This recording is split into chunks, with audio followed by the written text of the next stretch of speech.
of that particular teaching, where it is coming from. Yeah.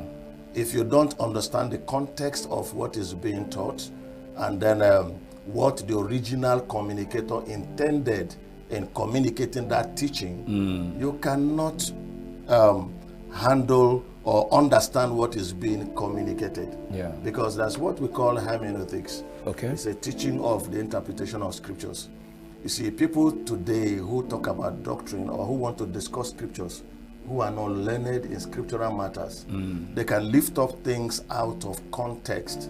They just pick a scripture out of context, not understanding the environment where that thing is coming from, not understanding the original hearers of those words, what it meant for them, and how you can pick it from that point and make it existentially meaningful for somebody who is hearing you in our time. So that brings a whole lot of complications and a lot of misunderstandings and all these hair-splitting teachings today that people are busy vomiting out in the social media without really understanding what it takes to understand the core principles and teachings of the scripture. So it would be difficult for them. Okay. So I wouldn't blame them when they're talking about what they don't understand. If you want to do that, then come into school and come and study. Go to Bible college and follow all the curriculum that is set for a particular teaching and study. When you learn that, then you can talk about what doctrine actually is. Because in a wider scope of the teachings of the Christian faith, there are ways to also test, we will get to that point, where how these doctrines are real. Because you have to test its values in people's life. Are people changing? Are people getting transformed? Because that's when you know this is actually biblical. Because Jesus speaking, he said, the words I speak, they are life and they are spirit. So there's a transformational power that the teachings of scripture produces. Are you getting it? Yes. So it's not like all the philosophies of the world, things that people will just talk that just have some level of Eastern philosophy. It doesn't change people. It only blows your mind, and then somebody's life is not transformed. So it's really a big problem and challenge for them, and you can't blame them for that. So now what it means is that doctrine is basically a tool for transformation. Definitely, Christian doctrine is a tool for transformation. You know, when you talk about generally the teachings that people do outside the Christian faith, a general belief of a particular organization, a particular institution, and they teach it around them. And such things also has some challenges, even some places that we have pseudo-Christian religions, where some people also teach what we call dogmas. And these things are just beliefs of a particular organization that has no spiritual foundation. Okay, that's the practices that, you know, guide what they do within their organization, just to maintain law and order within their system. Just like their own culture. Definitely. These are man-made teachings in order to guide what they do within the system. But if it has to do with the Christian teaching, you know, in 2 Timothy 3:16, Apostle Paul was speaking. He said that all scripture is given by the inspiration of God. That's right. And they are profitable for teaching. Did you see that? Yes. So when we talk about the Christian doctrine, it encompasses the entire scripture, the Old Testament and the New Testament. And if also you are going to teach the Old Testament and the New Testament, there are certain things you must understand. You must understand dispensationalism. Okay. So, and there are dispensations that we have passed. There are things that were just a shadow of the things to come. To pull them into the contemporary situation we are in now, we'll be modeling issues, because most of the things that Jesus did sorted those things out. So if you are not versed in it, then you will complicate issues. Oh my God, this is mind-blowing. Friends, I know you are learning a lot from this. You can do well to call your friends and your family together, tell them today's conversation is so wonderful.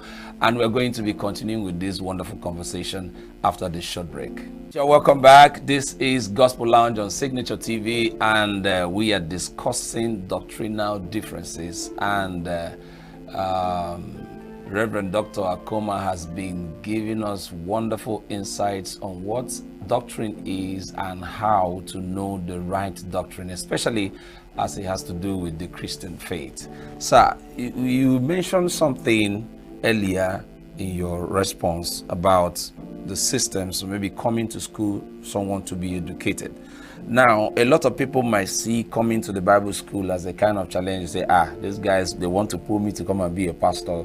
But since the assignment of the Great Commission is all about going to teach and make disciples of all nations, someone must be knowledgeable about what he needs to teach. Definitely. Is there any system in place to help train people so that they can do well in preserving the doctrines, especially as given to us by the scriptures? Definitely. You see, when we talk about learning, yes, people need to understand that in the world where we are now, if you want to be a doctor, you don't just sit down out there and say, well, I want to be a doctor, and then probably you just go through trying to learn from somebody outside the system. For everything you want to become, there is a curriculum. Okay. You go through it for 7 years, and then you go through the housemanship, you go through the youth corps, and then you are inducted, you become a doctor. Yes. You see, the same thing is applicable to whatever discipline you want to get into. Yes, sir. But when it comes to the Christian faith, people think that it's something you can just sit down and study and read in order to be a teacher or a preacher. And some people will tell you, well, that the Holy Spirit will also teach them. Are you understanding? Yes. It? But you also know that the discipline of theology is also an academic, a program. Yes, sir. Okay? So people will need to go through it and be trained, because you see, if your theology is wrong, then the life of the people will also be wrong. That's right. If your theology is wrong, your teaching will be wrong. You produce people who are faulty, whose life are not in consonance with scriptural principles. Yes. That is definite. And then and the Lord warned us we shouldn't be so many teachers. Are you getting yes. it? Okay, there are few teachers. The Bible said there are many teachers, but there are few fathers. So God expects us to study. Apostle Paul was speaking to the son Timothy. He says, study to show thyself approved unto God, a workman that will not be ashamed, who will rightly divide the word of truth. Now the word there is rightly divide. The Greek word there means to cut straight. Cut straight. In other words, you don't cut in zigzag. Yeah, should be you have straight. to cut straight. And what it simply means is that you need to be able to cut everybody who comes to listen to you, need to have a portion. You have to rightly divide and give everyone a portion. Are you getting Yes, it? yes. So if you don't know how to cut accurately and how to cut correctly, you'll be apportioning people what is not right. And when it is not right, their life will not be right. True, like I was telling you that, you see, when true doctrine is taught, the Bible says it's profitable for teaching, for correction, for instructions in the right way of living. Because at the end of the day, you want to test the reality and the values of what you are teaching. Whether it is producing love, it is producing passion for God, it is producing transformation in people's life.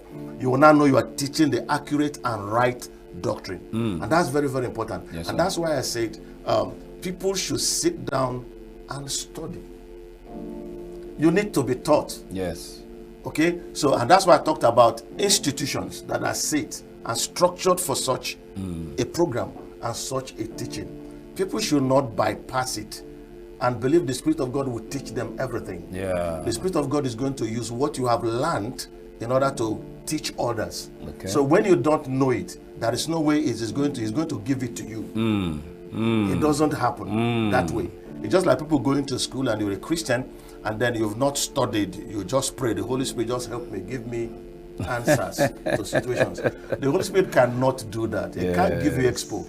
So you need to follow through a laid down principles and study to show yourself approved unto God, a workman that will not be ashamed, that can rightly divide the word of truth. Yes. So people can read books, people can read materials that are written by other people, but there are certain things you may not be able to derive. Okay. There are certain principles and rules you wouldn't learn on your own. You need people who have gone through that and understand what it takes to also help to teach you and tutor you, Yes. mentor you, so that you now understand the key principles to use Yes. in unlocking certain scriptures. Outside that, you will mess up everything about. And what we're talking about this system, a lot has happened, not just within the state, but all over the world. Definitely. Because people are not trained. Yeah. The other time, I was listening to a video and someone was saying a lot of things about creation and said that God did not create the rain. It was a problem for me. I was like, what is this? And in my own little way reading my Bible, the studies I've made, I know these things were created by God. So that for someone to come up and begin to say one or two things, and when this happens, people that are not Christians, or maybe people that are not so okay with the Christian faith, they find some things to hold on to attack the Christian faith and all that. What are we going to do to check these errors? Thank you very much. You see, in fact, it takes truth to counter error. Okay. Are you getting it? Yes, It takes truth to counter error. Now, when people teach things like this, the only way we'll reply them is to produce the truth. Okay. Jesus says, you shall know the truth, and the truth will set you free. Yes, sir. If somebody says that God didn't create rain, in the first place, you ask yourself a question, it would take the creation of the earth, the cloud, the sky, everything, for even rain to exist. Yeah. Okay? So somebody saying that is just trying to, posit his own kind of thoughts. People have right to their own opinion. Yes. But if you are going to counter that, you must present the fact. You must present the truth. You see, today we have in social media people teaching all kinds of things. Imagine, for example, somebody's teaching that we shouldn't talk about marrying one wife. We don't understand scriptures. That the patriarchs, like Abraham and the rest of them, they married multiple wives. Why would Yes. somebody say that? But you see, there are things that happened that is not doctrinal in nature. Yeah. First of all, you have to go to the model, the original. God made them male and female That's in right. the first place. So for you to start telling us that these people married this, you see, these are the things that were prevalent in their culture. Yeah. That is not a scriptural injunction to be obeyed. Are you getting it? Yes, sir. The Bible wrote experiences of people the way they are. Are you getting it? Yes. But that's different from what God has established as a principle to be taught. You go to the book of Psalms. Most of the things spoken in the book of Psalms are expressions of people's feelings. People go through some troubles and challenges and express what they go through. Psalm 35 said, fight against them that fight against me. That's an expression of a man who has been wounded by people. Yeah. It's not meant for doctrinal teaching because it's not the foundational scriptures. Yeah. No, there are bases for which you can establish something that can be used as a doctrine. At the mouth of 2 or 3 witnesses, Yes. the truth shall be established. So when people don't know this, they can lift what we call out of context, or they take something out of the environment where it is spoken, Yeah. and then they just say it. That's terrible. That's horrible. Very terrible. Very terrible. So and that's why we are saying that when people teach such things, you don't fight them. Okay. You go back to scriptures and bring out the truth of truth. scriptures, and this is what the Bible teaches. Verify, study it, and find out. Okay, so that's the only way to counter them when they teach all this error. Jesus said you will know the truth, and then the objective of the truth is to make you free. So if you are not free, what you have is not the truth. The truth. It's as basic as that. Are you getting it? Yes, sir. So that is just the way to set up structures. That's why we have teachers today. We have mentors. If you go back to the early church fathers. That's what we call orthodox doctrine. Yes, sir. He said these are the doctrines that were taught by the early fathers of faith, that are scripturally based. Okay? But there are heterodox doctrines that is out of scriptures. People teach, what they think the scripture is saying. Okay? It's either you are speaking your words into scripture, or you are taking scriptures, you are taking the right truth out of the scripture. We call that exegesis. Yes, sir. Okay? You can say your own words into scripture, eisegesis, which means you're saying your own words into scripture, or you are saying what the scripture is saying. You can be on these two sides. So when people who are learned enough in scriptures, who are theologians indeed, I don't just mean theologians who just go and read theology or read religious studies without a personal transformation, just teaching it for either for money. No, that's what I'm talking about. I'm talking about people who have experienced Christ.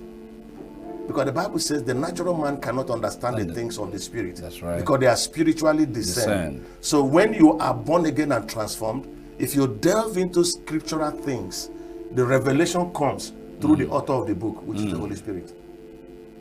Are you getting it? Yes. So when it's people who are not transformed, teaching religious studies, trying to just use their mind to interpret scriptures, they can't go. There'll be so much errors there. So much error, yeah, that's true.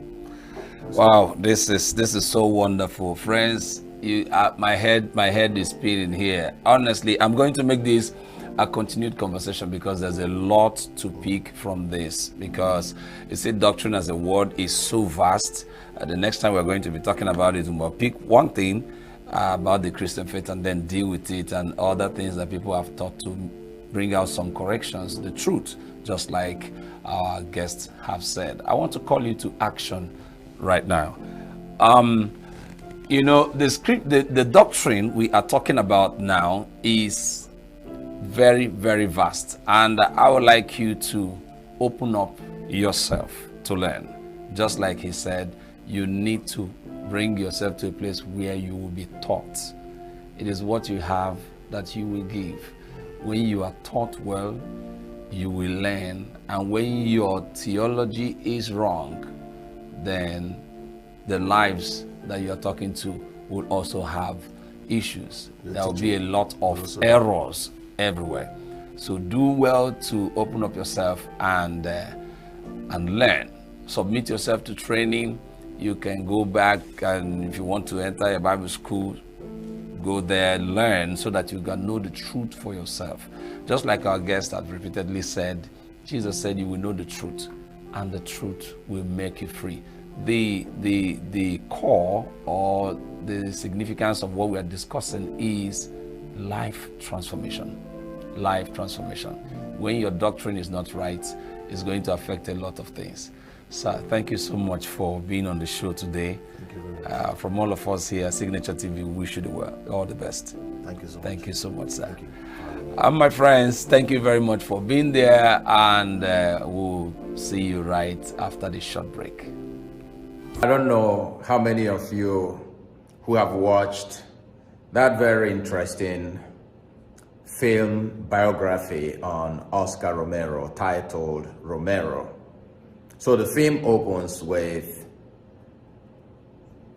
Romero being made the Archbishop of San Salvador. And he begins having so many rich friends from the ruling oligarchs. However, he was transformed. Indeed, he witnessed a conversion with the assassination of his Jesuit friend, Rutilio Grande, who was a champion for the poor. And that changed Romero. And we see a scene where later in that film, one of Romero's rich friends comes and asks him to baptize her child, her baby. Romero is delighted. She suggests that a Sunday in December will be a very nice day to do the baptism. And Romero says, wonderful. That's a very popular time. There will be a lot of people coming to be baptized. Then the woman tells Romero that she was hoping to have a private baptism. And Romero replies, no, we don't do that anymore. So the woman says, you mean you want to baptize my child with a bunch of Indians? The Archbishop nodded, yes. The woman in anger left with these words, you have deserted us. I don't know about you, but how many times have you thought of yourself as different or better than others? How many times have you felt that you are superior to other people? And that other people, especially the poor, the sick, the migrants, the prisoners, and all those that society rejects do not belong? How many people, how many of God's children are dying in our world today because they live in abject poverty and in polluted slums where kids dance on human wastes and play in rising garbage dumps? And how many of God's children are hanging on the cross today, hanging on to bare existence because of our socio-economic and political policies? Even in our churches, how have we interpreted the words of Jesus in today's gospel? I am the way, the truth, and the life. We have sometimes interpreted this to mean that salvation is only for Catholics, or salvation is only for Christians, and the rest of God's creation are damned, or they don't matter. Now we find in the readings today an answer and a way of life of the early church that I think we can walk into, I think we can embrace. Now there were two questions that the two disciples of Jesus asked in the gospel today. One, Thomas said to Jesus, we do not know where you are going, so how can we know the way? And Philip says to Jesus, Master, show us the Father.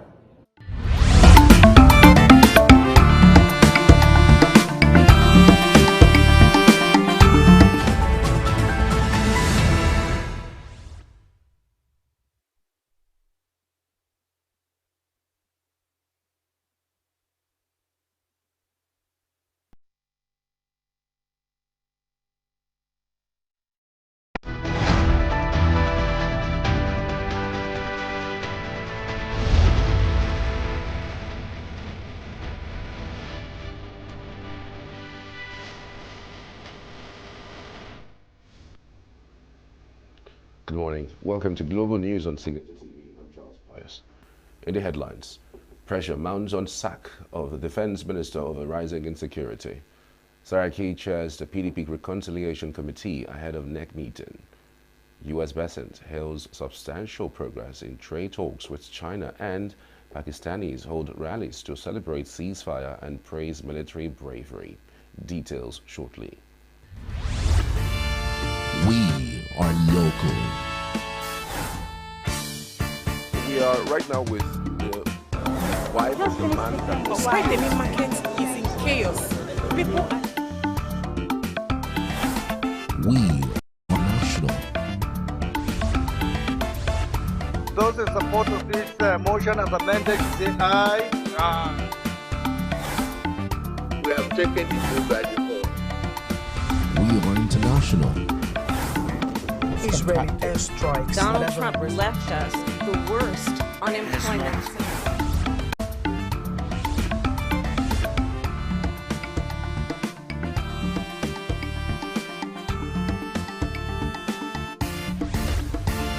Signature TV, news in your pocket.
The Afenifere Youth Vanguard for Peace in Nigeria, AYPN, has joined the call for the removal of the Minister of Defense, Mohammed Abubakar, over the worsening insecurity in the country. The call by the Youth Vanguard aligns with an earlier call by a member of the House of Representatives from Plateau State, Yusuf Gagdi, who last week issued a scathing criticism of the Minister of the Floor of the House.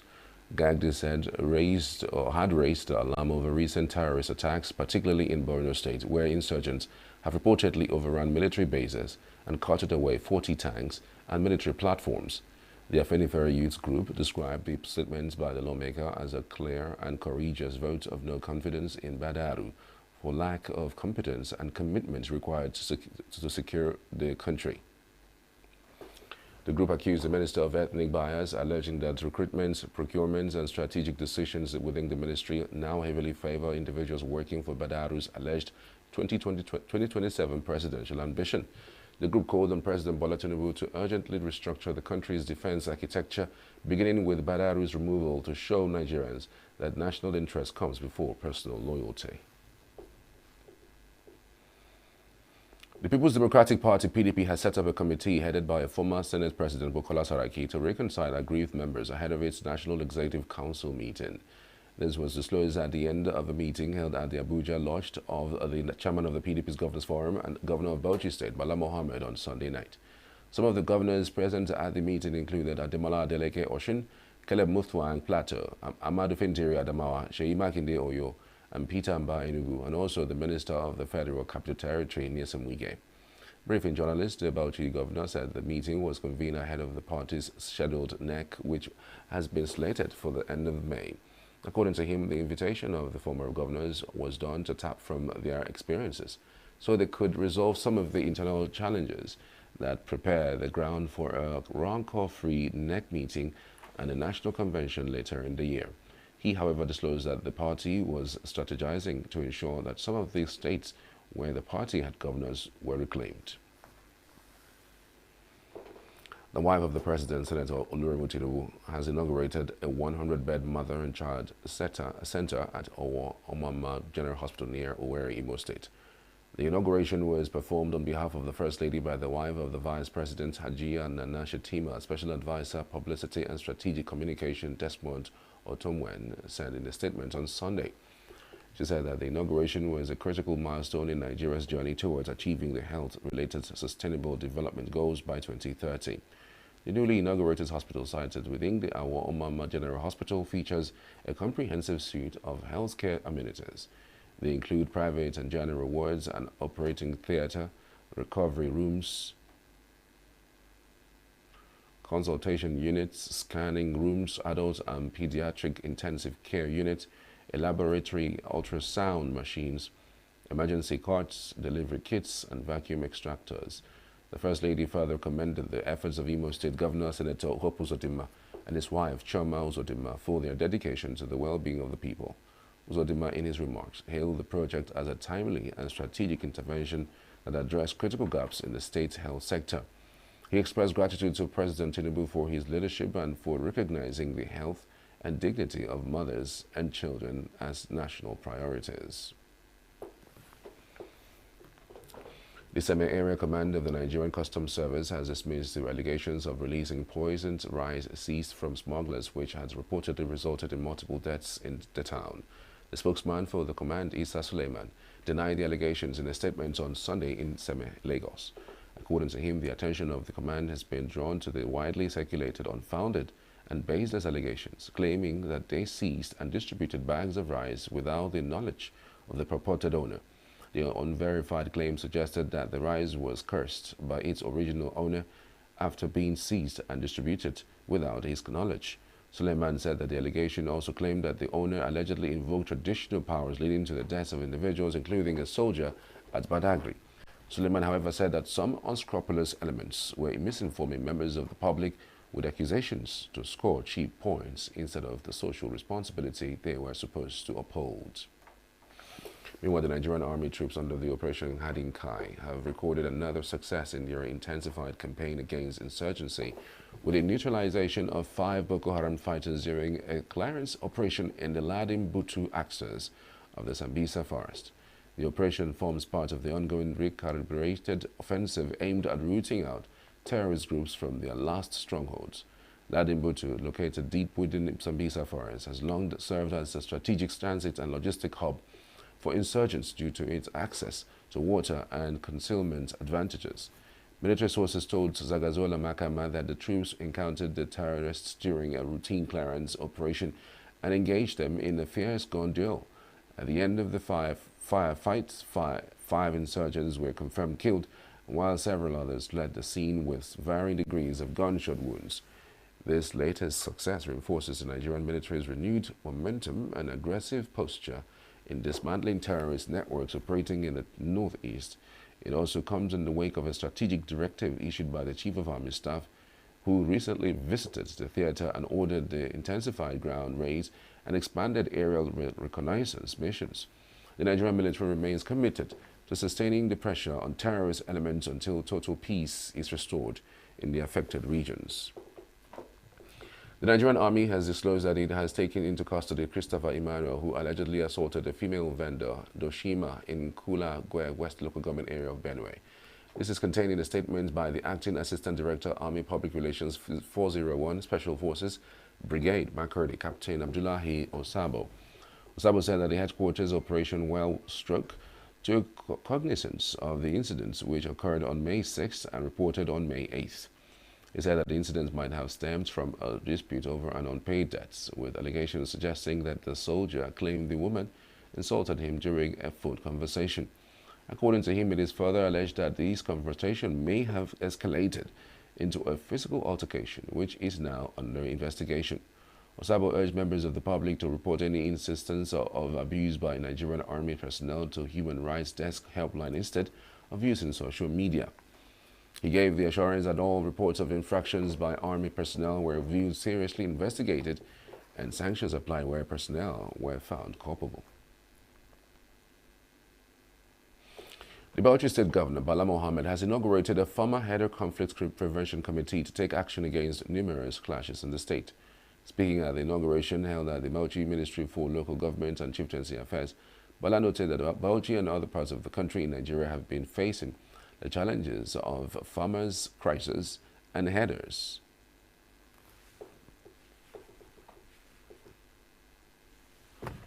That claim the lives and properties of many innocent victims. He stated that these are the necessitated the formation of a committee aimed at mitigating the problems. Governor Bala, represented by his principal private secretary Ashimu Yakubu, said that the terms of reference for the committee include the governor revealed that his administration is participating in the livestock productivity and resilience support.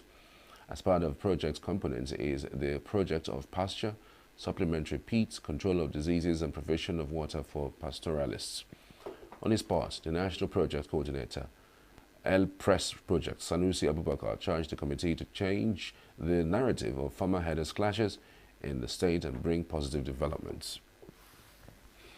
Up ahead, IBAS pledges to tackle piracy and oil theft in Rivers State. Nigeria's airports below global standards. Federal government to upgrade MMIA, says Kayamo. Do stay with us. We are local. We are right now with the wife of the man that was Why the main market is in chaos. People are We are national. Those in support of this motion as amended, say aye. Aye. we have taken the bill by default. We are international. Israeli airstrikes. Donald Trump left us the worst unemployment.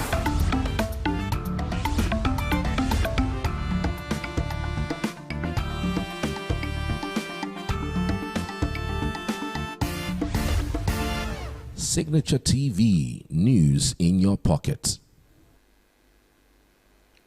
The Rivers State government has called for strengthened collaboration between security agencies, committed community stakeholders and residents to combat sea piracy, illegal oil bunkering and other forms of criminality in the state. The state's host administrator, retired Vice Admiral Ibokete Ebas, gave the charge during a town hall security stakeholders meeting held in Opobo town. A batch represented by the State Commissioner of Police, Olubenga Adepoju, emphasized the need for collective efforts to safeguard critical government assets and infrastructure. He assured residents and the governments would prioritize healthcare, education and road rehabilitation and other welfare concerns to enhance living standards in the area. The administrator of Opobo Nkoro local government area, Frederick Apiafi, described the meetings as timely and necessary, urging participants to engage in open and constructive discussions. Apiafi stressed that a safer Opobo Nkoro required proactive surveillance, community cooperation and stronger support for security agencies. Senator Ahmad Lawan of the Yobe North District has denied ordering the arrest of a constituent, Ishelu Ibrahim Jetta, who criticizes Gashua water supply project. In a statement by the media advisor to the Senator, Israel Tabuowo, states that Lawan has never used his position or influence to silence dissent or intimidate his critics. The Senator's stance follows a media report that he was responsible for the arrest of Jada over his comments on the water project. According to Tabuowo, the water project in Gashua, a town in Yobe State, facilitated by Senator Lawan, had been commissioned and handed over to the state government by the federal government. However, the media aide did not clarify whether the project is currently operational. Members of Platoon 1 emerged victorious at the 2025 Batch A Stream 1 Cultural Carnival at the ongoing orientation course in NYSC Permanent Orientation Camp, Ogu, local government area of ENUGU State. The group, which showcased the rich cultural heritage of Ijo land, claimed the top spot among 10 platoons in the highly competitive events. Correspondent Emmanuel Tewase was there and now reports.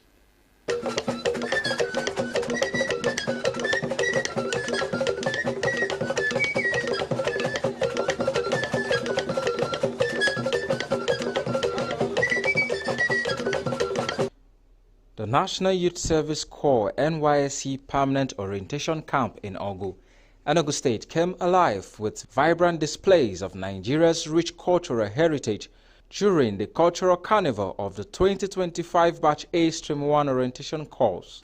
The corps members from various platoons showcased traditions, dances and attires of Nigeria's diverse ethnic groups, including Fulani, Bini, Efik, Igbo, Tiv, Igala, Ijaw, and Yoruba cultures. The carnival, which crowns the 3-week orientation program, is aimed at fostering unity and cultural appreciation among participants.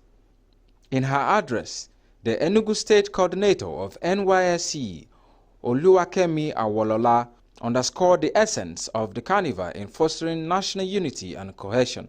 Awolola also expressed gratitude to the traditional rulers present at the event for their contribution to the success of the occasion. In their ingenuity, they have been able to portray the different diverse culture in our country. Not only that, they were able to, in their ingenuity, they were able to show us that in our diversity there is unity, that we are still united. And that is why you see a corps member from the north, from the northeast, from the northwest, dancing perfectly and excellently well, presenting the Igbo culture. They were all here, they were all excited. They were all doing it with zeal, with so much joy. You can see that there is hope for our nation. And what NYSC stands for, that's unity and integration. We are able to witness it here today. Speaking on the occasion, His Royal Highness Igwe Retired Major AOU Uhala of Ezineri Ngbidi Kingdom and Igwe-elect of Ohaja Autonomous Community, Kingsley Okeke, commended the corps members for their vibrant displays and the NYSC's efforts in fostering cultural integration. We are very, very proud to welcome all of you, that you will stay in your 1-year service to the nation peacefully, and at the end of the day, we will go home rejoicing to the glory of God. The leadership of the NYSC,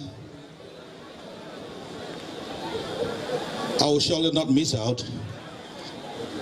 Our wonderful mother, yes, I heard when they mentioned that, mother.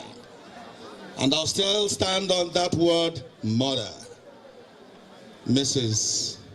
Oluwakemi Aworola, the great woman of virtue, the woman that has turned things around, because it had never been like this before now. Some core members who spoke to Signature TV shared their reflections of the carnival's significance, highlighting its impact on their understanding of Nigeria's diversity. I represent the Akara Way, I represent the king of the Jaws, which is popularly known as Pearl. So the Ijaw people, as you can see, they live in rural areas, they cover 8 local governments. The Ijaw tribe is a very strong tribe, it's a very powerful tribe. They don't bow to any king, they are very well cultured and respectful people. The carnival was a nice experience. It's here we represent different cultures. So people that from other lands can understand different cultural meanings of different tribes in Nigeria. So it brings that core meaning to the NYSC program, which is unifying cultures that be separated from due to land and geographical needs. And I'm the Totiv of the Tiv community. Tiv people are known for their agriculture, and they are also warriors. They are one of the largest yam farmers in the whole of West Africa. So basically what we just did was we portrayed their rich culture, and I really enjoyed the experience. It was a nice one, getting to know about the Tiv culture. Representing ethnic culture is a very nice experience with me. At least I've come to know that there's a culture who the ethnic and their lives and their culture is rich too. Because most people think it's only Igbo outside Yoruba. So it's nice to experience every part of it. Highlight of the event was the masquerade display by the host communities and the presentation of gifts in ENUGU. Emmanuel Tewasi for Signature TV.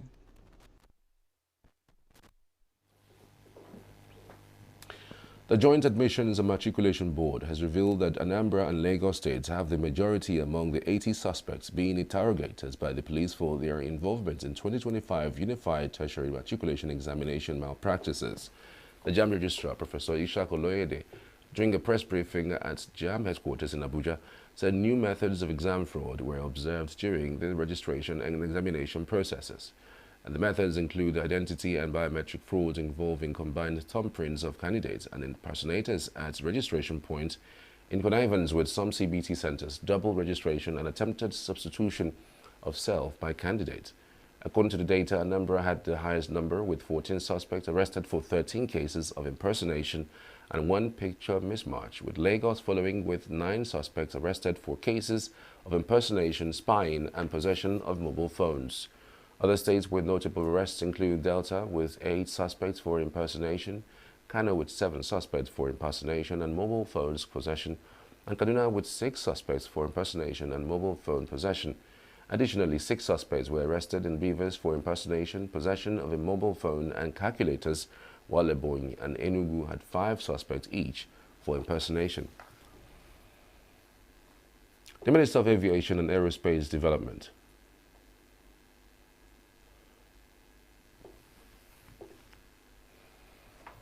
The Minister of Aviation and Aerospace Development, Festus Keyamo, says that Nigeria's airports are below international standards, while hinting at the expansion of Old Murtala Mohammed International Airport. Keyamo admitted while quoting a commendation tweet by a Nigerian in diaspora, Dipo Awojide, who hailed the improved passenger experience and recent improvements at the MMIA in Lagos. The UK-based Nigerian tweeted that his recent experience at the airport is the easiest it has been for him in 15 years, while acknowledging the visible improvement, and also said that there are some cultural issues to tackle, but acknowledged the significant improvement by the federal government. Keyamo noted that the situation is being managed, but barely, and revealed that the old MMI Air Terminal, built in 1977 for 200,000 passengers annually, now handles 3 million passengers at the airport and 15 million nationwide each year, putting immense strain on the facilities. He assured or reassured Nigerians that major upgrades are forthcoming under President Bola Tinubu's administration, and specified that a total rebuilding of the old MMIA in Lagos will be facilitated to meet modern standards and accommodate approximately 20 million passengers annually. Still to come, 45 Afrikaner South Africans depart for U.S. under Trump's refugee plan. U.S. Besant hails substantial progress in trade talks with China. These and more after the break. Just stay with us. Every second, every minute, every day, news is breaking in your pocket.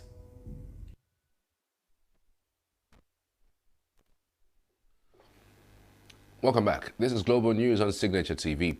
A group of 49 white South Africans departed from OR Tambo International Airport in Johannesburg, marking the first wave of relocations under the U.S. President Donald Trump's refugee program.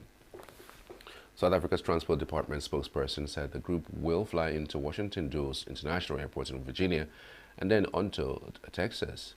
The U.S. State Department, which administers the resettlement of South Africans whom the Trump administration granted refugee status, did not immediately respond to a request for comment. Trump kicked off a wide-ranging immigration crackdown after taking office in January, including an indefinite suspension of refugee resettlement. In a related executive order, the Republican president said the U.S. would only admit refugees who can fully and appropriately assimilate. Despite the broad refugee freeze, Trump in February called on the U.S. to prioritize resettling African descents of mostly Dutch early settlers, saying they were victims of unjust racial discrimination. The assertion that minority white South Africans face discrimination from the black majority has spread in far-right circles for years and been echoed by Trump's white South African-born ally, Elon Musk.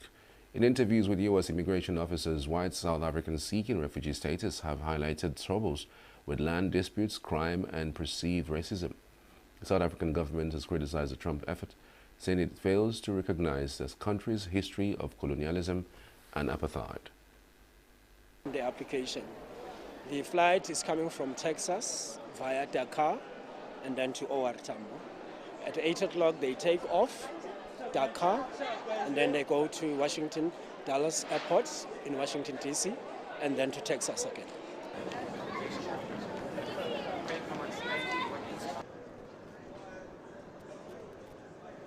In terms of the application, because the application must have the number of passengers. It indicated 14. China Global Television Network has revealed that more than half of global respondents believe the benefits more from trade with China than with the United States. The United States has launched a tariff war against the world. While its trade negotiations with multiple countries have made little progress, the capricious nature of the U.S. government has led to the international community to develop a normalized sense of doubt and distrust towards the U.S.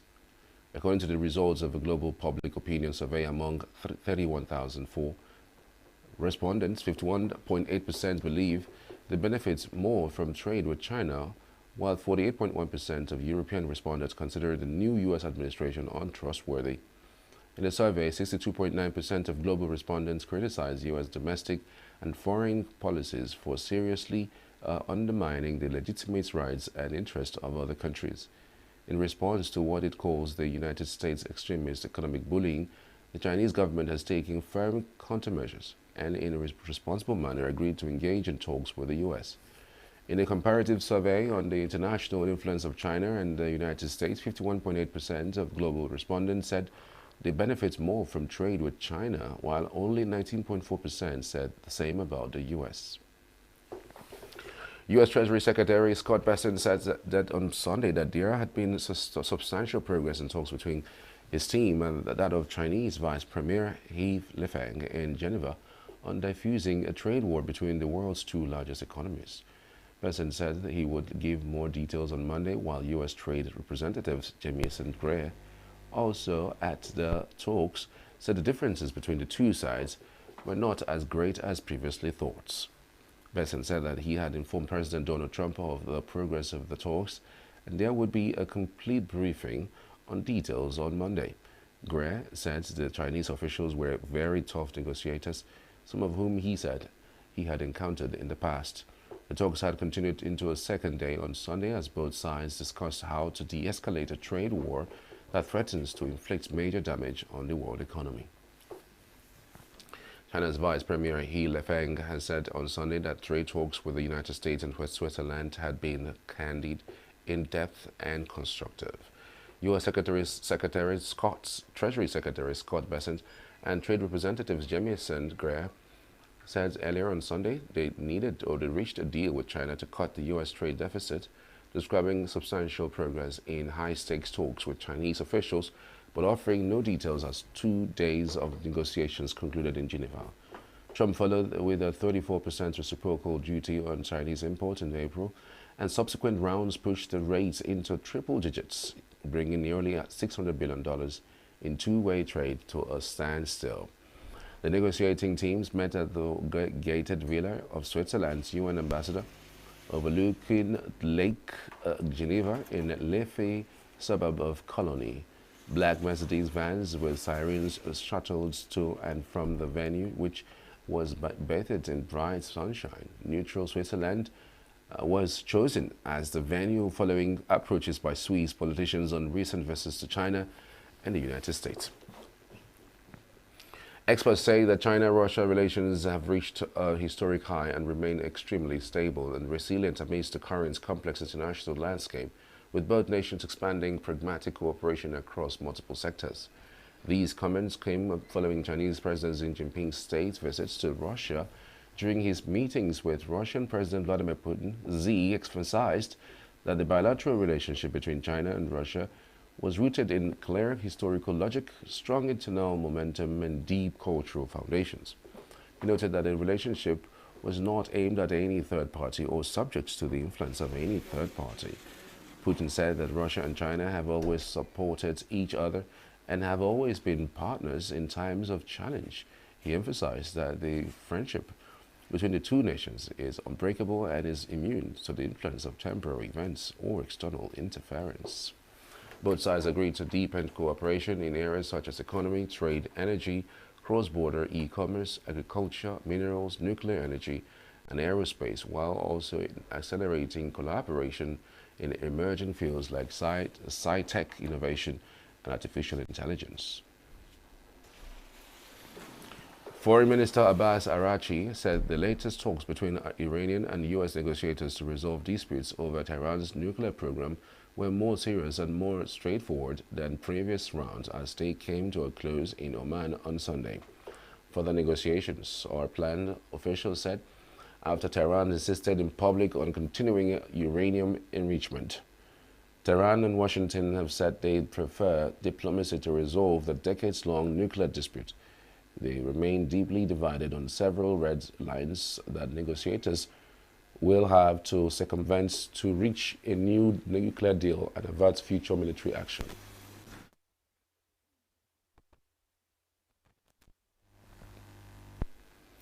Araghchi and Trump's Middle East convoy Steve Witkoff held the fourth round of talks in Muscat through Oman, despite Washington taking a tough stance in public that Iranian officials said would not help the negotiations. I can state that compared to the previous 3 rounds, the negotiations were much more serious and straightforward.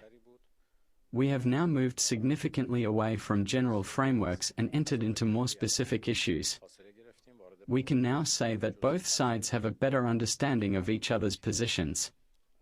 Many of the main points of disagreement have now been more thoroughly discussed. Their dimensions have been further clarified. There is now a better mutual understanding, and the positions have somewhat come closer. I can state that we have decided that these negotiations will continue. Both sides are determined, and we have agreed to hold the next meeting. Unfortunately, we are hearing contradictory and opposing positions from the American side, especially in the media and public sphere, which do not help the negotiation process at all. Today, one of the topics we discussed was precisely this issue, that such an approach is not in the interest of the negotiations and must be corrected. From our point of view, enrichment is an issue that must definitely continue, and there is absolutely no room for compromise there. Its dimensions, scale, level, or amount might be subject to certain limitations for confidence-building purposes. For instance, as was done in the past, but the principle of enrichment itself is simply non-negotiable. The same goes for the issue of sanctions. What we mean by negotiations, and what we intend from the negotiations, is naturally the lifting of sanctions, which under any circumstances remains one of the fundamental pillars of our negotiating position. Iran's president has claimed his country had no interest in developing nuclear weapons as fresh talks to resolve the decades-long nuclear dispute between the US and Iran ended in Oman. Speaking during a cabinet meeting, Masoud Pezeshkian told ministers in Iran was deeply ready to prove with all its might that it is not seeking nuclear weapons, but was not willing to concede on the developing nuclear technology for healthcare and agriculture, amongst other industries. Earlier on Sunday, Iran's Foreign Minister Abbas Araghchi and U.S. President Donald Trump's Middle East envoy Steve Witkoff held the fourth round of nuclear talks in Muscat through Omani mediators, despite Washington taking a tough stance in public that Iranian officials said would not help the negotiations. For the negotiations are planned, officials says. In fact, the Islamic Republic of Iran is not seeking nuclear weapons. They, America, said they wanted to be sure that we did not want to acquire nuclear weapons, and we were ready with all our might to prove it. But for them to state and announce that we would abandon the issue of peacefulness in nuclear research, and then for them to want to negotiate with us, is something that is absolutely unacceptable. We needed nuclear technology in healthcare, agriculture, industry, the environment and industry, and we are not going to give up this achievement so easily. There are some who think that we are in a weak state, they are saying things in the media and so on. In my opinion, we are in complete unity, coherence and strength due to the consensus, empathy and support in the country. Iran will not back down from its rights in the face of pressure. We do not run away from dialogue, but there is no doubt in our belief that we are not seeking nuclear weapons and mass destruction, and this is based on the fatwa of the Supreme Leader. But we will not stop our scientific research and studies, and our efforts in relation to peaceful nuclear work. In no way is the Islamic Republic seeking unrest in the region. It is Israel that is creating unrest in the region. The world should know that we are a country that is seeking peace and security in the region. Israeli Prime Minister Benjamin Netanyahu and German Foreign Minister Johann Wadpol met in Jerusalem on Sunday. The German foreign minister had earlier said that the conflict in Gaza cannot be resolved by military means and a political solution must be found to end the war permanently. He said Germany would do whatever it takes to guarantee Israel's security, but this did not mean that his country cannot criticize Israel's actions, although this must not lead to anti-Semitism. During his first trip to the region since taking office last week, Wadpol also met with his counterpart Gideon Sa'ar and Prime Minister of the Palestinian Authority, Mohammed Mustafa. Hamas attacks on October 7, 2023 killed 1,200 people and 251 were taken hostage back to Gaza. According to Israel, Israel's campaign has killed more than 52,000 Palestinians, mostly civilians, according to Hamas-run health authorities. I'm pleased to welcome here the Foreign Minister of Germany. We've had excellent relations. And we'll continue them in this conversation. We've already begun. We have a lot of common interests, a lot of common values, and a lot of common challenges. And I'm sure, Mr. Minister, that as we proceed, we'll make our partnership even stronger. So welcome. Thank you so much, Prime Minister, for having me. Thank you. And, of course, my delegation. It's a privilege to be here on the 60th anniversary of diplomacy relations between our countries. Great to be here. German Foreign Minister Johann Wadpol met with Palestinian Prime Minister Mohammed Mustafa on Sunday in Ramallah in the West Bank. Johann earlier in Jerusalem said that the conflict in Gaza cannot be solved by military means and a political solution must be found to end the war permanently. Wadpol says it was clear that Gaza is part of the Palestinian territory and they need a political solution for the reconstruction of Gaza without Hamas. During his first trip to the region since taking office last week, Wadpol says there should be no expulsion of the 2 million Palestinians there and no permanent occupation of Gaza. Meanwhile, the new German Foreign Minister Johann Wadpol visited Israel's Holocaust Remembrance Center in Jerusalem on Sunday at the start of visits to Israel and the West Bank. Woodfull laid a wreath in the Hall of Remembrance and signed the memorial guest book. Woodfull condemned the Hamas attacks in the strongest terms and called for the liberation of all hostages and the disarmament of Hamas. But he added that the conflict in Gaza cannot be solved by military means and a political solution must be found to end the war permanently. He said Germany would do whatever it takes to guarantee Israel's security, but this does not mean that this country cannot criticize Israel's actions, although this must not lead to anti-Semitism. Woodfull will hold talks with Israel Foreign Minister Gideon, Prime Minister Benjamin Netanyahu, and meet the relatives of hostages held by Hamas in Gaza, according to a German Foreign Office spokesperson. President Volodymyr Zelensky has said that the Ukraine's proposal of a ceasefire starting on Monday remained on the table and that Kyiv was still waiting for a response from Russia.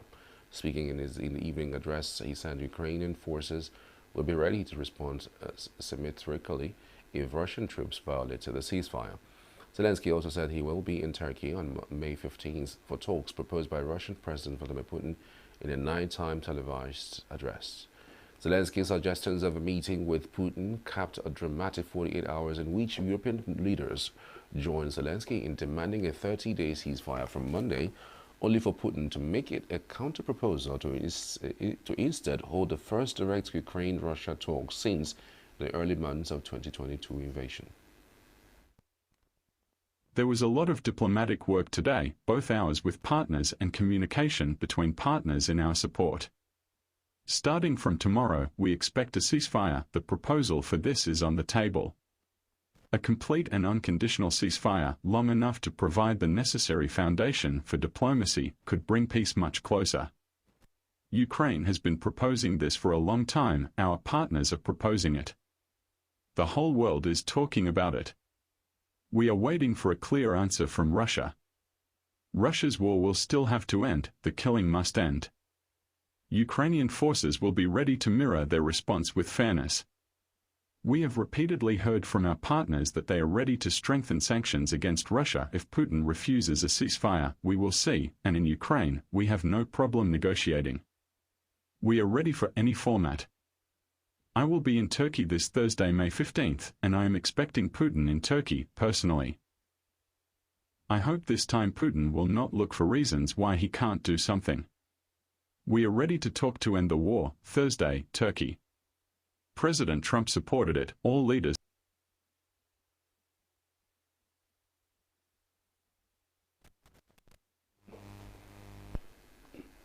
Residents of Chakoti, a border town near the line of control in Pakistan-administered Kashmir, had a rally on Sunday to honor the Pakistani military and its soldiers following a ceasefire with India. In Karachi, people gathered to express their pride in the military, dancing, waving flags and chanting "Long live Pakistan's military" on the streets. Nuclear-armed neighbors India and Pakistan agreed to a ceasefire on Saturday, May 10th, after U.S. pressure and 4 days of fighting. The recent clashes marked the fighting between the long-time South Asian rivals in nearly 3 decades, raising fears of a full-scale war in one of the world's most volatile and densely populated regions. Former Prime Minister of Azad Kashmir, Raja Mohammad Farooq Haider Khan, was seen adorning soldiers with colorful garlands as a gesture of appreciation for their work during the 4-day clashes with India. Mothers and relatives of the disappeared people marched in Mexico City on Saturday to mark Mother's Day and to demand justice for their loved ones. Such collectives, made up mainly of mothers, marched down the iconic Paseo de la Reforma Avenue, carrying photographs of their missing relatives. Teresa Corona, an acquaintance of activist Teresa Gonzalez, herself a mother searching for her child, who was murdered in April after receiving threats relating to her campaign, shared her pain and agony. More than 124,000 people are missing in Mexico, according to government data. Most cases are never resolved, breeding a deep distrust of authorities among those searching for the missing. After fending off attacks during a 3-day weekend ceasefire declared by Russia, some Ukrainian soldiers fighting near the front line on Sunday had advised for their president, Volodymyr Zelensky, don't talk to Moscow until Russian troops withdraw. Russian President Vladimir Putin proposed direct talks with Russia in a televised statement from Kremlin just over an hour after his ceasefire ended. Ukrainian President Volodymyr Zelensky responded guardedly, saying Kyiv was willing to talk, but only after Moscow agreed to an unconditional 30-day ceasefire from Monday, May 12th. Preparing drones to observe Russian troops' movement as the ceasefire was ending, the commander of a drone unit in Ukraine's National Guard, using the call sign Chepa, said talks could only start with a full Russian withdrawal to Ukraine's borders when the country won independence in 1991. Russia occupies nearly a fifth of Ukrainian territory and has repeatedly said Kyiv must recognize the reality on the ground. Zelensky has acknowledged that at least some of the Ukraine's occupied territory will have to be retaken through diplomacy, but Kyiv cannot legally recognize Russian control over an Ukrainian territory because of the constitution. Zelensky has said any discussion about territory can only take place after a ceasefire is in place. Liverpool head coach Arne Slot has insisted Trent Alexander-Arnold is not a distraction after some of fans booed the outgoing right back during his side's 2-2 draw at home to Arsenal on Sunday. Alexander-Arnold, who came through the Liverpool ranks and has won a clutch of silverware, including 2 Premier League titles, announced this week that he would leave on a free transfer when his contract is up at the end of the season. After being clapped onto the field by their Arsenal counterparts, Liverpool dominated the first half with a header by Cody Gakpo and Luis Diaz's tapping in the space of 90 seconds, putting them 2-0 ahead. Arsenal looked deflated but mustered an admirable response after the break, with Gabriel Martinelli's header reducing the arrears just after half-time. Mikel Merino then headed in a rebound to make it 2-2 in the 70th minute after Arsenal captain Martin Odegaard's pillar driver was pushed against the woodwork by Alisson. Liverpool also thought they had won it at the deaths when Andy Robertson fired in from close range, but the goal was disallowed for a foul in the build-up. Mikel Arteta's side, whose Champions League exits at the hands of Paris Saint-Germain on Wednesday ensured a 5th straight season without a major trophy, sits second on 68 points, but are still not guaranteed a top 5 finish that would book their ticket into Europe's top tournament next season. And a few of them clapped, and the only thing I can say about it is that I owe it to the players and to the club and to the staff, for everyone that works so hard for us to win a game of football, to try to do that. And if we are after 70 minutes 2-2, Connor can't continue, and I have a world-class fullback on the bench, I bring him in, and I think it's a big compliment for him, because you can understand how mixed the emotions were in his head probably as well. That you bring in a performance like that tells you why everybody thinks he's a world-class fullback, because with him we were quite close to winning this game. I didn't feel any distraction. That was something I have to give him credit for, but also the team. I think in the last 15 to 20 minutes were the best 15 to 20 minutes of the second half, but that wasn't that difficult after the first 20. I don't think there's any possibility, whatever can happen, that can take the edge of us winning this league, the 20th league title. I was here 2 weeks ago, and there's nothing. Yeah, maybe there can happen a few things, but those things will be much worse than what we are talking about. That can take the edge of us winning the league title. But then we have to think of things that I don't want to think about. Mads Pedersen outsprinted Corbin Strong to win Stage 3 of the Giro d'Italia on Sunday, the Dane's second stage victory of this year's race, which also saw him take back the overall leader's jersey from Primoz Roglic. Pedersen, who won the opening stage, took to the front in the final meters and held off New Zealand's strong Israel Premier Tech for a win, with Venezuela's Luis Orla Movistar finishing third as he did in Stage 1. The stage victory gave Pedersen a 10-second bonus, which means he retakes the pink jersey from race favourite Roglic, having begun the day 1 second behind the Slovenian. Daniil Medvedev progressed to the round of 16 at the Italian Open on Sunday after dispatching Australia's Alexei Popyrin in straight sets 6-4, 6-1. The Russian will face 8-seed Lorenzo Musetti in the fourth round after Italian dominated Brandon Nakashima to emerge victorious over the American with a 6-4, 6-3 win at the Foro Italico in Rome. Frenchman Arthur Fils also advanced to the fourth round with a stunning 2-6, 6-4, 6-2 takedown of Greece's Stefanos Tsitsipas. Fils will face number 2 seed Alexander Zverev of Germany in the next round. A British Israeli hostage made her first appearance in London on Sunday following her release from captivity in Gaza. Emily Damari, a fan of North London soccer club Tottenham Hotspur, arrived at the team stadium to cheers and chanting from fellow fans after being held hostage by Hamas for 471 days.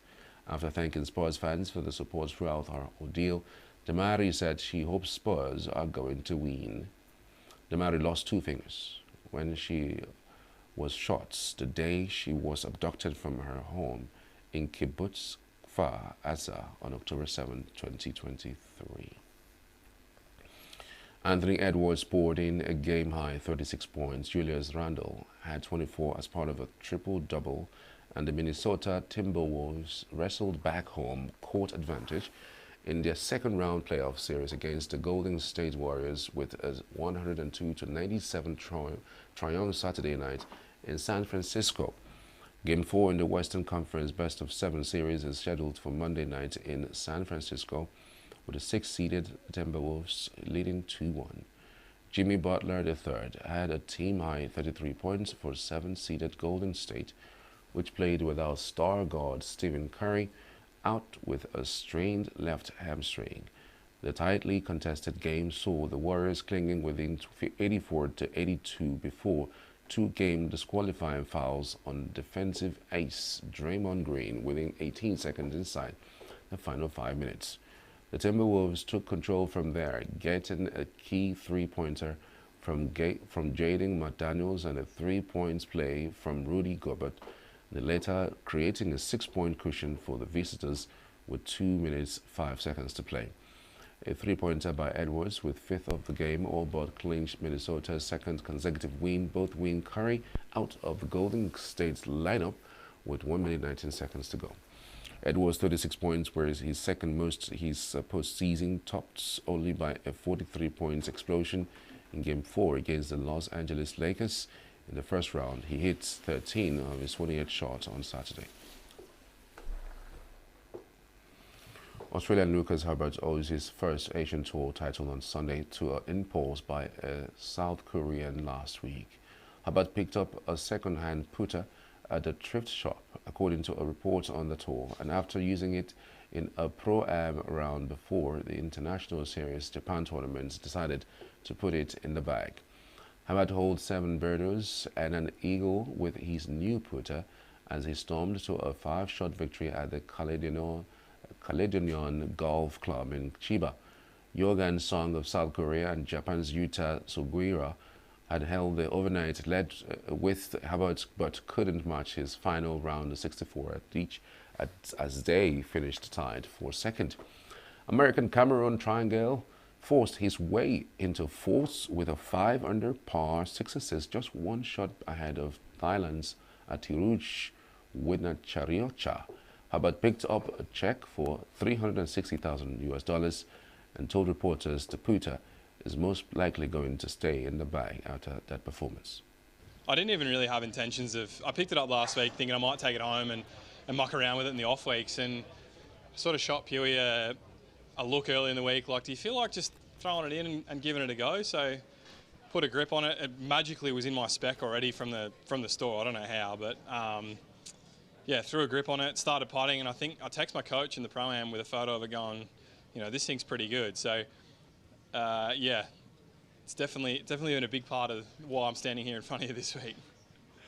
Well, you're having a wonderful year on the Live Golf League, and you've been a big supporter of the Asian Tour's International Series. You surely must be taking a lot of confidence moving forward after this win. Yeah, absolutely. I think this year, the way I've been playing, it's been building to you know, get a win at some point. So it's nice to get it done here, especially in Japan. It's, you know, obviously, like I said, one of my favourite places. So, you know, nice to feel like some of the hard work that I put in has paid off, and you know, holding that trophy feels pretty good.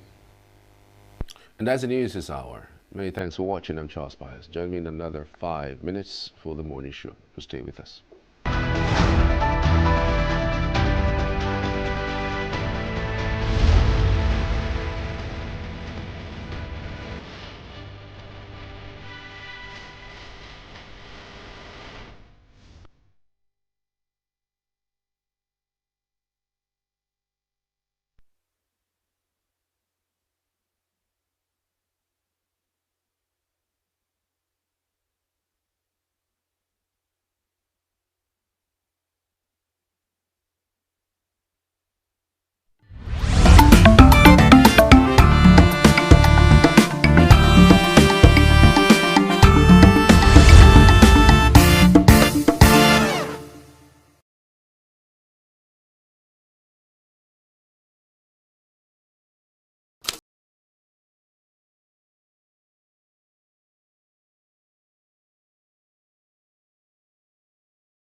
You know, when you speak of airports, you talk about airplanes, you talk about people, you talk about travel, you talk about transportation, right? But when you hear that an airplane that is trying to taxi had collided with an antelope, what comes to mind? Was the airport actually situated in a forest? Anyways, that's the kinds of stories you hear out of. Governor's legal team prepares as AGF says Governors Forum lack local standing. Still on the punch, I'm not desperate to return as Rivers Governor, says Fubara. Why Jonathan won't run against ENUGU in 2027, says Patience. Federal government makes U-turn, endorses Senate security summits. PDP installs new BOT members as governors, map party direction. NCAA under fire after plane strikes antelope on taxiway. Ayedatiwa Makinde Bamidele salutes Afenifere leader Farsoranti at 99. Federal government states add 57 trillion naira to debts in 18 months. And now we're moving over to the Nigerian Tribune. On the Tribune, just above the masts, Obi, how Nigeria can become beacon of hope for Africa. Blame setback on incompetent and uncommitted leadership. Unease over INEC's delay to conduct by-election in 12 states. With the rider, 2 Senate seats, 5 rep seats, 9 state constituencies affected.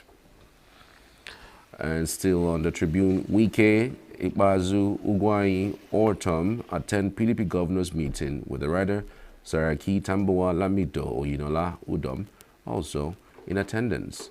NPA denies corruption allegations, says no misapplication of budgetary provisions. I am not going back to Aso Rock. Will campaign with Remi Tinubu in 2027, says Patience Jonathan. I am not desperate to return, but my spirit has already left there, Fubara speaks. Ishakiri, our Yoruba, we need to work together, Alafin says. Warri chiefs, others meet all your traditional rulers. Cancer before age 50 increasing in Nigeria, experts raise alarm. All the details on the Nigerian Tribune. On the Vanguard this morning, 2.7 trillion naira data expenses compete with food, others as Nigerians ration usage. It's about time. And still on the Guardian newspaper this morning, NPA debunks multi-billion naira corruption allegation. ASU raises concern over corruption and weak institution tasks federal government. You are future presidents, but fight corruption first, Obi tells African youths. You are future presidents, but fight corruption first, Obi tells African youths. Report highlights 2024 as hottest in Africa, warns of climate impact. Serap seeks CBN's disclosure on released funds to local government areas and Rivers councils. Defections. Wike joins PDP governors meeting in last-ditch efforts to save party. Dame Jonathan endorses Tinubu for 2027 poll. Local government poll. Protests trail APC primaries over alleged imposition of candidates. PDP accuses Imo government of wasting 2.1 billion naira on pilgrimage. All the details you can find on The Guardian. And now to the Daily Trust newspaper. On the Daily Trust this morning, I'm not desperate to return as governor. Rivers State Governor Fubara speaks. Leadership crisis rocks Katsina varsity again. Nigeria, Senegal in win or bust AFCON Under-20 quarterfinal clash. Ganduje under fire over one-party state comments. Ohaneze, Afenifere, NNPP, Fage, others react. All the details you can find on the Daily Trust. Benue, 159 killed in 40 days as fresh attacks claim 23. Jonathan's wife rules out return to Aso Villa, backs Tinubu. How truck crushed ex-varsity VC's children to death. And now to the Daily Times newspaper this morning. I will campaign for Tinubu in 2027. Patience Jonathan speaks. Crude oil theft. We have sent over 100 pipeline vandals to prison, says NSA. 2027, Atiku constitutionally fit to run. Ex-spokesman Sowomi speaks. West Africa security and political economy. You can find out the details of some of these headlines on the Daily Times newspaper. Oboweri hails late Edwin Clark as national icon, urges Nigerians to emulate bequeathed legacy. All right, we're back to the studios this morning. Chris Monica joins us for an interesting discourse out of the headlines. Good morning, Chris. Happy Monday. Good morning, Charles. Welcome to another day of Newspaper Review. We give glory to God. Interesting. There's a whole lot of development out of the headlines this morning. Patience Jonathan, the wife of the president. The president have been caught severally. That's the former president now. That's her husband. Goodluck Jonathan, criticizing the policies and programs of Tinubu's government. And it's shocking that the wife is coming out outrightly to say she's going to campaign for Tinubu. Yes. So what do you want us to talk about that? You want to put me in trouble? How so? I'm just joking. Nobody's putting nobody in trouble. I want to remind them, Jonathan, then good luck, Jonathan, then patient. Our amiable First Lady, during her own time, we enjoyed her. I just want to remind her, then good luck, Jonathan. There is, then patient, good luck, Jonathan. There is God, though. There is God, though. But look at it objectively. The madam of the house is a political figure, has her opinions, and can make decisions.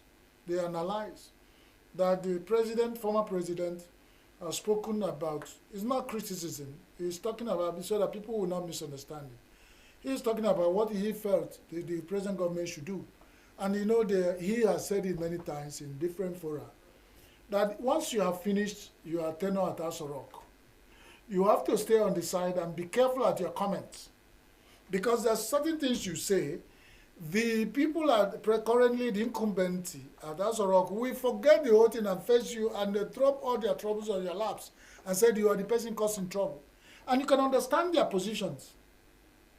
For some of them who have been left there for a long time, like OBJ, he keep coming out to hit hard, but the hitting hard is that he has an opinion as a citizen of Nigeria. After that long time, things are changing. He has not come out and say, these people are this, these people are, say that he will expect that this should be done. He gives his opinion as an advice, which is not even, they are not in any way implementing or enforcing. It's just that if you are there, I left there, I used to be an anchor, for instance, and I see you and say, Charles, you're doing well. But I felt that you should do one or two things to still do well, because I watch you from far. If you think that as a learner, we learn every day, what I mean in that way, if you are in Aso Rock, the Igbo proverb said, any man who has started owning a house before another must have more utensils, old utensils and all those kitchen things, more than the new one who is starting a home. And just like we say, we all learn, I use that analogy every time. You must, as a blacksmith who is learning how to do metal gong, look at the tail of a kite. So when those people speak, who have been there, from the days of Gowon, they meet and talk. Buhari, they've all gone there and come back. Good luck has been there. OBJ has been there. And when they talk, they share the experience. What makes you a consultant in medical sector and even in other areas of life is your level of experience. You go to the hospital if he's a medical consultant, and the medical consultant looks at you, he said, Doctor, I have malaria. The man looks into your eyes and said, has anybody in your house gone mad before? What is this man? What has malaria got to do with madness? The man will ask you questions when you are through. The man will pick from his experience over time being a medical doctor that leads to the level of being a consultant.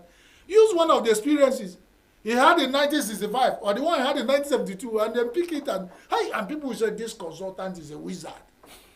So experience is experience.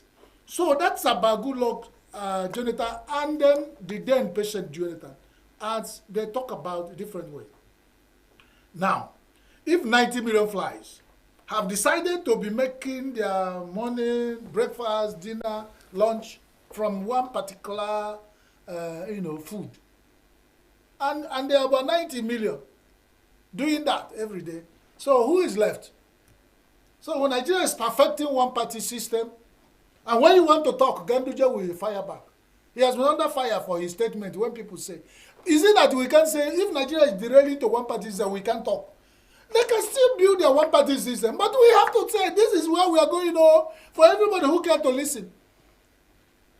That's all we can say. He has not stopped the Central Party from mopping up and all that. But if people say, if Dengulo Jonathan said, I'm going to campaign alongside with, then what is left?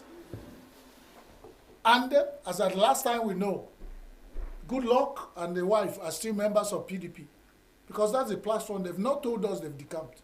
But if this morning we are hearing that the President Goodluck is saying, I'm going with the sitting incumbent first lady to campaign for her husband to return to us. There must be something that they have seen. And what does that mean? Everything is coming. No, I mean, it's confusing because the president, Goodluck Jonathan, former president now, said that Tinubu should be careful with the way he's going with this one-party thing. So it's not adding up that the wife of the president, the former president, is coming out to say he's going to campaign for Tinubu. It doesn't add up. It would look like an opinion from the family. I mean, you would think that the head of family should, hold the opinion in politics for the home. No, it doesn't stop that way. Because the way we are, nothing stops Goodluck, them patients from joining any party and the husband being on another side. That's one thing. And it's clear at the level they operate now. There's nothing that will say you are head of, which family are you head? You cannot, the level of partisanship of Dengulo being a first lady at that level and the kind of politics she has played and an open eye she has gotten, you now come and say this is where to be. No. If you're a husband of such a woman, you might be taking great risk to make such statement. You can only say, let's discuss. Look at this, your decision, though. There is God, though. There is God, though. Not only you follow come, or that kind of question. You have to be a discussion, that kind of discussion. You can't come and stamp your feet and say, I used to be, or this. You may find yourself working in Alaska because she is the state person who will direct which food you eat in the evening and who serves and who comes to see you. And at that level you operate. If you have a wife who has had a tear eye like that, you have to be careful. But this same woman... Do you think there was any sort of discussion regarding whether there's a one-party state or maybe who... You were asking me whether Goodluck, then patient sleeps with her husband in the same bed and they have discussion. Is that what you're saying? That's beyond me. Because as far as she remains the wife of the former president of Nigeria, and they are still married legally together, and there has not been any issue even. And we don't even suspect there will be any issue. They can discuss over, if not inside the Ziaza room, it can be on top of a dining table. Or in the morning they say, okay, you are going for the conference in South Africa. I'm going to attend political party somewhere, a meeting. And this is the kind of thing I'm thinking. So until this thing cooking, this political cooking they are doing, until matures, you can't say. Because they just be, you just see that they put meat on the fire, boiling and steaming. You are concluding that they are going to make a goosey soup. Don't be surprised. Before when they know they add the fish, you say, it looks like they're going to make a dikaiko. And they know that they ask snail. You say, no, it looks like fisherman soup. They were the shrimps. By the time these Nigerian politicians, our former president respected Goodluck Jonathan is a politician. The wife is a politician. The people they are talking about, they are all politicians, so you have to be very careful. Like he has told his colleague in Aso, he said, be careful. So everybody following them, even we that are talking about it, we are being careful and analyzing what then Goodluck Jonathan patients has said. So they are all the build-up of 2027. Absolutely. And the 2027 promises to be, if Nigeria builds up like that, we're having hope. But it's just that everybody is talking to them. Where we're just far down there. If we are operating at the same level with them, we can talk comfortably over a cup of tea, coffee, or over a plate of salad. I'm talking about, don't worry, Charles, I will campaign for the first, so we'll be talking at the same level.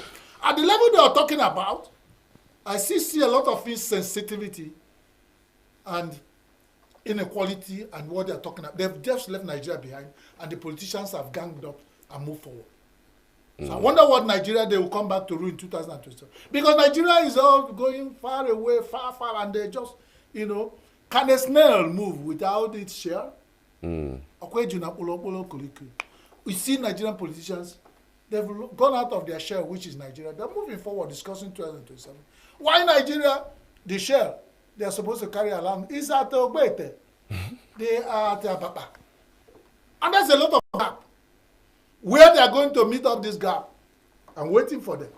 Because, of course, Nigeria waiting. Then we come back and wrap one cup of rice and start throwing in the street. And people will jump and die and stampede on themselves and die. Again, after they've finished cooking this soup, this 2027 soup there's nothing they've not put in it. So it's difficult for us to say what kind of soup these politicians make. But even whatever they make, they will still, whatever soup you make in Nigeria, you swallow to eat it. So when they start giving us one cup of lafu, amala, ewa, all those things we will use to eat the soup, we are waiting. And Nigeria should be on their toes waiting. Rivers emergency rule, the punchy punch. FG taps ex-AGF, 11 SARS, as Supreme Court battle will lose. Why is Nigeria fighting against itself? Nigeria clearly created, this is distraction. Why preparing for Rivers State emergency rule when it was clearly endorsed by National Assembly? So who made the law? Who created the law? Who signs? Who endorses? Who are the AGF, ex-AGF, and 11 sons? The sons we are given Senior Advocate of Nigeria. They are nominated and given by Nigeria. And they go to Supreme Court of Nigeria to talk about emergency rules set by Nigerian president. And we're going to discuss that. You're expecting that they're going to surprise me. And for quite some time, Nigerians have not surprised me. They are predictable. You see Nigerians, you'll be talking, this is what they're going to do. They will still go back there and they find it. At least some people who made the go to court to make this, what they call it, have pulled out. Delta State has pulled out. They are not part of the governors who went to court. So one down. How many to go? That's what we are working. Say the punchy is trying to sound punchy, that the way it used to be. Supreme Court battle rules. Which battle in Nigeria? Supreme Court, government money for government house, Bama Ghana. I'll be surprised. Are you expecting something, Charles? The way your son is like, I'm speaking something up. No. I mean, it's 6 months, right? So yes. Before this particular matter, even, and we're already counting 2 months. Before they even sit around to talk about the issue, it must have been 6 months. So because I didn't even think about that, because before the battle looms, the battle is still looming. So, but they can loom for 12 months, as far as I'm concerned, because. And then they'll go and pull out. And still on Rivers, though. Yeah. Fubara is saying he's not desperate to come back. I mean, what does this say to numerous supporters who have been clamoring that he returns? That's what my mind went there. Those red-wearing women who went to the street, and somebody has accused that he's pleading with the president to return him back to seat, and he's sponsoring. Meanwhile, he came back from overseas trip after 2 weeks of holidays in Germany. So we don't put these two together. And that's what I'm telling you about politicians. The kind of soup Nigerian politicians want to serve Nigeria in 2027. I don't think any cook in the world has actually known the menu or the recipe. I'm suspecting that the bug has beaten Fubara. He's now pulling back into his shell gradually, because the kind of move he has made in the past was so courageous and bold. But now for him to eat his words, he has to start with this kind of posture. You think he has something in the offing to have said this? Because, I mean, if you as a supporter, you have gone to protest. That's what I think, Charles. Okay. I'm not hiding it. There is something that Fubara is also thinking we are not thinking. Some of us that are very sympathetic to Rivers State Emergency, want him back, even supported the people who went to the street, might be disappointed. But just like every Nigerian politician, they are the co-hunters. You join them for a hunting spree. Halfway into the bush, they will turn around and say, if you like say a leg look like an antelope leg. And at that point, forward, going back, no way, going forward, no way. You are their mercy. Because somebody who you are going to for hunting, say, turn around and say you are the hunted. You are finished. In the wide bush, he can turn around and shoot you. That's Nigerian politician. And Fubara is not an excuse. Unless he begin. So even at this point, without this meeting they held abroad, and he came back, since that time he came back, Like certain, everybody has just kept, the whole issue of the flame of emergency rule, do this, he's dying, and he's not speaking much, he's not talking much again, he's quietly. And now, this morning, the spirit in him has just vamoosed overnight, and then he's not interested in going back to the government house in Port Harcourt. Something is wrong. I mean, when you are telling, we are not mumu, according to one of former Ghanaian national president. He said, one voice is mumu. Nigerians are not speaking one voice. That's why I'm speaking what I'm saying, so he can speak with you. He said, one voice is mumu. When everyone is speaking with one voice, he said it's mumu. Don't confuse me with that, your mumu or one voice. So we're not expecting anybody to speak with one voice because it will be mumu. So let anybody talk as you want. Let the majority. But what we are looking at, what majority are cooking here, you say, why should Goodluck Jonathan then put Goodluck saying he's going to campaign for when the husband has said it differs? That's the beauty of democracy. And they cook the soup to serve Nigeria. We that have been served, it's us that we decide whether we want to eat or not. But when they've made us so hungry, whatever they cook, we take. God help us. But when you are eating it, you keep, what they call it.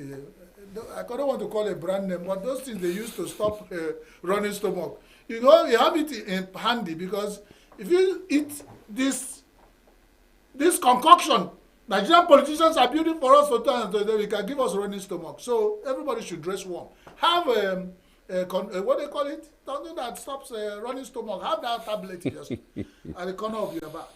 Right. When Wike Ipazu Ugwanyi Oton attend the PDP governors meeting, you now ask, how can people clearly fight, destroy, enter their sitting room, clean up the LCD TV, scatter it, carry the sofa upside down, tow it, remove even they scraped the marble.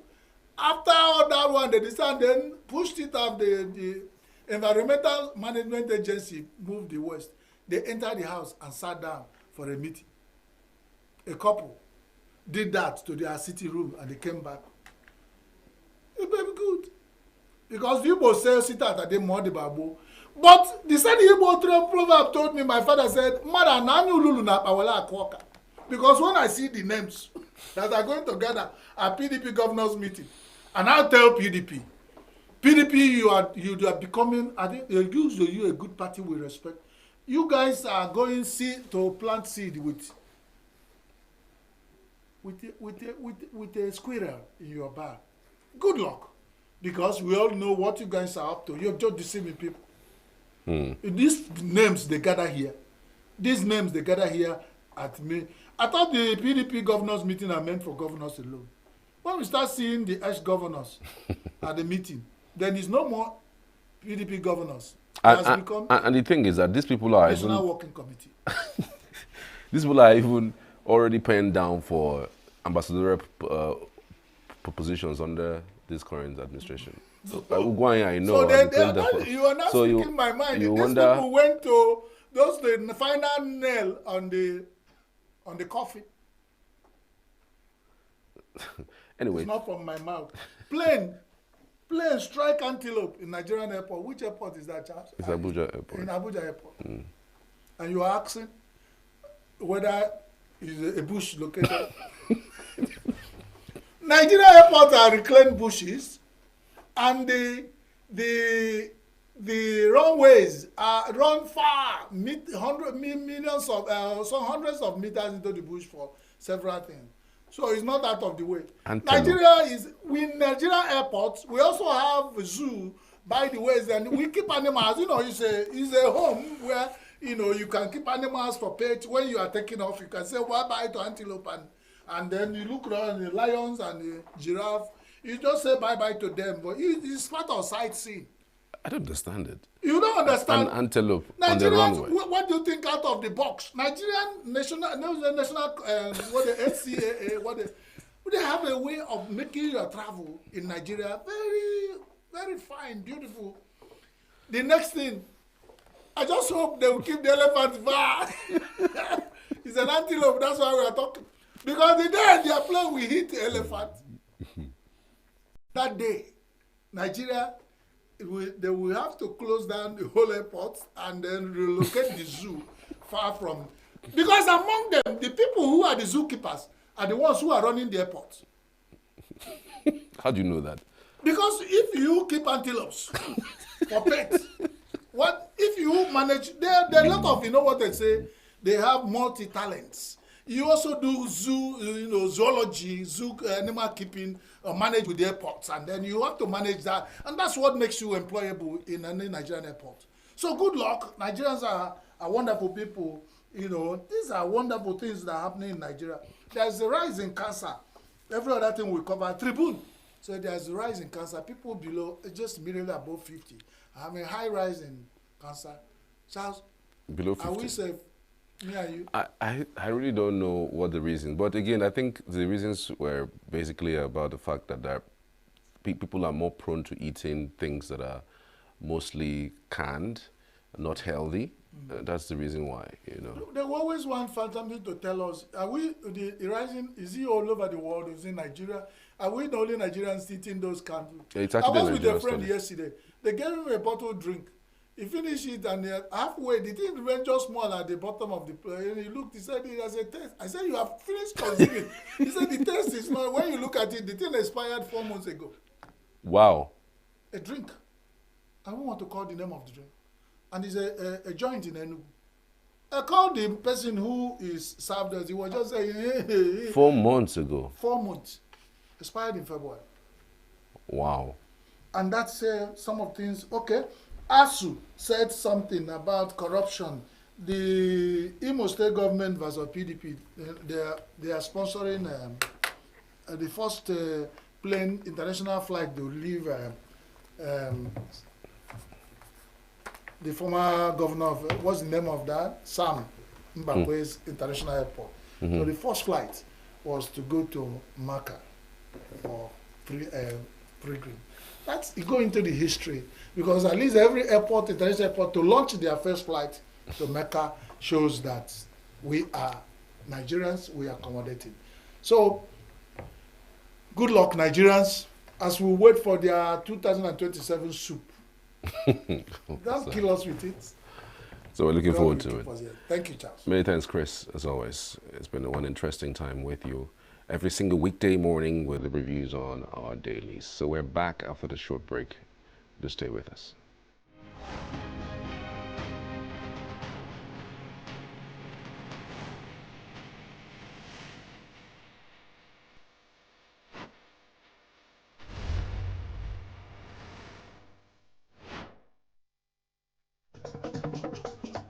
With a population of about 36 million people, the Southeast is awash with stories. Every day on Southeast News, we tell the peculiar story of the Southeast and her people. Our Southeast should be the Silicon Valley of Nigeria. Their successes, achievements, and daily challenges. Do you have a Southeast story to share? Community achievements and challenges, completed and uncompleted projects, bad roads, water scarcity, erosion, flooding, insecurity, or even disagreements? Bring it on to Southeast News. On Southeast News, no story is too big or too small. Southeast News. Let's tell our story. Showing on Signature TV every weekday at 4 p.m. WAT, 1600 hours GMT.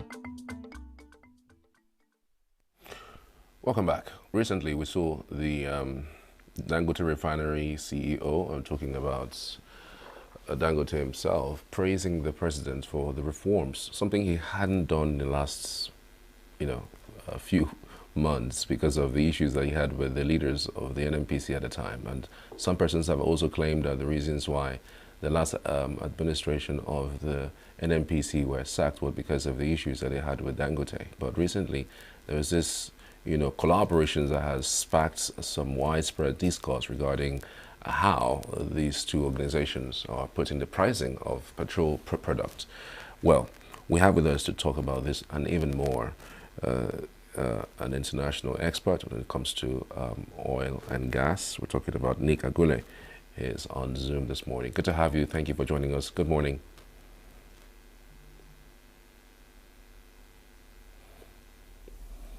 All right.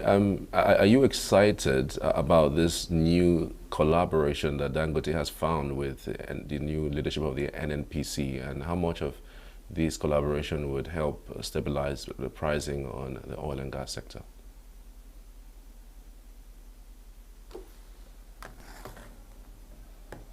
Thank you very much for that question. I am not excited about the collaboration because, in fact, if the regulators in Nigeria know what they are doing, they shouldn't sit and watch a collaboration like this. Why am I saying this?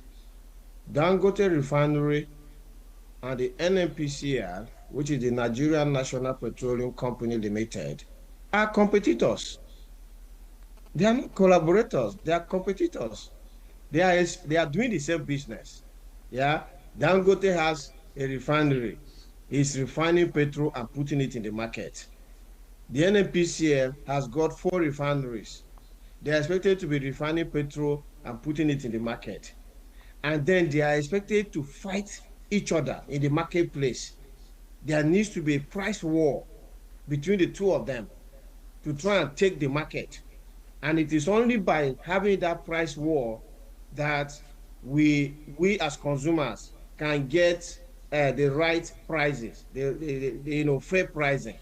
Imagine that the news out there is that MTN and Airtel have gone into a collaboration so that they can supply telephone to Nigeria. Is that going to be good news for us? It's not good news for us because we didn't know that instead of them to go into a price war, they are joining hands to fix prices for us.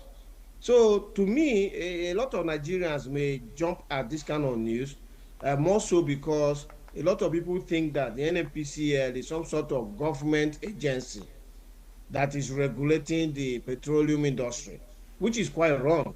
The NNPCL is a company operating in the petroleum sector just like Dangote is operating, Shell is operating, Mobil is operating, Chevron is operating. It's a company. It has nothing to do with government regulation of the industry. So if one company is now in bed with another company, when both of them should be out in the market looking for our money and engaging in a price war, I won't say that I'm excited about that. And of course, the regulator of the downstream sector, which is the Nigeria Midstream and Downstream Petroleum Regulatory Authority, and of course the Federal Competition and Consumer Protection Council, should call these two companies together and ask them what is the nature of this collaboration that you're talking about. Because if it is going to lead to price fixing, then you are committing a crime for which your managers will be charged to court. So this is what the least I expect of the regulators, to try and find out what this collaboration is all about. Yeah, I mean, quite an interesting discourse, and the way you've put it. I remember in the last, under Kyari, there was this consistent fighting. There was no week you wouldn't see a headline about Dangote going against the NNPC. But, you know, it's quite shocking that this new administration, you know, it was so easy in terms of seamlessness, in terms of their collaboration. One would wonder, it does look like it seems that both of them would work against the interest of the common man. But to what extent really? Because by and large, we know that Dangote, NNPC has 20% stake in Dangote's refinery. Don't you think that that's the reason why this collaboration is happening? First of all, I don't even think that the stake that the NNPCL has got in Dangote refinery is up to 20% anymore, because sometime last year, either before the commencement of refining activities at the Dangote refinery or before, there was a controversy that was raised by Dangote refinery that the NNPCL did not pay for their share capital that they took in Dangote refinery. And then I think Dangote announced, if I remember well, that it's now down to 13.5% or something. But whatever be the case, the fact is that the NNPCL holds shares in Dangote Refinery. But just to, before I go forward, let me take on the Carey era in the NNPCL when he was the group CEO. The fight that Mele Carey led NNPCL that they had with Dangote Refinery was not a fight for the betterment of the consumer. It was not. It was a selfish fight by the NNPCL, who wanted to become a monopoly to supply Dangote Refinery's products. So that fight, in fact, the genesis of that fight was the fact that the NNPCL already had an arrangement where they were blending PMS in mortar. And then when Dangote Refinery was to come on stream, both the NNPCL and the regulator, for strange reasons, a regulator siding with another operator in the industry, were bad-mouthing Dangote Refinery, saying Dangote Refinery was not licensed, Dangote Refinery products were below standard and all of that. Just imagine that, because the thing in the oil industry is not as clear to Nigerians as other sectors. So just imagine that the Central Bank of Nigeria, which is the regulator of the banking industry, is siding with Zenith Bank against GT Bank. This is what was happening, as bad as that was. And unfortunately, the man who is the head of the Nigerian Midstream and Downstream Petroleum Regulatory Authority is still in his job as we speak today. But what happened clearly was, as I've said, Central Bank, regulator of the entire industry, siding with Zenith Bank to fight GT Bank. That is what was happening in the Mele Kyari era. And it was not for the good of the consumer. When the fight got to a point where the NNPCL now say, oh, who will be the sole supplier of Dangote Refinery's petroleum products in the Nigerian market. Again, it was terrible for somebody who have their own refinery, and yet they allowed their own refinery to die, and they were now struggling over the products of another refinery that they will be the only people to supply it.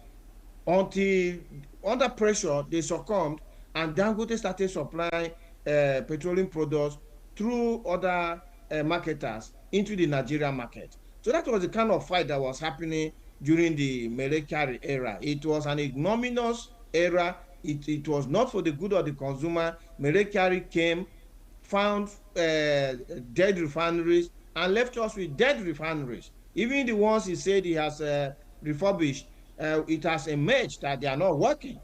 So basically what Mele Kyari did is nothing more than what the other man, what's his name, who was a minister for aviation, who went and painted an Ethiopian airline aircraft in Nigerian colors and came and did a fanfare to launch Air Nigeria, or is it Nigeria in Abuja, before he left office. That is what Mele Kyari left with us. So all this fight was not for our good, and the collaboration that they are now having, the Dangote Refinery and NNPCL, is also not for our good. Let the NNPCL be a true competitor to Dangote Refinery, so that we can, as Nigerians, know that we are paying fair prices for petroleum products. And I can assure you that we are not paying fair prices, because if you look at the international crude oil market, between the time that Dangote Refinery started refining, I think they started refining in January of 2024. And I think by the time they started to refine PMS was about July, August of last year, 2024. Crude oil prices have gone as high as $91. And as we speak today, crude oil prices are $65. I just checked the market before I came online now. Now imagine that kind of fall in pricing, yet Nigerians are still buying petrol close to the 1,000 naira mark. There has been no significant fall in the pump price of petrol, given that crude oil price have come down from $91 to do you know that it actually went below $60? Crude oil prices went below $60. And we are not seeing that at the pump. Why aren't we seeing it at the pump? There is no one else to compete with Dangote Refinery. It's the dominant supplier. There's no one else. Because if, for instance, NNPCL 4 refineries were up and running, 445,000 445,000 barrels were working, then the NNPCL will be pushing products in the market, Dangote Refinery will be pushing products in the market, and for them to sell, they will start cutting prices. If Dangote cuts their price, NNPCL will cut their price, or NNPCL will cut their price, Dangote will cut their price. And today, we should be buying petrol in the neighborhood of that kind of 500 to 600 naira. Yet, we're buying close to 1,000. So you can see that Dangote Refinery is just having a field day, making a lot of money. The only competition to Dangote Refinery today, as we speak, is if anybody, whether the NNPC or any major marketer, goes to import petroleum products. We just look at how much is the cost of importation. So, by your analogy, this collaboration should not be happening. In fact, they should be competing, not collaborating in this sense. But one would wonder, is it not then about time that you feel that the NNPC should really sell the refineries, or maybe even lease it, so that we could have some sort of competition with Dangote refineries? More than about time. More than. These are the kind of things that one had expected that President Tinubu was going to deal with immediately he took office. As President Tinubu took office in May 2023, the whole thinking was that because he's an oil industry man, and he has watched the performance of these refineries in the care of the NNPCL over time, for over 20 years and counting, that these refineries have not refined any barrels of crude oil, and yet they are paying billions to staff who have been there doing nothing, and that these refineries were actually sold in 2007 by the President Obasanjo regime, in the twilight of the President Obasanjo regime. Put all these things together should have made President Tinubu to realize that I can go back and sell these refineries. If investors put over $1 billion on these refineries, for in fact, 51% share of the refineries back in 2007, that I can go back and sell them. And if President Tinubu, in the first 6 months in office, had asked the Bureau for Public Enterprises to pick up the template that they used in selling the refineries in 2007, and brush up the template, update that template with current realities, and put the refineries in the market, we could have sold the refineries by now. And I can assure you that it would have taken, if we sold the refineries in 2023, by 2024, some of the refineries would have come back into operation already. And today we will have a real competitor in the market with Dangote Refinery. Otherwise, where we are now, Nigerians are just being roasted with high petroleum product prices. So, by your analogy, it means that the pricing for the petroleum product is not fair to Nigerians.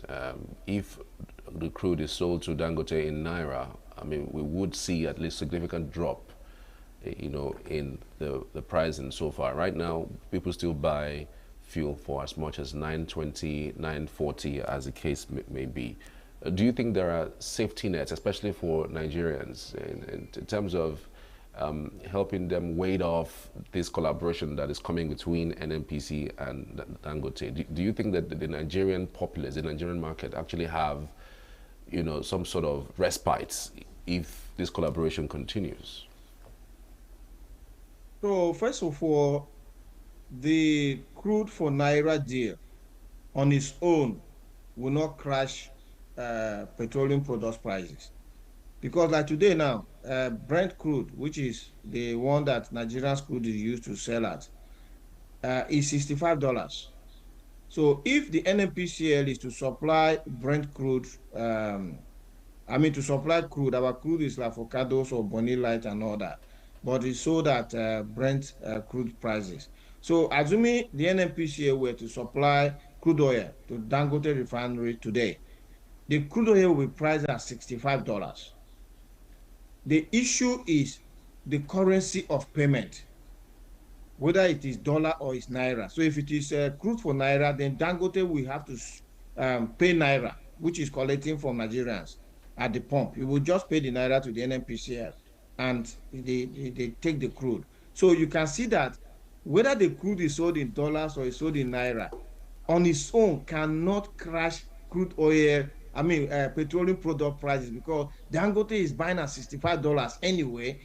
You understand? Except if the Nigerian government now says, okay, because the crude oil belongs to us and we are producing it at, say, $40.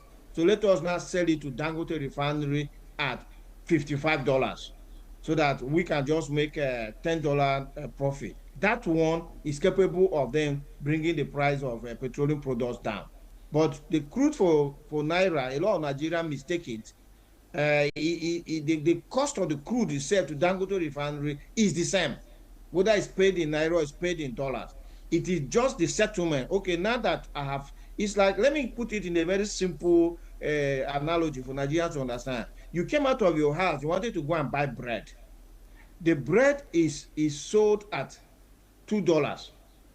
When you buy the bread, you and the seller of the bread, we agree in what currency should I pay you. If it is in naira, you just pay 2,000 naira and walk away. If it's in dollar, you pay the $2. To you, the cost of the bread is still $2, regardless of the currency that you use in settling. So that's the kind of thing I'm talking about. So back to the point that you raised about the collaboration. These two companies are competitors. They are not collaborators.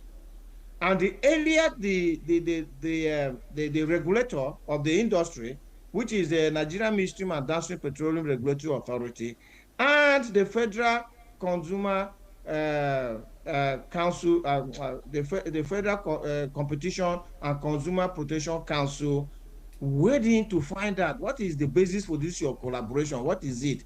Is it going to lead to Nigeria not getting fair pricing? That is the reason why they are there in their offices this morning, on a Monday morning. So what we expect the NNPCL to be doing is to go to their refineries and see how they are going to fix them. And if they cannot fix them, they should just raise the surrender flag, the white flag, and say, we have surrendered.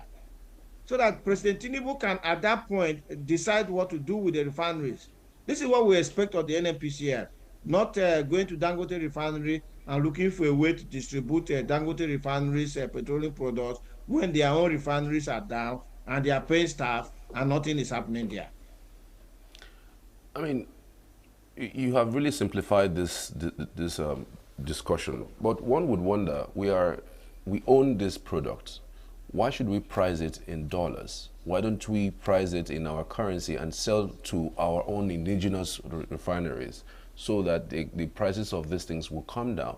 I mean, look at what's going on in Libya, what's going on in other countries in the North Africa. The prices of the fuel there is far lower than what we have in Nigeria, including the population that we have against theirs. One will wonder, why don't we price this oil, this crude in our country, because it belongs to us? Yes, so the point you have made is a very valid point. We own the crude, so why should we price it at market prices and then have petroleum products very expensive in the country where people are struggling to afford their rent? Workers this morning going to work, a lot of them are spending more than 50% of their earnings on transportation costs alone, before you talk about other costs like housing, food, and healthcare and every education. But I had on several occasions offered President Tinubu the option, because he is also the Minister for Petroleum, to say that why don't the Nigerian government enter into the same agreement that we entered with foreign refineries? Why don't we enter that same agreement with Dangote refinery, whereby Nigerian government does not even need to sell crude oil to Dangote refinery? We just supply to Dangote refinery crude oil, 200,000 barrels, and tell Dangote refinery that refine this crude oil for us and supply the products to us so that we can now sell them to Nigerians at cheaper rates. And yet, as a country, we'll be making money from the sale of the crude oil, and at the same time, Nigerians will be buying petrol far cheaper. We can enter an agreement like that. Why can't we enter an agreement like that? If we entered agreements like that with foreign refinery, why are we not entering it with Dangote refinery? But question number 2 is that, does Nigeria have that crude oil to supply to Dangote refinery? Do we have it? That's the question. Because all of the crude oil that is produced in Nigeria does not belong to Nigeria alone. Nigeria only has its own share from the crude oil, either from the joint venture or from the production sharing contract. You know, because the other operators, which is the international oil companies and the indigenous oil companies operating in the Nigerian oil sector, they also have their own share of crude oil. And the federal government cannot force their hands to supply their crude oil to Dangote refinery because some of them took loans to invest in the oil field on the promise that when crude oil is produced, they will use the crude oil to pay for the loans. So for a company that enters such an agreement, and there are many of them, because I operated in that industry for many years, they now produce the crude oil, and then the federal government hijacks the crude oil and says, give it to Dangote refinery, instead of giving it to the person who gave you the loan to help you to produce the crude oil in the first place. This will just break the agreement and make Nigeria a no-go place for investors. So the real other issue that President Tinubu should be dealing with is that, why should the United States of America have 50 billion barrels of crude oil in reserve, and they are producing more than 10 million barrels per day, and Nigeria has 37 billion barrels reserve, and we're only producing less than 2 million. You know, just find a way to increase this production. You know, when President Tinubu came into office in May 2023, if he had called a summit of all the stakeholders in the oil industry in Nigeria to say that, look, 2 things. Number 1, I know that we produced 2.5 million barrels in Nigeria before. What can I do as your president for us to at least go back to that 2.5 million barrels, because the infrastructure to produce it is already there? That's number 1. Number 2, what will I do as your president to enable you push our production up to like 5 million barrels in the next 3 to 5 years? What should I do as your president? And by now, if production was ramping up to the 2.5 million barrels, we could probably in 2026, where we are now, be producing that 2 million or the 2.5 million barrels. And imagine if we increase production by 500,000 barrels, and we decided that we are going to give all of it to Dangote refinery, so that later Dangote refinery will be refining the products for Nigeria. Today we'll be buying products at much cheaper rates. So you see, there seems not to be movement on the side of government in terms of decision making and policy making in regards to this thing. This government will soon be 2 years in office. They might think they have all the time. They don't have all the time. You know, when you have a program and you enter office, you execute your program. Look at Donald Trump. Agree with him or disagree with him, like him or hate him, you know that the man came into office with a program and he set out to execute the program. So if President Tinubu came into office with an agenda for the oil industry, it should be on now. If he came with an agenda for the power sector, it should be on now. If he came with an agenda for domestic gas, it should be on now. If he came with plants, it should be on now. If he came with an agenda with railways, it should be on now. If he came with an agenda for agriculture, it should be on now. Same with an agenda for manufacturing, same with an agenda for tourism, and all of that. When you come with an agenda, within the first 6 months in office, you really begin the execution of that agenda. So that by the midterm, which is 2 years, you can now be telling Nigerians that, look at what I have done in 2 years. What is President Tinubu going to tell us at the half-year mark? Because the issues that he inherited are still there. Insecurity is still there. Agriculture, as a result, is still there. They still plant. You know, we are not saying everything should start working now, but we are saying, has the journey started? If we ask the question now, power sector, where is the journey that has started to add megawatts to the grid? Where is the journey? That is, I think that President Tinubu, I think he needs to sit up. That will be my conclusion on the matter. Do you think that Nigeria is ripe for stopping completely importation of fuel from other countries? So many persons say that with the emergence of Dangote refinery, it will seem like our country will be a lot better, our currency will be a lot better. That hasn't really happened. But for you, do you think that with what we have with NNPC and Dangote right now, we are ripe for a total ban on importation of fuel? I will say two things. Number one, if we ban importation of petroleum products, it will then make Dangote refinery an absolute monopoly. In itself, there's no problem about that. In a lot of economies, you have monopolies. Like even here in the UK, where I'm speaking to you now, the people who bring power to the retailers, who then retail to us, are monopolies. The only thing that happens in a monopoly is that the government then takes very in-depth interest in the pricing of that monopoly. The government does not let the monopoly set prices on its own. Neither is the government setting prices for the monopoly.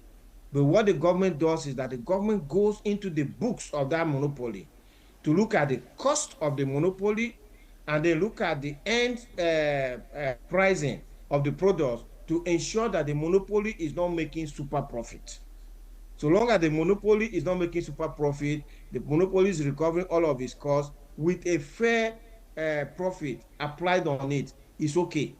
So if we ban, then the NMDPRA, which is the regulator of the downstream sector, and the FCCPC, which is the consumer protection, must be in Dangote refinery to look at Dangote refinery's books. How much is it costing you to refine a liter of petrol? Will allow you profit margin of maybe 5%, 10% on it. This will be the pricing. That is what happens in a monopoly regime. On the other hand, if the government does not ban, then importation remains our only hope for competition in the industry. Since no other refinery in Nigeria has the scale of Dangote refinery, if there is no ban, then importation will remain the only basis for why Dangote refinery may fear competition and reduce prices for us. So it's left for the government to decide on what they want to do. But for me, the real solution will be, whilst we are discussing this, our 4 refineries should be going to the private sector to operate. All right. There's this refinery that we're hearing that might come up sometime soon, somewhere in Akwa Ibom. I think BUA is looking to establish its own refinery pretty soon. But I'm wondering if you think that Nigeria needs more refineries right now in order to be able to even beat the price down. Do you think competition would do that, and to what extent? This collaboration that NNPC and Dangote is doing, do you think that it would also extend that to this refinery if it comes on board? What are Nigerians really gaining from this whole collaborations? Because it does seem that Nigerians are not gaining anything significant, because when this Dangote refinery came on board, we were thinking that prices are going to come down, over time. But this is around more than a year or so, and up until this moment, it doesn't look like these prices are actually going to come down. What are the importance or the advantages of having more refineries? And do you also think that modular refineries should also come on stream? What are the advantages and what are the disadvantages? First of all, NNPCL's 445,000 barrels per day capacity refineries alone is enough for the Nigerian market. The Nigerian market, I don't think the Nigerian market demands more than what that kind of output is. So Dangote refinery, 650,000 barrels capacity, is already over and above the demand in the Nigerian market. And that is what Dangote is exporting some of its products. So the question is that, does Nigeria need more refineries now? The answer is yes. We can have more refineries, but not for the Nigerian market. because the Nigerian market as we stand now, the capacity that we have in country, which is coming from the 650,000 barrels Dangote refinery is already enough.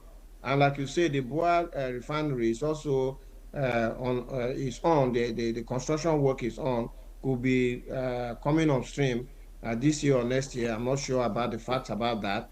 But the thing is that Singapore does not produce a barrel of crude oil. Not one barrel of crude oil does Singapore produces, not one. And yet, Singapore's refining capacity is about 1.5 million barrels per day. 1.5 million barrels per day. That means if you add Dangote refinery to the NNPCL refinery to the Boa refinery, you have still not yet got to Singapore's refining capacity. So, and the Singaporean market, given the small size of Singapore, is not the one consuming all of those products. Instead, Singapore is refining petroleum products and selling it to even the likes of Nigeria, which is an oil producer. So if we want to have more refineries, it's a welcome idea, so that if at the end, Nigeria does not even export any crude oil again, we don't export any crude oil again, all the crude oil that we produce, we put them through the refineries that are in Nigeria, and we refine them, and then we sell them to consumers abroad. It is better for our economy because, you see, we're adding value to the crude oil. The refineries are in Nigeria, they are going to create jobs, and they pay taxes, and it will make our economy to be better, so that what we are now selling to consumers outside the country are refined products. So these are the kind of areas that you expect government to be looking at, to say, look, how are we going to create an enabling environment? What can we do to attract investors to come and set up more refineries in Nigeria, so that we will just be refining all of our crude oil before we export? Interesting. How do you think the international community is reacting to Dangote's refinery? I mean, they have made a lot of monies from Nigeria's, over the years, importing fuel from them. How do you think they are adjusting, to what we already have right now? And do you think that they would have other plans going forward? Yes, so they made a lot of money from us, truly, because for a long time, 20 years or more, Nigeria as a major oil producer was not refining. So our crude oil was going abroad, they were refining for us and sending it back to us. Now that Dangote refinery has come, let me also add a caveat that even now that Dangote refinery has come, importation of petroleum products is still happening in Nigeria. NNPCL is still importing petroleum products. It's just that it's no longer importing it at the volume that they were doing before Dangote refinery started. And the people that we were buying petroleum products from, they will have a loss in market share. Our market, they will have a loss. But it's not an issue because, you see, as we speak today, the world is still demanding more petroleum products than are being produced. So there will always be market elsewhere. That's why Dangote refinery himself has reported selling petroleum products to the likes of Saudi Aramco in Saudi Arabia, to the United States, to Europe, and all of that, and then even to Africa. So it's a free world. Oil moves across boundaries. The thing with the crude oil, is that if you look at an economy like the US is producing maybe 13 million barrels per day. They are producing more than 10 million barrels, what Nigeria is producing. Yet the US is importing crude oil. Yet the US is exporting crude oil. So that is the way it works. The US has a huge refining capacity. Their refining capacity is above 10 million barrels per day as well. Yet the US is still importing petroleum products. Yet the US is still exporting petroleum products. So when it comes to petroleum, it's not a hard and fast rule to say that, oh, if you have a Dangote refinery, then everything must be consumed from Dangote refinery and all that. No, Dangote refinery can export, can supply the Nigerian market. Nigeria can export crude oil, can import crude oil, and that's the way it works. The petrol moves crude oil and petroleum products, they move in line with the ownership. They don't move in line with national boundaries. So that's the way it happens. Have we completely harnessed the importance or the advantages that comes with modular refineries? If we haven't, how can we do that? Because I was thinking that that could have been the way to go in order to be quick in putting competition at the front burner. So the advantage with modular refineries is that you don't have to have a full refinery built before you start refining petroleum products. Because if you see that Dangote refinery that is there now, that refinery itself is in modules. There is a module for PMS, there's a module for AGO, which is diesel, there's a module for aviation fuel, there's a module for LPG, which is what we call cooking gas, there's a module for other products like asphalt and all of that, and petrochemicals that come off a refinery. So a modular refinery is meant to be an easy to construct refinery. Usually it's already like constructed already, and then you just bring it and then install it for one module. So you can just install the module for diesel production only, and then you take in crude oil and refined diesel and all of that. It's meant to expand refining such that you don't have to have money like Dangote's $20 billion before you can operate a refinery. You can have less than that, even less than $1 billion, and you set up a modular refinery to now produce. The question is that a lot of people have got licenses in Nigeria to set up modular refineries. A few of them are up and running, but the majority of those licenses are live west, which is another area that the government needs to look into. President Tinubu is the Minister for Petroleum. For me, I think he's too busy to be looking into some of these things. If he releases a portfolio to a full minister, the minister will look into modular refinery and say, how many people have got licenses? And how many people have even started the design work for the refinery? Don't talk about construction. And you have not started anything. We will take the refinery, the license from you and award it to people who have the capacity to do it. That is how you manage an economy. People go to office, they need to be working. You need to be dealing with the matters that are on your table. We can't just let this economy to be running on a free fall as it is now.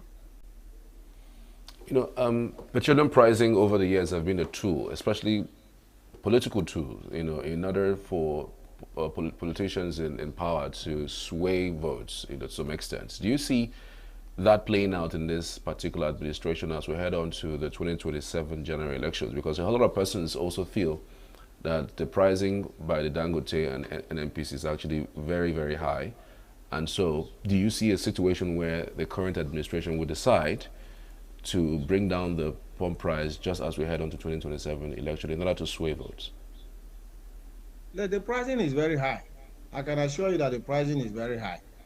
We are buying petroleum products at Platts, which is the international price at which petroleum products are sold. But Nigerians are not earning at international levels. Like my daughter, who is a primary school teacher, she just left home to go to work. She's earning 3,000 pounds, 3,000 pounds a month. If you convert that to Nigerian money, it's over 6 million. Imagine a primary school teacher earning 6 million naira a month. Yeah, but she's paying petroleum products at Platts in the UK, and a Nigerian worker who is on 70,000 naira is also forced to pay for petroleum products at Platts. It's too expensive, because like the cost per liter of petrol here in the UK now is 1.3, so but even just say, let's just for analysis sake, we say it's even 2 pounds. If it is 2 pounds, my daughter will be able to buy 1,500 liters of petrol at 2 pounds with her salary. But now, let's say petrol in Nigeria is 1,000 naira. Somebody who is on minimum wage of 70,000 naira can only buy 70 liters. So the man in Nigeria can only buy 70 liters of petrol. My daughter can buy 1,500 liters of petrol. Can you see the difference in terms of what we're talking about? So the price is rather too high. And the things that the government will now do to bring the prices down, The government is not doing it, which is basically our refinery, number one, basically looking at things like power supply. Because, you know, it is a lot of the petroleum products are going into generating sets to generate power. And if power supply was improving, then the demand for petroleum products for generating sets will fall. And, you know, the lower the demand, the lower the price for products. And then the government should be looking at mass transportation. Mass transportation, my daughter that I'm talking about now, she didn't carry a car to work. She just walk to the bus station, she take a bus. So that bus is mass transportation. There are trains, mass transportation. So if you look at all of that traffic coming into Lagos, coming into Abuja, people are sitting alone in their car, driving to work and burning petroleum products. Whereas if 10,000 of them were on one train, they will all be paying for the same petroleum product that the train is using. And by the way, as we speak here today, trains are using electricity. And that electricity is coming from renewable energy, which is solar or wind or hydro. You know, so if that be the case, then we will not be depending on these petroleum products that much again. So there's still a lot of work for the government to do to make things better for We Nigerians. really appreciate you for breaking it down for us the way and manner you've done this morning. Many thanks for your time. Truly appreciate it. Thank you very much, and have a nice day. All right. We are back after the short break. Do stay with us. Every second, every minute.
The National Youth Service Corps NYSC Permanent Orientation Camp in ENUGU, Enugu State came alive with vibrant displays of Nigeria's rich cultural heritage during the Cultural Carnival of the 2025 Batch A Stream 1 Orientation course.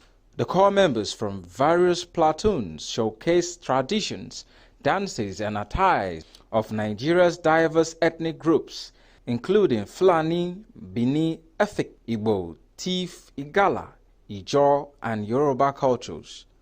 The carnival, which crowns the 3-week orientation program, is aimed at fostering unity and cultural appreciation among participants. In her address, the Enugu State Coordinator of NYSC, Oluwakemi Awolola, underscored the essence of the carnival in fostering national unity and cohesion. Awolola also expressed gratitude to the traditional rulers present at the event for their contribution to the success of the occasion. In their ingenuity, they have been able to portray the different diverse culture in our country. Not only that, they were able to, in their ingenuity, they were able to show us that in our diversity there is unity, that we are still united.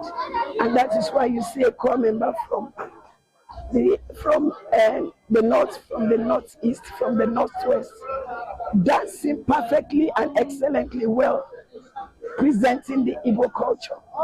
They were all here, they were all excited. They were all doing it with zeal, with so much joy. You can see that there is hope for our nation. And what NYSC stands for, that unity and integration, we are able to witness it here today. Speaking on the occasion, His Royal Highness Igwe AOU Uhala of Ezineri Ngbidi Kingdom and Igwe-elect of Ohaja Autonomous Community, Kingsley Okeke, commended the core members for their vibrant displays and the NYSC's efforts in fostering cultural integration. We are very, very proud to welcome all of you, that you will stay in your 1 year service to the nation peacefully, and at the end of the day, we will go home rejoicing to the glory of God. The leadership of the NYSC, I will surely not miss out. Our wonderful mother, yes, I heard when they mentioned that, mother. And I'll still stand on that word, mother. Mrs. Oluwakemi Awolola, the great woman of virtue, the woman that has turned things around, because it had never been like this before now. Some core members who spoke to Signature TV shared their reflections of the carnival's significance, highlighting its impact on their understanding of Nigeria's diversity. I represent the attire I represent the king of the Jaws, which is popularly known as Pere. So the Ijaw people, as you can see, they live in rural areas, they cover 8 local governments. The Ijaw tribe is a very strong tribe, it's a very powerful tribe. They don't bow to any king, they are very well cultured and respectful people. The carnival was a nice experience. It's here we represent different cultures.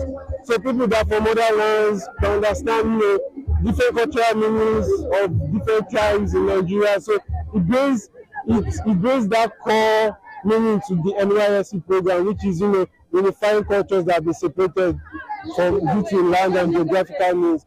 And I'm the Totiv of the Tiv community. Tiv people are known for their agriculture, and they are also warriors.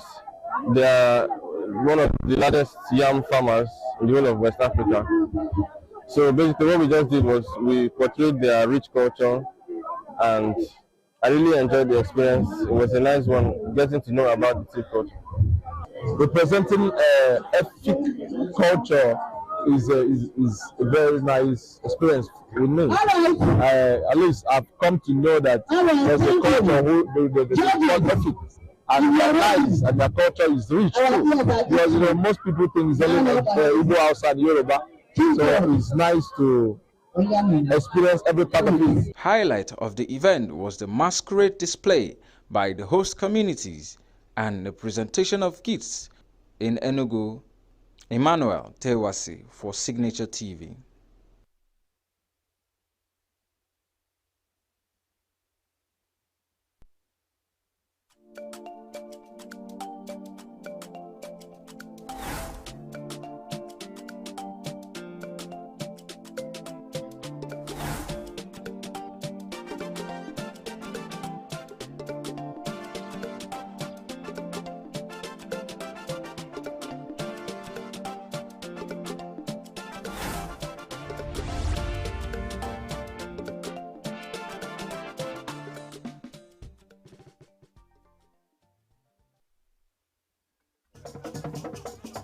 With a population of about 36 million people, the Southeast is awash with stories. Every day on Southeast News, we tell the peculiar story of the Southeast and her people. Our Southeast should be the Silicon Valley of Nigeria. Their successes, achievements, and daily challenges. Do you have a Southeast story to share? Community achievements and challenges, completed and uncompleted projects, bad roads, water scarcity, erosion, flooding, insecurity, or even disagreements? Bring it on to Southeast News. On Southeast News, no story is too big or too small. Southeast News. Let's tell our story. Showing on Signature TV every weekday at 4 p.m. WAT, 1600 hours GMT. Amid rising insecurity in parts of Nigeria, a former Minister of Defense, Theophilus Danjuma, has called Nigerians to defend themselves against bandits. But is arm bearing the best way to save ourselves as Nigerians? Today, we are on the streets of Abuja to get the opinion of Nigerians. Without mincing words, I will say yes, because everybody knows the situation that we are facing in Nigeria regarding insecurity. Truly, to be candid, I am one of the advocates clamoring for state policy, because like we have youths, gallant youths that can really help this country in tackling insecurity. Yes, because in my area, in my clan, or let's say in my district or hamlet, we have places that somebody from Lagos, if he's been posted there, does not know the terrain where all these bad people are, or will not even know what is happening in the community. But my people know what is happening, so they can help in tackling insecurity in one way or the other. It's very, very serious. It's a serious issue, like Benue State. No, I don't support that, because if you do that, it's going to cause a more war. Because a normal man on the street can get angry and bring a gun from the pocket and shoot somebody down. So I don't support it. Nigerians should be allowed to bear firearms. I would like to have my own gun. For example, I stay at Buhari. I can't go home once it is late. I'm scared. And once it is late, 5:30, 6, I can't leave Buhari, because I'll be checking what time will I get back. It's everywhere is something else now. I have to be careful where I enter, even in this Abuja. I have to be careful where I enter. It's bad now, especially if you want to be a farmer. You can't farm again. You have to be careful.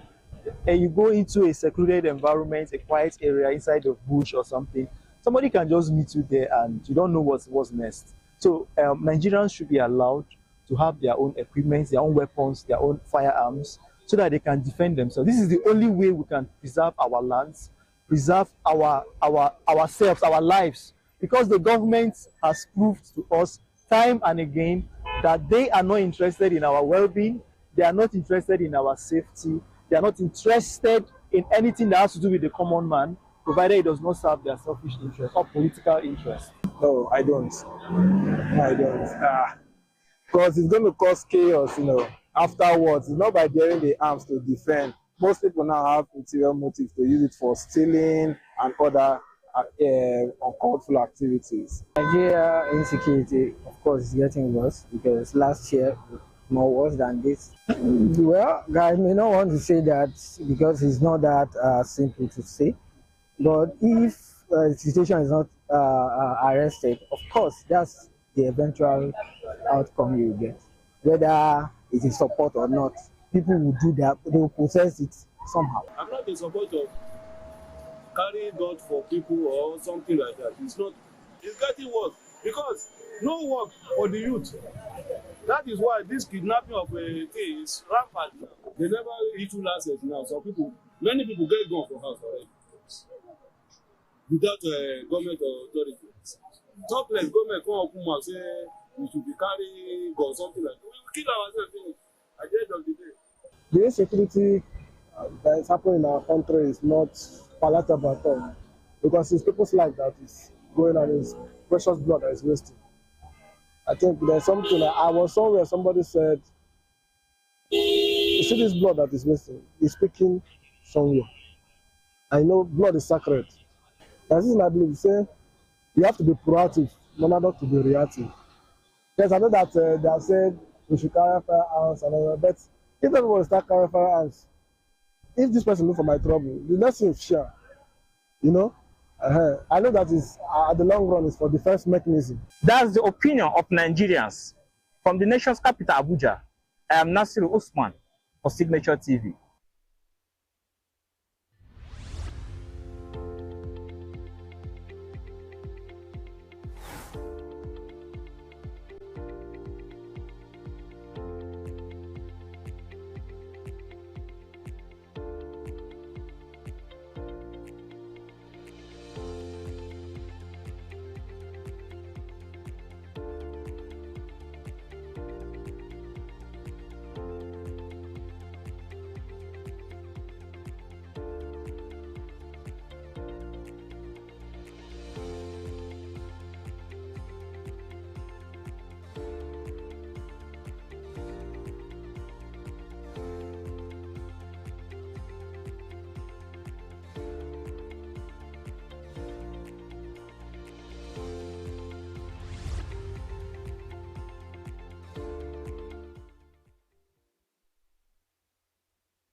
With a population of about 36 million people, the Southeast is awash with stories.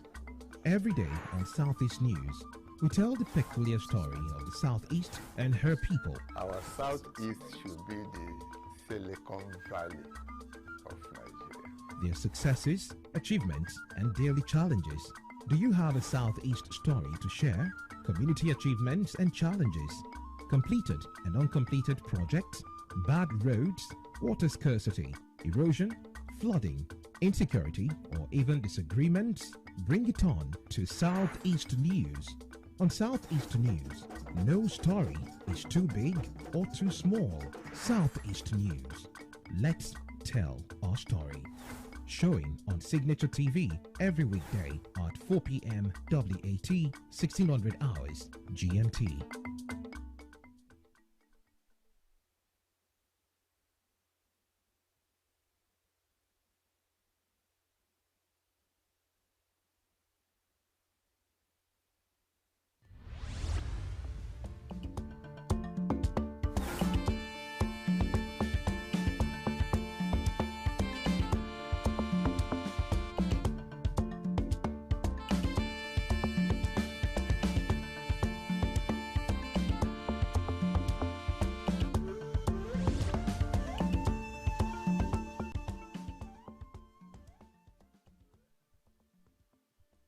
Every year, millions of people around the world are diagnosed with cancer, a disease that remains one of the leading causes of death globally.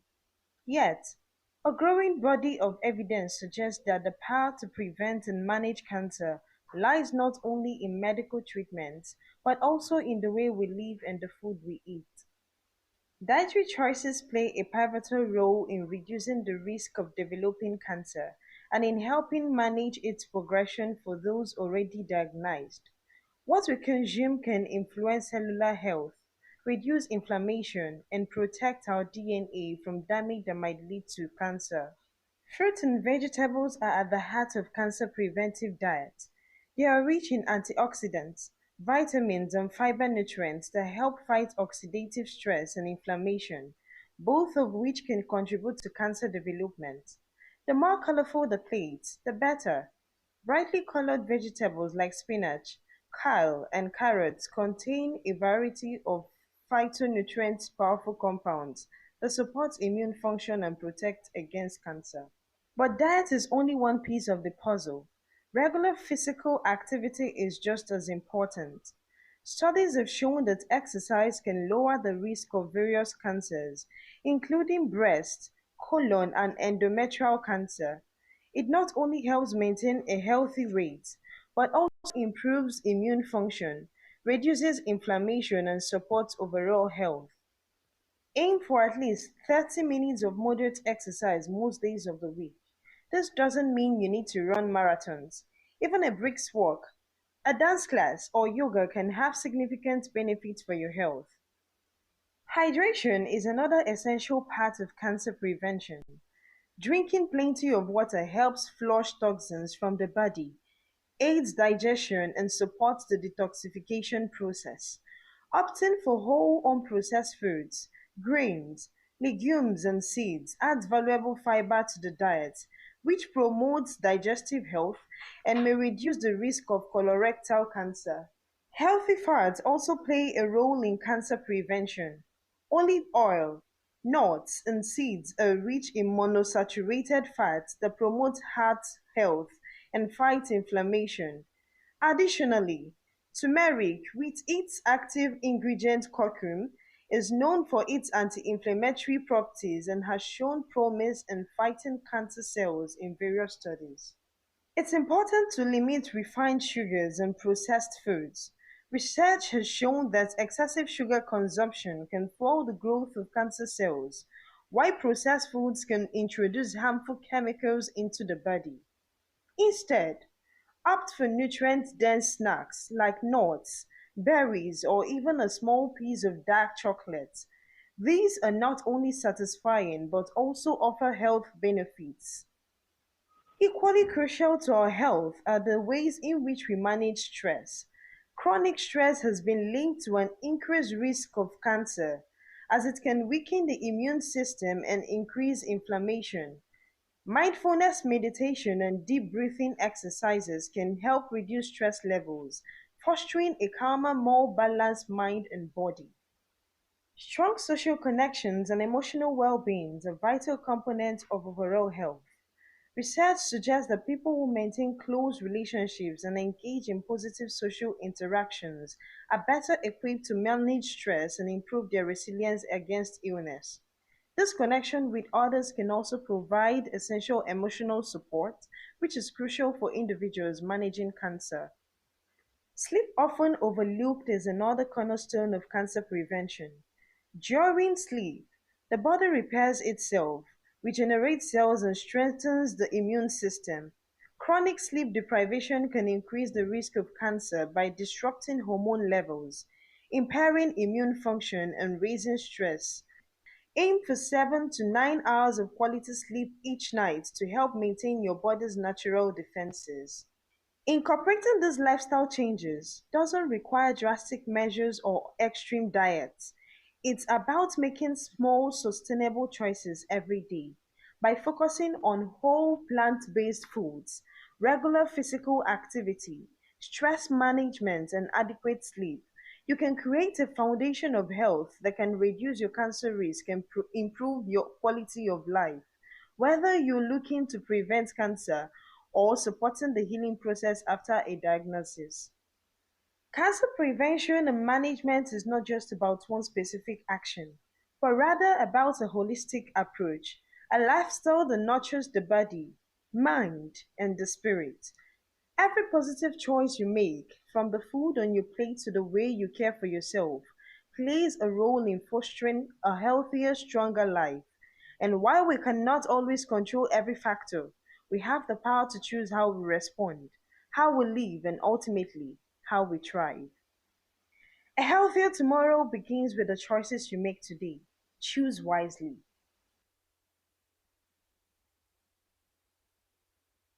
Every second, every minute,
Welcome back. This is Signature Morning on Signature TV. It's a Monday, May 12th, 2025. Charles here. Hope you're good. So we are going to be talking about the IMF loan that was given to Nigeria on COVID-19 some few years back. We're hearing that the repayment has been done in full in one of the reports that we actually received. We have with us on the other side of the studio Abdul Mumin Musa Omia is an academician and a sociologist. Thank you so much for joining us. Good morning.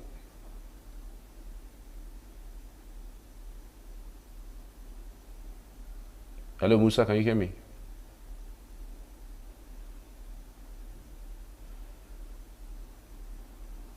Musa, can you hear me? Okay, we'll just head on to a very short break. We'll be back after this. Just stay with us.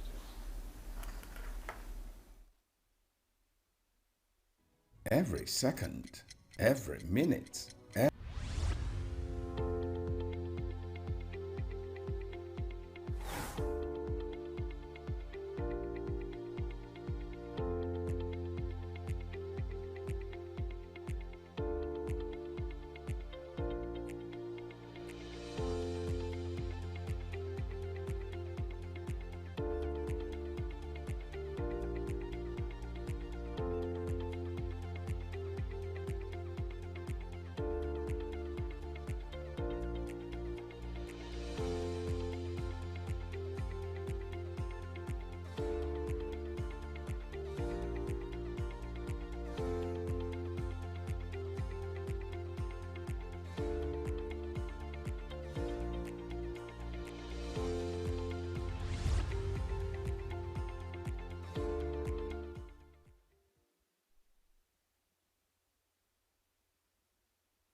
All right, welcome back. Hopefully we have rectified the issue. Musa, can you hear me?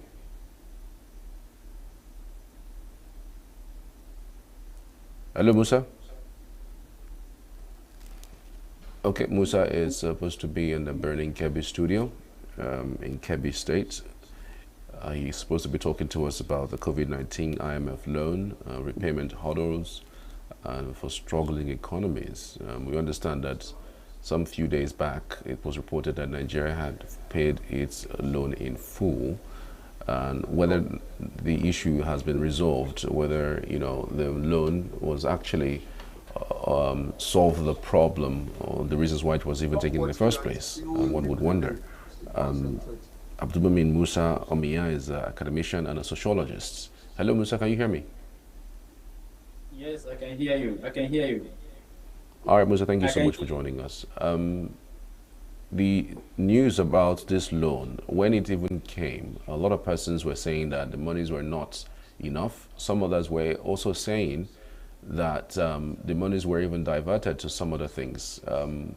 We didn't have a lot of problems with COVID-19. We know how the world was, especially in Europe, America, and Asia. We understand that a lot of people lost their lives. There were a shutdown of the economies. A plane could not fly. People could not move from one place to another. But Africa won that particular war, if you like to call it a war. But then some persons think that the loan giving to Nigeria wasn't well utilized. How would you react to that? Okay, thank you for having me. I think the a body, Seraph, actually raised some issues concerning how the loan was actually utilized. And it has been calling for probe. In fact, I think sometimes this year, it also called this regime to probe how this fund was actually utilized. Because when you collect loan, you collected it for a reason. COVID-19 loan was actually collected for a particular purpose. Question the effects of COVID-19, because COVID-19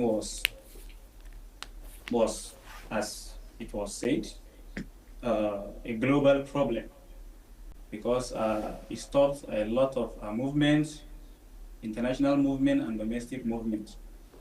It affected countries' economy so gravely that the government decided to go and take loan. And concerning how the loan was utilized, there are a lot of issues. And when we look at it, do we even need the loan at all? Because if we played our card very well, we never needed this kind of loans. Because we've had some regimes that came to power to actually even reduce our loans. Like, if you remember, Murtala Mohammed reduced our loan. You can also remember Abacha, who reduced the loan from, I think, 36 billion to around 28 billion. So, concerning how the loan was utilized, because first there was a cash transfer to individuals to cushion the effects, but who got it? How many people got it? So when you look at it, you see that we still have a lot of maternal mortality in the hospitals. This fund was supposed to be used to boost agriculture, to boost our health care system, our infrastructure like roads. But now, up till now, how many roads can we say have been done? Because a lot of people in the rural area farming and feeding this country are still don't have roads. Then if you look at the hospital, if you look at the hospital facilities today, you go to hospital, you see a lot of maternal mortality. It's on the rise. Nigeria is one of the highest maternal mortality country in the world. And you look at the, because it's a health issue, COVID-19, so we have to dwell much on the hospital. Because you go to hospital today, you see children dying because some of them come with this throat problem that they need oxygen to clear them. So if you look at, there were even donations apart from this loan. There were donations from EU, USAID, and several bodies of oxygen and other things. Then why are we still having this kind of problem in our hospitals? Why is our agriculture not the way it's supposed to be? Because once to boost agriculture, we should remember that before the oil boom, agriculture was one of our basic internal revenue when oil was not there. And Nigeria was actually built that time using mainly agriculture, because agriculture formed around 80% of our GDP, just as oil now, because oil has replaced it. So a lot of issues are still there that as COVID-19 came and actually wind up, we can't really tell a kind of effect this loan has done on us positively per se. But then the loan has been settled, but at times you kind of do your research and you see that the loan has not been settled, because there are some percentages that we need to service, because when you collect loan, there's principal amount, then there's interest. Then when you look at this amount that is left, uh, it's something that is worrisome. And it's not only IMF. We have loans with India. That's a bilateral loan. India around $22 million. We have around five point something $1 billion with China. We have loan with Germany. We have loan with France. So we have loan with World Bank. So paying off this loan is something that should be, the regime should be congratulated. But how it was used, my own call is that how it was used, to answer your question properly, I've talked about some certain issues. I think the the government, the regime should actually look into what Serap is calling for. Serap is calling for probe. Serap is not there to castigate anybody. And like other CSOs and NGOs and other bodies. And I'm also in line with that call that how this money was used should actually be investigated. And I am also blaming the lenders because no, I can't blame them because they lend to make actually profits. But then there should be probe on how it was used, who got it, what it was used for. So I think those are some issues we can think around concerning this question. Right, but with what you have seen and also followed, do you think the loan was adequately utilized? Honestly, I don't think it was adequately utilized because when you collect loan, it should be seen on ground what was done with it. Like when you look at, as I told you, when you look at our hospitals, the equipment we had before COVID, most of them are still there. And you go to our hospital today, you see the light problem. Light is a problem in our hospital. You have equipment issues. Doctors are crying for more pay. A lot of issues in the hospital. When you go into our agriculture also, and even our local production, what do we produce? Our product of international standard, has this loan actually impacted on this local production? We produce a lot of things in Nigeria today because this is part of what weakens our naira. We produce a lot of things in Nigeria today that we supposed to be that's supposed to be at international arena. But most of our products cannot even cross Atlantic Ocean. So these are some kind of those kind of things that this loan is supposed to come in and actually see how to solve them. Because if we want to actually utilize this loan very well, let's go back and look at before independence. The loan were collected by the Britain. Though it was a dubious regime, a colonial regime was actually a dubious one, but we have something to learn from them. Like when they collect loan, when they were even in Nigeria, they collect. Our first loan was around 1920, 23, 24, when we collected around 5 million, I think, pounds that time. Then 1927, we collected another loan to pay to service to actually take care of the project of railway from Lagos to Port Harcourt. So each loan these people collected, though they were doing those projects for their own convenience to serve themselves, but they were actually utilizing this money the way it's supposed to be used because they knew they were going to benefit from that. But actually, this $3.4 billion that was collected was not actually properly used as it is supposed to be.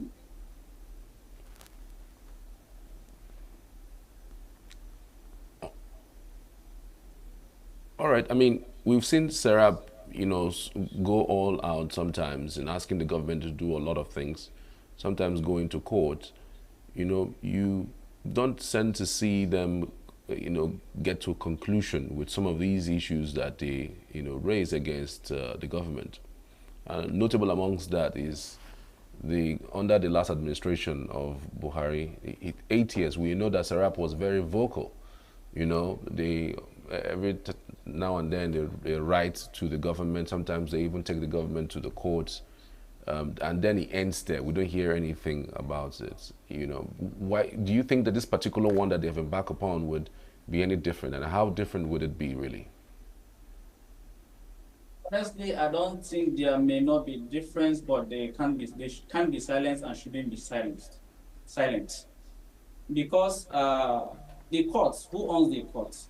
Is the government that owns the courts?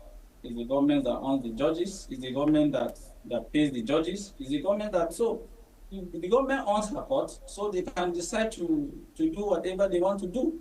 But here is somebody who is trying to tell you that this your house, there's problem with your house, you have to repair this place, you have to repair this place.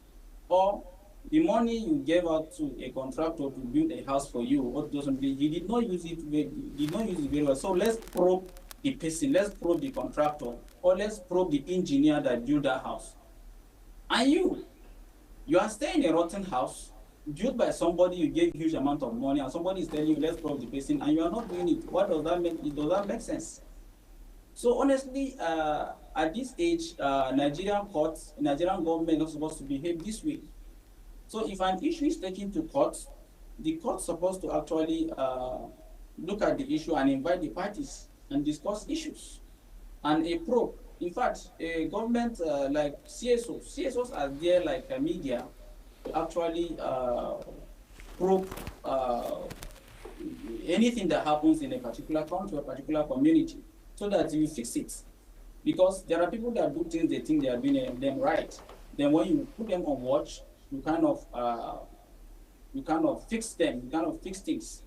So I don't think the courts will do something different from what happened in the previous regime, because we have a regime that seems to be a little bit even worse than the military regime, because for some of us that actually saw the end of the military regime, we saw some benefits. And when you look at what they did, look at Abacha as a military personnel, as a military head of state, he came and actually dropped down our own external debt.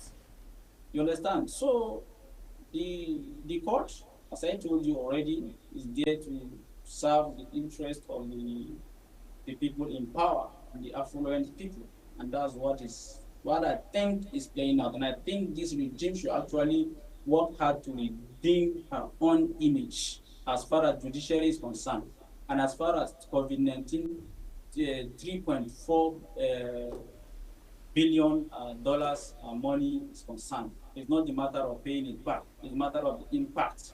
There are a lot of impact. We saw a naira hike. And because of that, probably, when you collect IMF loan, it comes with a lot of conditionalities. Some conditions may not be spelled out to you, but once you collect the loan, you will see them, like the regulation of Naira. We can see how Naira became so high. You could remember, like, I think the highest regime that collected external debt was General Buhari. And you could see how Naira rose from around, is it 190 to around, this regime is now 100, is it 1,600 and something now. So each time we collect, we have a higher loan, you see the Naira becomes so devalued. And it suffocates our own local economy. It's part of the conditionalities. So we open our border for external investment to come in. You reduce taxes and tariff for foreign investors. So I think the regime should work hard to redeem her image as far as judiciary is concerned, because a lot of Nigerians are watching, and this thing has plunged a lot of Nigerians into problems. Because like now we are having insecurity, and when you have insecurity and your economy is not working well, and you have people people in power who are actually just like a parasite to the economy, you can see how much is being spent to run the governance, for the governance. So I think the government should actually work hard to see that at least judiciary, a probe is being done and investigation being carried out, so that what was done with this money, Nigerians are supposed to understand, supposed to know.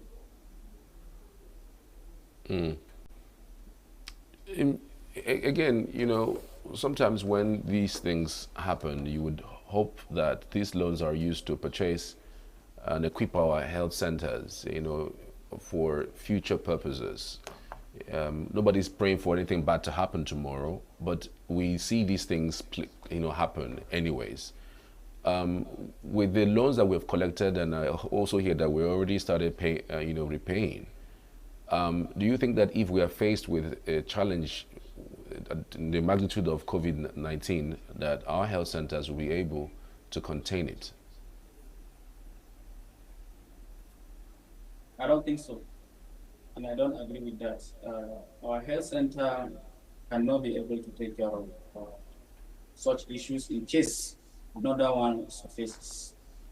And if another one starts again, I think it's another loan upon loan that we are going to actually look for. You look at a health center that has a power problem. A health center having power problem. Power is cardinal when you are running a health center. There are drugs that need to stay that need to be kept in refrigerators. Blood that were collected need to stay in refrigerators. There were a lot of things, like patients will be in the hospital, you see patients sweating, patients staying in darkness, medical doctors don't have light in their offices. There's definitely a problem. Then you come to equipment. There are a lot of equipment we are lacking in the hospitals, ranging from oxygen, X-ray machines, a lot of issues. So I don't think we are ready to actually take care of any problem of this magnitude. So, and you look at a medical personnel, each time they keep crying for pay, for higher pay, for this. See, somebody that is working in the health sector as a doctor, who is not being paid well, how do you expect him to work properly? How many medical doctors have left Nigeria in the past 2-3 years? We should go back to these statistics and look at why are they actually leaving. These are the people that are supposed to be around in case we have some pandemic or something. Just as you said, we are not praying for anything to happen. But when you look at it, the consultants are leaving this country. Part of this money is supposed to have been used to even keep these people around. Okay, the people in power. And I think the reason why this thing is continuing is because some, if not most of them, don't even go to public hospitals. Some of them, each time they have problems, they fly abroad. You can see a president going out because there's no trust in the medical system in our hospital. They may have their own reason for security. How can a president leave his own country to go and check something that there are thousands of medical doctors that should be able to check that kind of problem? It's actually a disgrace. So you go to a hospital that maybe you are an emergency and people are actually asking you to go and often file first. You come an emergency. So when you look at these kind of issues, you see that we are not ready. What you call medical sector, and I'm sure the people in power and the affluent people that go for medical voyages outside, they can testify that what is happening in Nigeria is not, we can't call those centers medical centers safe. Because where they go, the way they talk to you, and when you go to this hospital now, sometimes you see a medical personnel talking to you maybe in a harsh way or whatever. Sometimes it's the social precondition of the environment that make them to talk that way. So I don't think if we have this kind of problem, we'll be able to stand on our own, because it may be loan upon loan. Because as I told you already, we have a loan with France, Germany, China, I think even Japan, then IMF and World Bank. So I think we have a lot of issues to do, a lot of things to do as far as medical sector is actually concerned. Mm. All right. Going forward, really, what do you think can be done? Serap has gone to courts. I can't remember the last time that Serap even won a court case with the federal government. I mean, we just hear it in the front pages of newspapers or even on broadcast mediums like this one, and then it ends there. You know, I don't know to what extent this would in any way move anybody in government to try to explain to Nigerians, because again, Nigerians need to know how these COVID-19 loans were actually used. The government has every communications channels to speak to Nigerians on this matter, but do you think that the Nigerian government have adequately communicated to the Nigerian population regarding how they used these loans, how they disbursed it to different state governments, and the result of the disbursement of this monies? Because again, they are public funds, and the best that I know is that no government so far, whether at the state or local government levels, have accounted for these particular monies. That's an interesting one. I think loan in Nigeria is not citizen inclined. Citizens are not carried along. I'm telling you, what citizens know about Nigerian loan is when the Nigeria, those that even listen to news and read newspapers. When the country is taking the loan, you see it on the headlines. Nigeria is about to take social loan from IMF. Nigeria is taking social loan from World Bank. And the other one is Nigeria has paid back loan. I think this is what Nigerians need.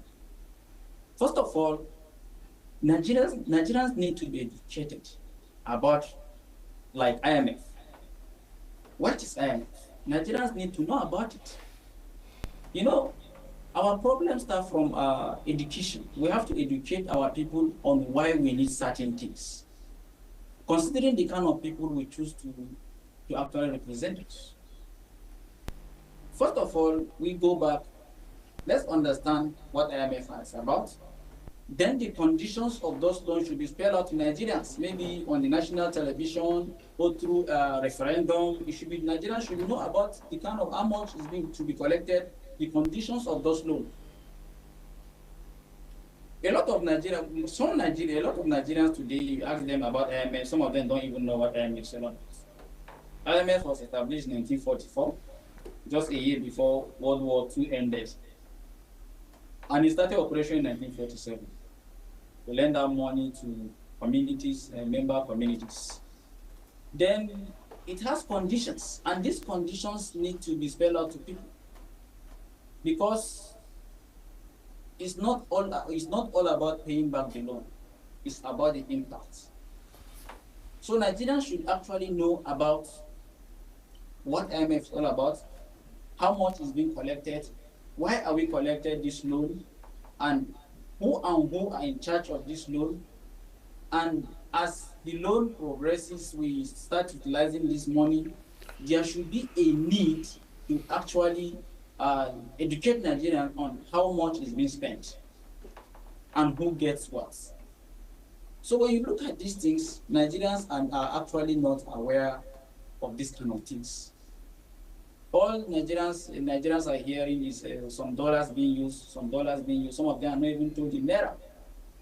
So I think the loan, the citizens are not actually carried along. But the only thing that is telling on the citizen, and the citizen should know that, is that the impact is actually showing. The hike in naira, a lot of lack of industrial developments, and a lot of issues that you can see around are actually showing. So the government needs to actually educate people on the loans, and how it is being collected, and how much is to be collected, and what it is to be used for, and whether it actually was used to achieve that particular to actually curtail that particular issue. So I think that would be a nice one. But Nigerians are not actually carried along as long as the or have not been carried along as long as 3.4 billion COVID-19 loan is concerned. All right. Odumumi Musa Omia, many thanks for your insights on this matter. And I hope that these conversations most likely reach the quarters where these must be explained to Nigerians, so we can have some clear view of what exactly happened to the COVID-19 loan and how it was used and how it was disbursed under the last administration. Many thanks for your time. I truly appreciate it. Thank you for having. All right. We are connecting you to our Abuja studios for the continuation of the morning show. My name is Charles Pius. Good morning. President did was to go to Anambra State to tell the people your government is working. And here is evidence that your government is working. And then in the course of the visit, the president was conferred with a chieftaincy title. A sign of gratitude, isn't it? A sign of acceptance, isn't it? That is why some people are saying, it's all part of political salesmanship. The only thing I need to add this morning is that by Wednesday of next week, you will watch one of our programs, 360 Nigeria. That program will bring up this salesmanship and doing the salesmanship within the rules. There are rules for this political salesmanship. So that is why, for now, I do not think that the president's visit was part of the grand design to build his image towards acceptability in 2027. After all, he is the president of the Federal Republic of Nigeria. And it is right that when a government succeeds, he should be part of the success story. And by the way, the All Progressives Grand Alliance is the party in power in Anambra State. And the Governor Soludo is attempting a second term on the same party. So the president could not be said to be selling himself. In fact, what he's doing is saying Governor Soludo is working. But the chieftaincy title in 2014, the gentleman who eventually became the president received chieftaincy titles all over the place. He was in Ebonyi State where he received a wonderful chieftaincy title. That was a sign of acceptability. And the question is, how acceptable is the president today in respect of his delivery on governance? Beyond going to commission those projects and getting a thank you chieftaincy title, are the Nigerian people endorsing the Tinubu administration's policies? Because that, how tasty is his own political pudding? There are issues, very big issues. The opposition and the ordinary folks are talking about ravaging insecurity at a dimension that this country has not experienced before, where entire communities are wiped out. Is that the taste of the pudding? Is that the pudding we're eating? Now, even our beggars cannot get offerings. People cannot, not that they don't want to, they don't have the capacity to even help our beggars. So based on what? Are we saying thank you? Well, the president is quite likely to visit a number of states. Somebody has told me already that the president may also visit Abia State in a short while. Well, I also want to believe that by the time the president visits Abia State, will also receive another chieftaincy title of aggregating followership towards a one-party state. In all this program, I've always said, ask no questions and be told no lies. That line is from Charles Dickens. But we shall ask questions. Even this morning, we're going to raise questions. Where are we headed? A one party? Honestly, I, for one, don't believe that Tinubu can achieve a one-party state in Nigeria. Some of those who were in the National Assembly under the leadership of Obasanjo accused him of trying a third term. The project collapsed in his face. Nigeria is a country of various interests. Aggregating Nigerians to a one-party state will be a successful erection of El Dorado. And the way Nigeria is, by the time they start putting the building blocks, as the Bible says, God would put different languages amongst them and they get confused and they come back to what Nigeria is. But that's not the issue for this morning. The issue is going to be a critical look at the coalition talks. What is happening? That is when we come back from this very short break. Please stay with us. We are local. We are right now with the wife of the man that was... Why the main market is in chaos? People are... We are national.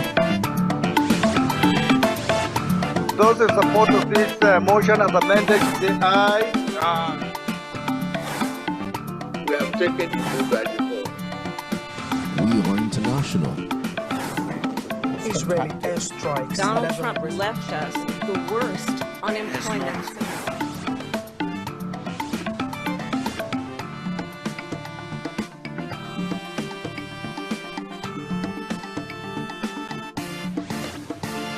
Signature TV, news in your pocket.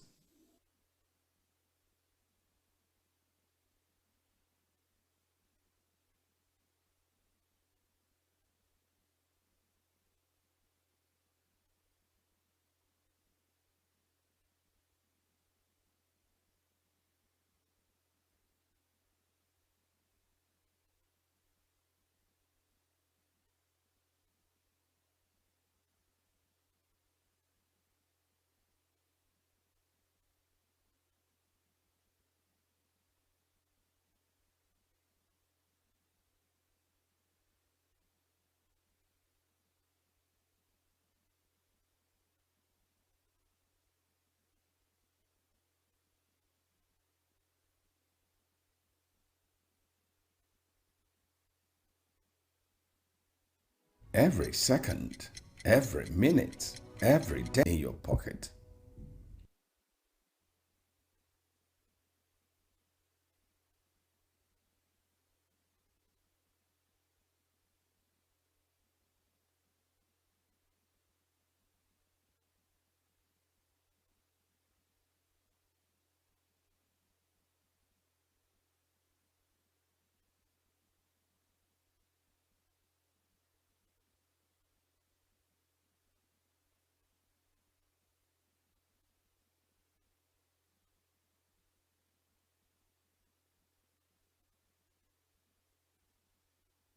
Personally, as much as I work here, the prices of products, the floor, the materials for production has increased. So invariably, it has affected virtually everything we do here. The only thing it has not affected is salary.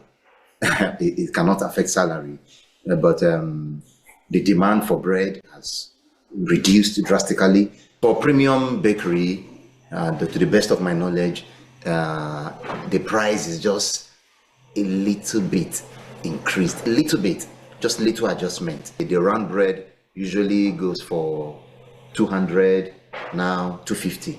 It has affected us negatively. In fact, the price of everything has increased.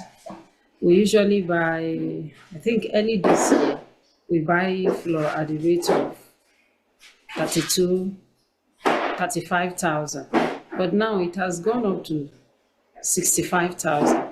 In fact, at a time we buy flour up to 85,000.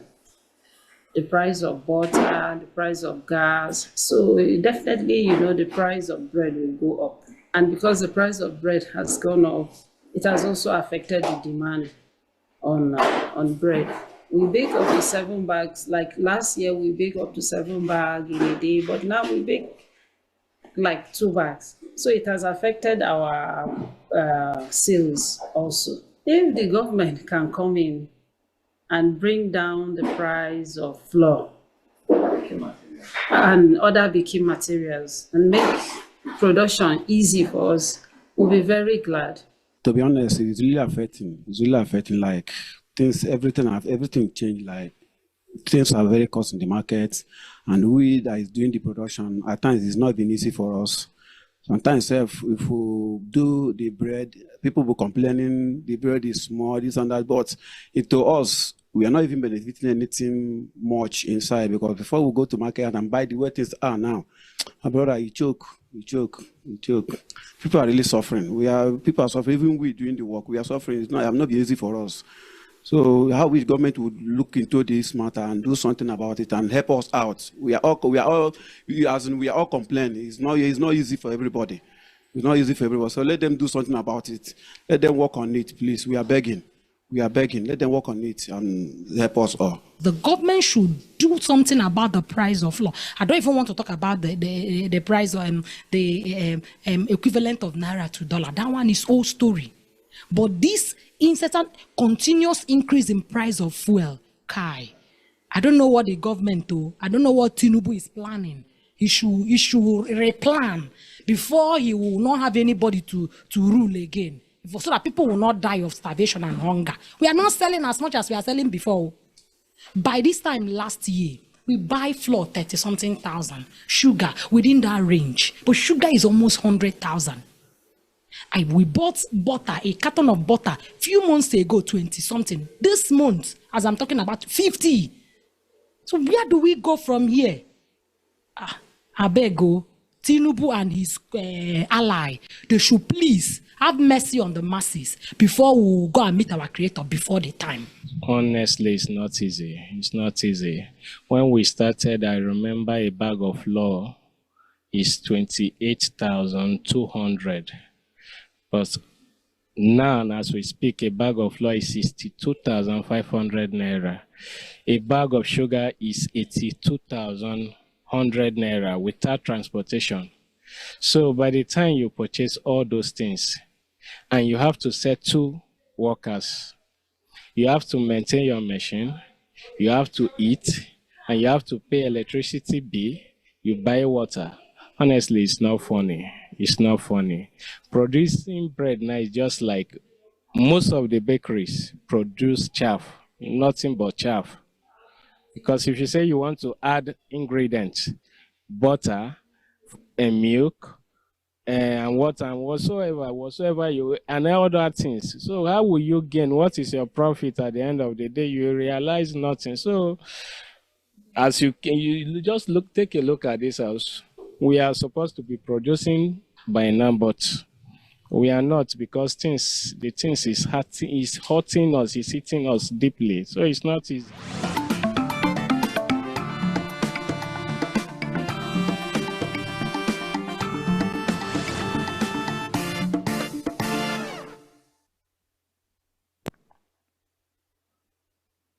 Well, we're still here in our Abuja studio at this signature morning. And when I introduced this program, I told you what we are discussing has nothing to do with Tinubu's visit to Anambra State and the chieftaincy title and the build-up to 2027 elections and the argument that everybody's been headed into a one party. That's not the issue. The issue this morning is towards 2027 elections. The coalition talks, do they really make for good governance in Nigeria? Have the individual political parties collapsed or failed Nigerians? And I have, as my guest, somebody who knows, who ought to know, who reads the mind of the minders of this coalition. Paul Ibe. Paul Ibe is the media advisor to His Excellency Alhaji Atiku Abubakar. Paul, you're welcome to the program. Thank you. Good morning. How did you enjoy the rain of yesterday in Abuja? Did it fall at your end? No, it didn't. Ironically. All wind? We defected away from the rain. Well, Paul, I'm sure that you heard what I said the topic is going to be. And that is, towards 2027 elections, the coalition talks. Will they enhance good governance in Nigeria? Now, Paul, I'm sure you know there are coalition talks going on. Who are talking? And which parties are talking? Who are talking? Good morning, sir. You know, there are things that I cannot tell you. My father of blessed memory used to say to me that if you're a man that they're looking for, you don't come out and say, here I am. And they behead you. Because what we have seen, you know, clearly is a deliberate effort to decimate the opposition parties. That is the character, signature, not the signature TV, the signature of the Tinubu administration. Because they want to put everybody in one deplorable basket. Unfortunately, that is anti-democracy. And so if you look around all of the opposition parties, you see them, you know, with one problem or the other. And it is deliberate. Minister Nyesom Wike, who used to be the governor of Rivers State, has a mandate to decimate the PDP. Let me interject. Nyesom Wike has openly and publicly said that he is, not that he was, he is a member of the PDP. Well, it's more like the voice of, you know, the hand of Jacob and the voice of Esau. You know, clearly, he may just, you know, say that, but he's, I mean, what he's been doing lately suggests that he's in cahoots, you know, with the ruling, you know, APC. And, you know, why the problem is that, and again, that is going to define, you know, the 2027 election. It's going to be Nigerians versus the APC. It's not just about the PDP or the Labour Party or the NMPP or APCA or whatever party. There has come a time, you know, for Nigerians to come together, like they did far back in 1999 when they kicked out the military dictatorship. So what we're having now is a civilian dictatorship of the Tinubu administration. Let me just point to something, Paul. If the APC, as you just said, is tearing the opposition apart, it means that the opposition on its own or on their own put a price tag on themselves and somebody is taking them off the shelf. They put a price tag on their loyalty, on their belonging to their party, on the philosophy of their party, on the ideology of their party, to warrant one group of people coming to take them bits and pieces and paying the price. Sir, you know that since 2015, and we're now in 2025, that's 10 years, the PDP has been in opposition. And for a people who are used to calling the shots, yes, a lot of them are becoming weary. How long will we continue to be in opposition? And so it becomes very easy for someone like Nyesom Wike, who understands the game, to dangle the, you know, the carrot before them. So what we are seeing clearly, especially as it affects the defection, you know, because this defection do not, what is signpost is that some of the leaders, some of the stakeholders, of the PDP have been taken hostage. The way people are kidnapped, around the country. They are held hostage. And the defections are a political ransom that they are paying. Clearly. They will show them the results of their corruption, and then they are sinners. That's right. So come to APC and sin no more. Your sins are forgiven. That is clearly what is at play. Yeah, Paul, each of our colleagues, each of the political parties that has come here, have raised one fundamental worry. It means, therefore, that people join parties, or in fact, parties are formed and people just join, not out of conviction, not out of philosophy that you subscribe to, not out of an ideology you understand and want to follow. It is just because you are an opportunity seeker. And therefore, here is a vehicle to carry you to where you can get a chance, maybe, to share in the national patrimony.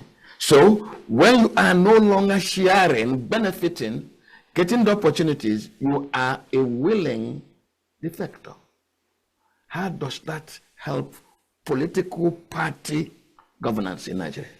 When people have no conviction. That is why it is imperative that politicians need to have a second address so that they will not be susceptible to the stomach infrastructure. I mean, I tend to agree with you. Some of them probably have no conviction because other than politics, from where they derive their bread and butter. What else do they do? They don't do anything else. I'm a politician. I'm not a politician. I mean, they're all seasoned politicians. They don't have anything. They are not running a business. And so that clearly sees the difference between those of them that have backbones, that have businesses they are run. It's difficult to compromise them. And so some of them have felt that they have been there for too long. I mean, they daggle the carrot before them and everybody goes. The question is, you are leaving, you have left Egypt, and you're going back to Egypt. Maybe this time they're going to Babylon.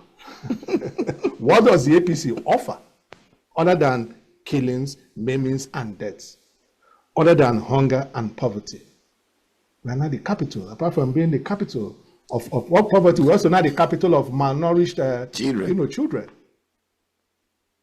Now, the first question really I'd wanted to ask you when you came in was, what is warranting these coalition talks? You know, at the end of the last election season, His Excellency Atiku Abubakar had a cause to reflect, and so did some other opposition leaders. And he came to the inevitable conclusion that a knife was put between the things that held them together in the PDP, and things fell apart. If you look at what he did, I mean, he scored 6.9 million, and then Peter will be 6.1 million. That's 13 million minus Kwakwanso's 1.4 million. Atiku Abubakar 12 states. Peter will be 11 states plus FCT, I call it 12 states, at 24. 24 is 2/3 of 36. 13 million from 23 million, the votes have been left about 10 million. And by percentage, that's about 60%. So clearly, a combination of Peter will be His Excellency Peter Obi and Atiku Abubakar will have outrightly won a majority of the election. And then, shortly afterwards, we did an internal polling. And that polling suggests that coalition is the direction to go. We need to harmonize our strengths. Bring leaders, stakeholders, political interests, individuals, see how we can galvanize them under a very viable platform. Because, like I said, the language of the Tinubu administration is divide and rule. And if they're allowed to have their way, the same scenario that played out in 2023 will play out. So, whatever policies, no matter how brilliant they are, whatever ideas you have, if you don't reclaim Nigeria, you will never have the opportunity of rebuilding it. And so the discussion, started. It's been a Herculean uphill task, bringing people together. But of course, that is one thing that Atiku Abubakar is very good at. They have been talking, and as I speak to you now, they are on the verge of the, what you call the completion board meeting, so to say. And so sooner than later, it will be, better it will be unveiled. Public knowledge at least. Yes, it has been fantastic, and in fact, we have exceeded your own expectations. Paul, so it is the failure of the APC that is warranting this coalition, or the desire to take back power? It's the desire of Nigerians. Nigeria is at the center, at the core of all of this. Atiku Abubakar, El-Rufai, former Governor Suswan, all of the people, leaders who are associated, are just a means to the end. Of course, if you look at the indices, look at the state of insecurity. It's like the value of life is meaningless. So Tinubu, in all of the negatives, has surpassed the previous administration. We used to be the largest economy in 2015 when the APC came on board. Today we are number 4 by GDP. Bag of rice used to be about 8,000 in 2015. Forget all the propaganda, of this administration. I bought a bag last week. It was not 58,000 like they are saying. It was in Wuse Market. It is verifiable. It was 87,000. Okay, 5 looks like 8 anyway. Well, with the APC, doesn't it look like anything 8? Is possible? It reminds me of the what was that book, 1984, Animal Farm. There are plenty of grains, in the books, not in the store. I've said it and I need to restate it. President Bola Tinubu was overrated. Not just propaganda. Now is the time for him to showcase that favored Lagos is his competence. Any semblance of transforming Lagos was not by Tinubu.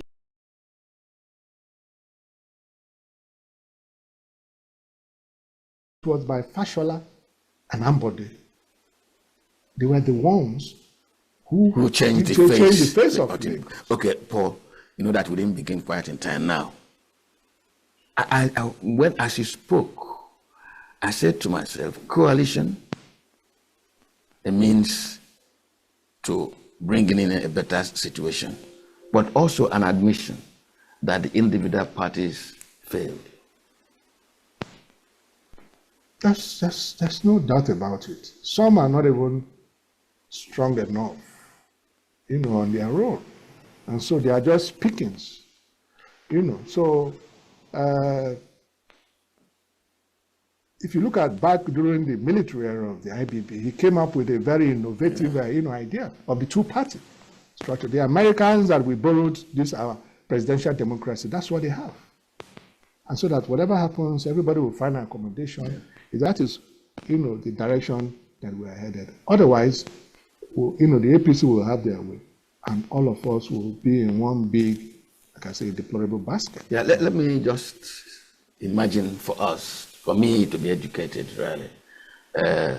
APC, I can still play back this formation, demonizing the government in power, and then an aggregation of political heavyweights and all that, and before we knew it, coalition, no merging, no dissolution, then APC emerged. These talks on coalition, will they eventually birth a new party? The difference between what we are having now and what we had in 2013, leading up to the formation of the APCs, is that this one is driven by Nigerians. Because, look at it, you are aware that the PDP, governors have said no, they will not buy it. So you ask yourself, where is the impetus? Where are they getting it? It is the people that are driving it. Okay? But I know that there will be alignments and realignments. And as soon as it's, the train takes off the station, it's going to have multiple stops along the way. And I bet you that people are going to, come in on board. The objective, like I told you, is first of all to reclaim. If you don't reclaim, you will never have the opportunity of rebuilding. I'm trying to define the vehicle, yes. This reclaiming. Okay. Is it going to be a loose relationship, or is a new political party likely to emerge? It's not a new political party. It's not going to be a new political party, because you and I know that the INEC controlled, the APC controlled INEC will not register new political parties. But those who have been saddled with the task of betting, this coalition, have found a way around it. And okay. I wouldn't want to take I hope in time to come I will get to know the details. But please allow me put an image, a graphic of the APC as a party. This is purely my own. People got together. Some from AMPP, from NPP, from PDP, majority of them from PDP, and they came together and they formed APC. APC has turned that to be, as I just asked you now, before I land on this question, go back to 1997, before the military exited. With all due respect to you, PDP emerged as a special purpose vehicle. PDP was not like NCNC. PDP was not like Action Group. PDP was not like NEPU. PDP was not like NPC or the First Republic, which parties had driving philosophies and principles and thoughts, call it ideology if you may. On this program, I've had to recount the progressive steps taken by Sir Ahmadu Bello in northern Nigeria, no matter how conservative you said NPC was.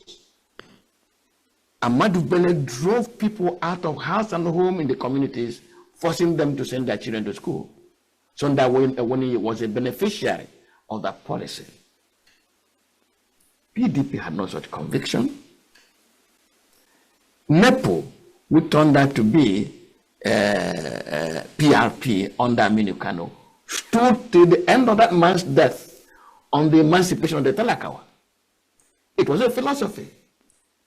Awolowo's Action Group, we turned out to be, which other party in the Second Republic, was one on 3 issues: an educated society, and overproduced agriculture and industrialization. And the man kept on to those 3 items until he died. Please, sir, PDP had no such soul. It was an aggregation of people to whom the military wanted to hand over power, with neither philosophy, principle, structure. Today, sir, APC has emerged same route. Now coalition talks are going on. When we claim the power, we can then utilize it.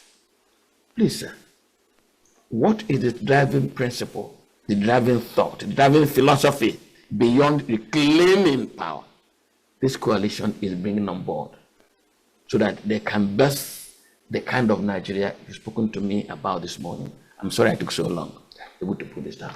So, I mean, you have probably in just about 2 minutes, you have given us the status of Nigeria in the last 1960 to now. Leading up to the 23 election, His Excellency Atiku Abubakar took a look, at our situation, took a look at what worked, in the first republic that you alluded to, and his policy that he unveiled and made public for Nigerians to review and make inputs into, took cognizance, about that. He understands that education and entrepreneurship is at the core of whatever developments that we seek to achieve. He understands about the role of inclusiveness being a tool of national unity and stability. And that was at the core of his blueprint. Don't forget, sir, during the Obasanjo era, universal basic education that became a law was supposed to give free education up to the early the first 9 years. Why did it fail?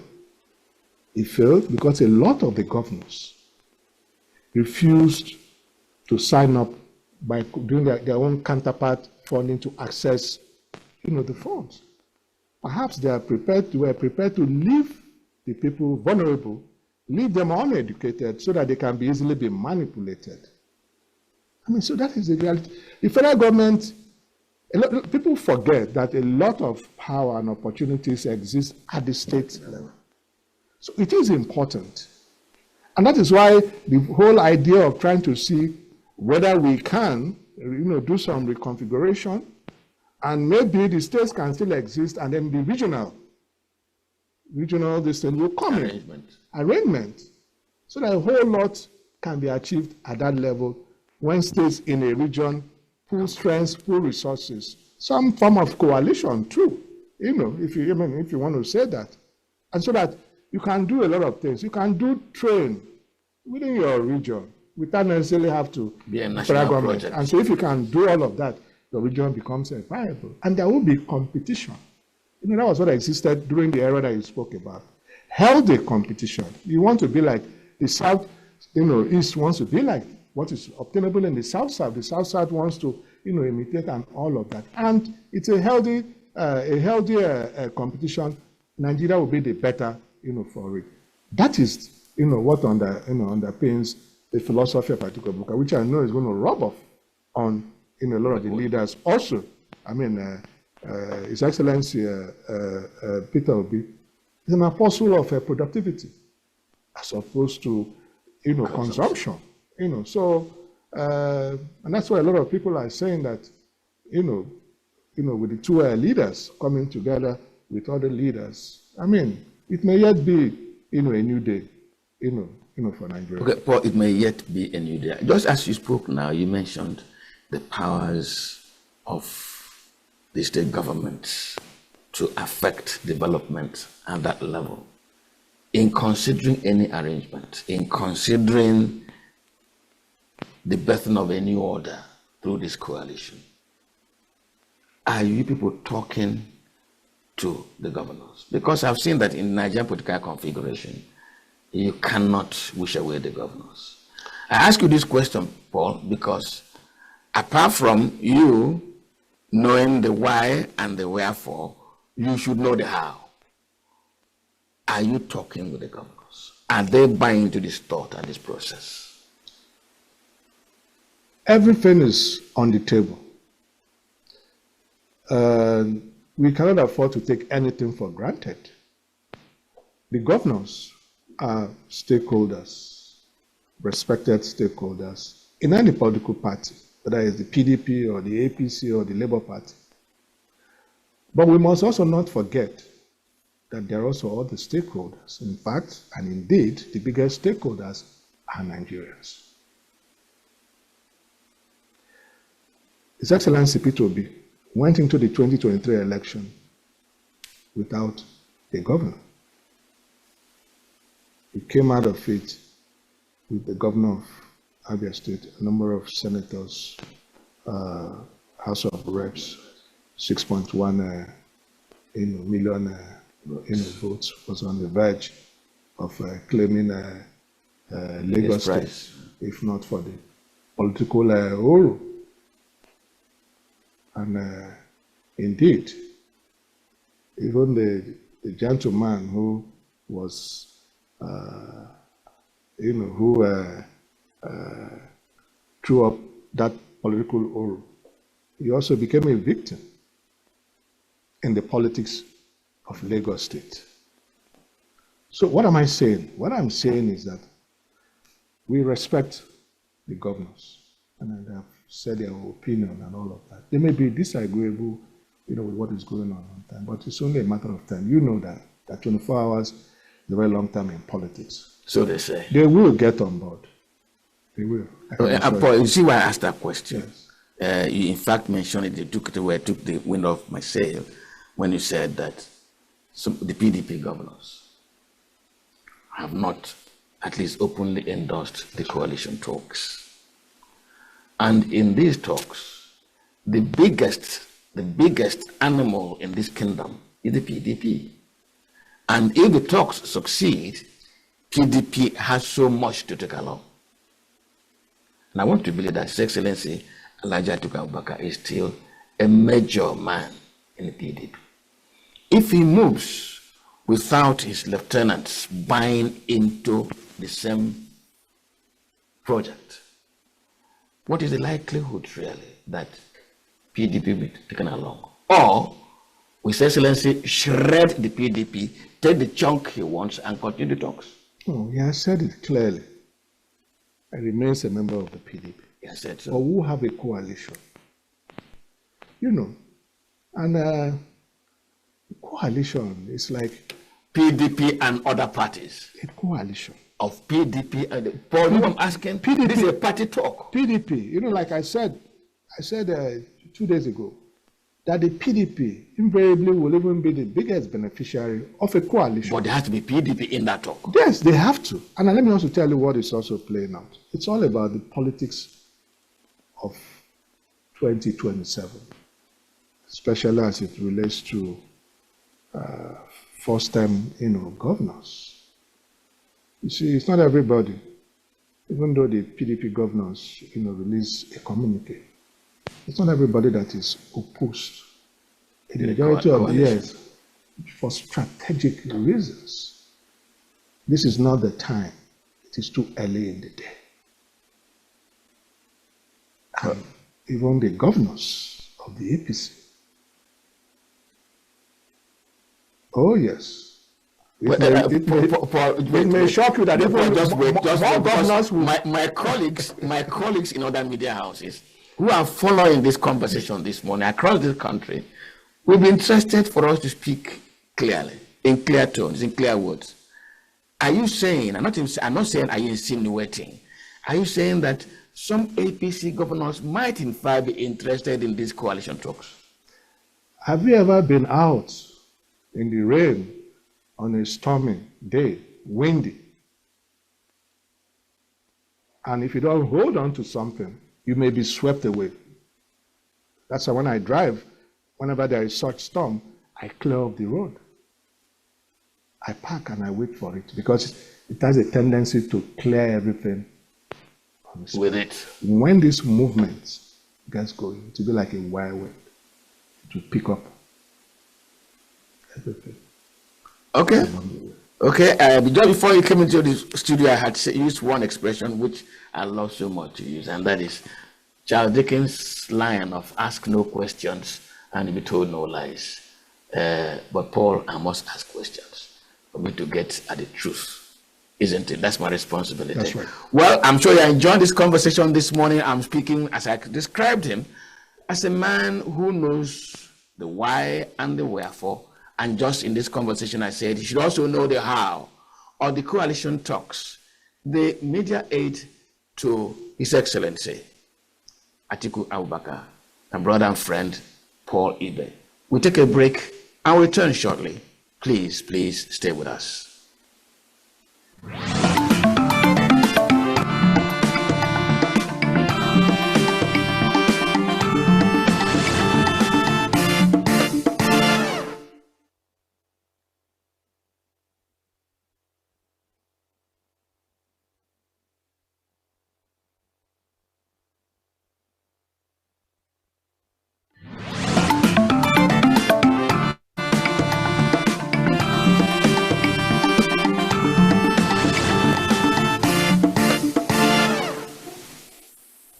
That says, please, you don't have more than 7 minutes to go. Please do quickly and round up.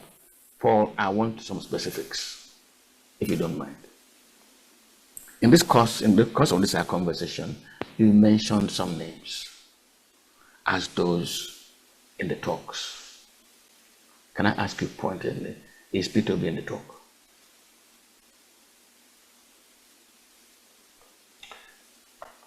You know, I would have loved. Give me a direct answer. I would have loved for us to tarry a while so that you will probably hear it from the man, himself, directly. What I can tell you is that he has been part of this process from the beginning. I mean, those, who are driving this process recognize the strength that he brings. His participation is, like it is akin to the icing on the cake. And that is how, important, he is. Okay, I will accept to be patient, but there's something over which I'm not going to be patient. And I have to ask it immediately. Here, just before I went on break, I said, besides knowing the why and the wherefore, this is a person who also knows the how. Paul, you've talked about insecurity here. That's right. You have talked about very weak performance of the economy. You've talked about putting prices and trying to get what you want. These are not positive outcomes of governance. They are bad house. If this movement, which you've called the people's movement, how else is it going to do things? And don't be quick to answer me, because I'm going to tell you that since the return to the Fourth Republic, no party has told us clearly this is how we are going to do something so that we can hold them to it. It is either they provide us water, improve our health, improve our education, improve our economy, improve our foreign relations, increase the foreign reserve. This is what is mouthed by every other political party seeking power. Nobody get to tell us how.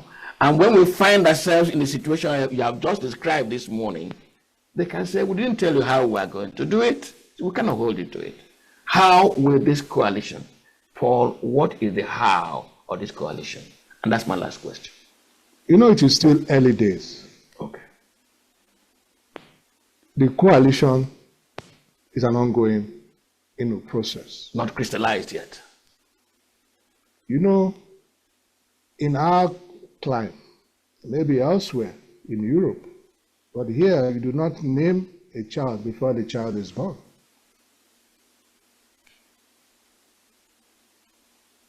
I think we are jumping the gun, because until we have a coalesced structure, in place, coming around, because first of all, they have to agree, they are coming together and all of that, and have a structure, and then they will now move to the stage of, the policies and all of that.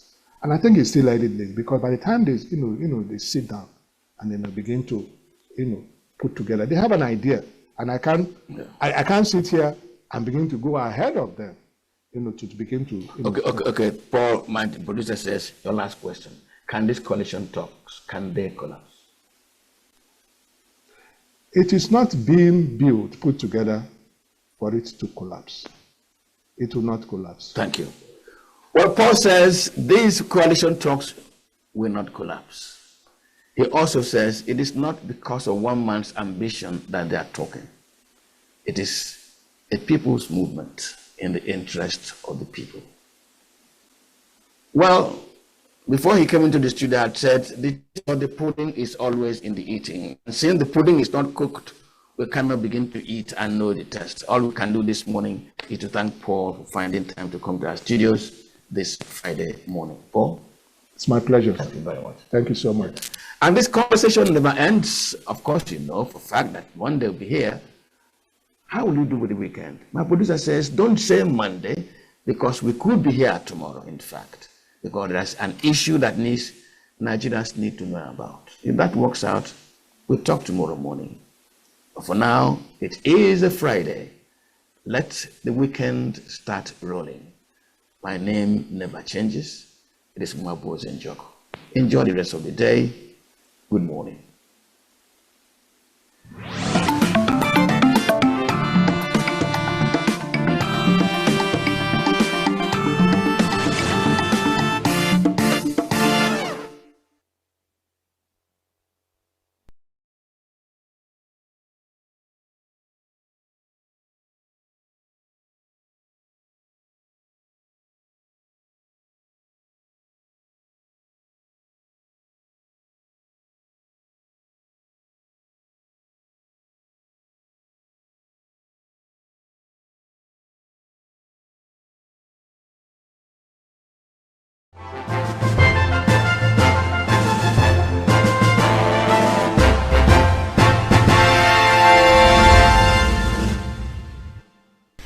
Hello and welcome to Full Day, your late night catch up of news and developments around the globe. I am Vin Martin Obiora Ilo. Tonight we'll discuss the Anambra State initiative to honor some great sons of the state, and we'll be joined by Commissioner for Information, Anambra State, Dr. Law Mefo. How can local government councils become truly the engine room of grassroots development? To discuss this tonight is Aka Eze Aka, Chairman, Udenu Local Government of Enugu State and former Commissioner for Information, Enugu State. Also, Joe Mamel, Federal Commissioner at the National Human Rights Commission, is our guest as we discuss human rights and the scourge of extrajudicial killings. Also tonight, in our conversation corner, we'll be chatting with Udo Ilo, our development expert and executive director, Hague Institute for Innovation of Law, on his new book, It Is Possible, Influencing Change in Nigeria. So stay tuned, don't go anywhere. We are local. We are right now with the wife of the man that was... Why the main market is in chaos. People are... We are national. Those in support of this motion as amended, say aye. Aye. We have taken the vote by default. We are international. Israeli airstrikes. Donald Trump left us the worst unemployment.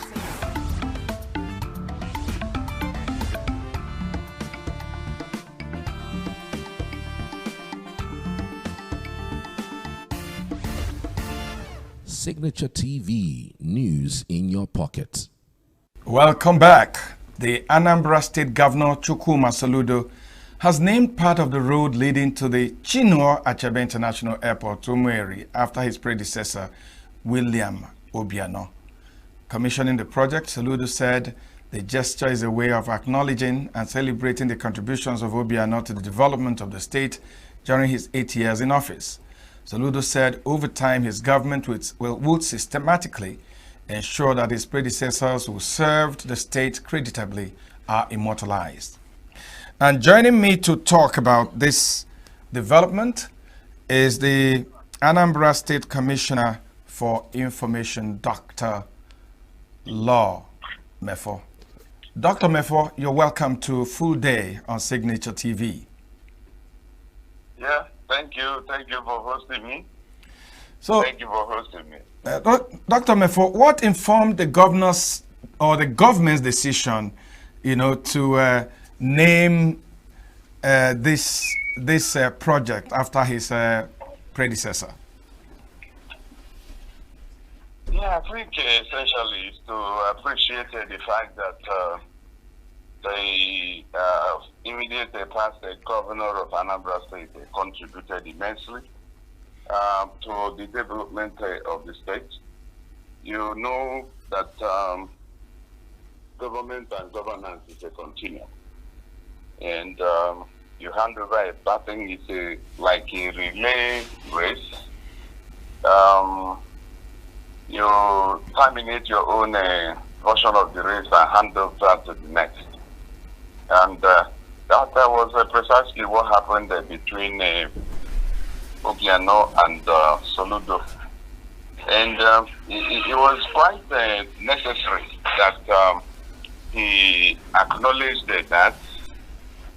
It shows humility, it shows patriotism, it shows that he knows that he is not starting from ground zero, that somebody did some work, laid some foundations upon which he is building. That is one level of the understanding of what has happened. The number two is that let us even look at it this other way. That whether we like it or not, government being a continuum is one level of it. But again, you need to go beyond what you may call government, what government is and what it ought to be. to appreciate the fact that you need to also show some example. Example here in the sense that no matter how one looks at it, that you need to understand and get the other members of the general public to also see that you have to give and lead by example. Yeah, Dr. Mefo, Dr. Mefo, just a moment. Some people in Anambra State are not so excited that the governor is naming this road after his predecessor. For some of them, they think that probably he didn't do enough work to deserve it. What is your take? Yeah, well, I don't think it is fair to say that Obiano didn't do enough work to deserve the airport boulevard named after him. I don't think that that is a charitable comment, a charitable assessment. Don't forget, Obiano, practically built that airport. Okay. And he brought it to at least 90% completion. So if he built the airport up to 90% or there around, why should anybody say that naming the road that enters the same airport that they practically built is undeserving? I don't think that that is right.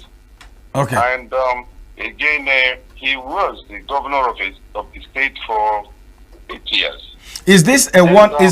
Dr. Mefo, is this a one-off, or is it something that is going to continue in Anambra State, that other governors, other very prominent sons will be honored? Because I remember that just recently, when we had the controversy about whether Professor Nwosu had been honored properly and all that, many people said, we are blaming Nigeria. What did Anambra State do? So is this a system of honoring? No, come now. We don't have to mix up apples and oranges. They are two different things. Okay. Beginning with Humphrey Nwosu, an illustrious son of Anambra State. No doubt, he made his mark, and his contributions to the electoral and the democratic process in Nigeria, remain peerless.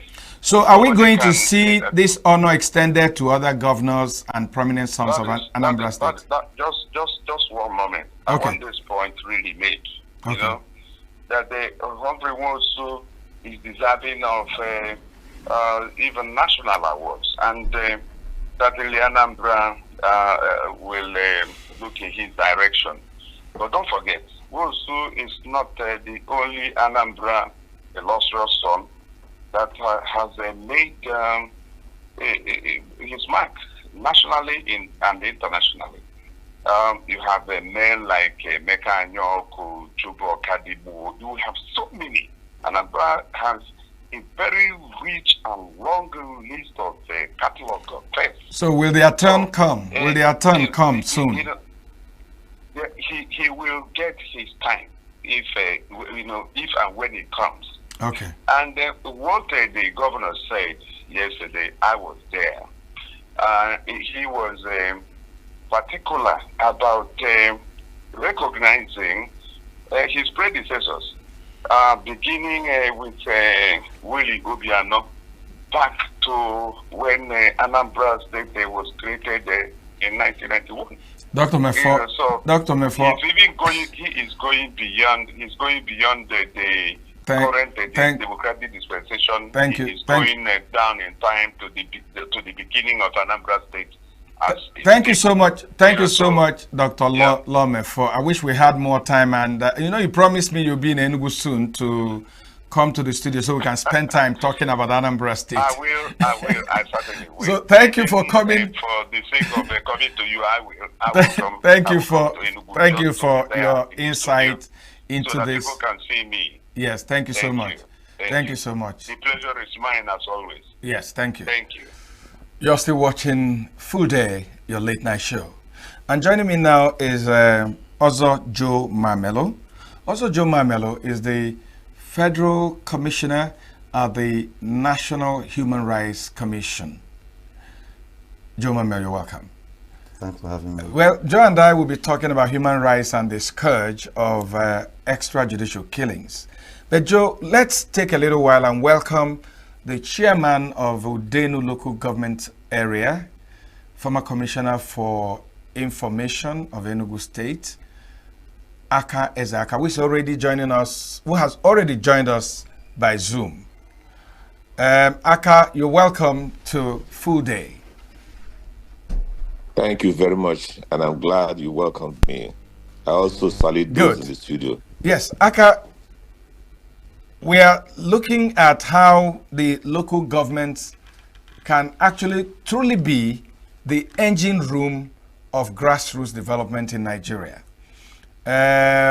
You've been journalists, you've been commissioner for information, now you are a local government chairman.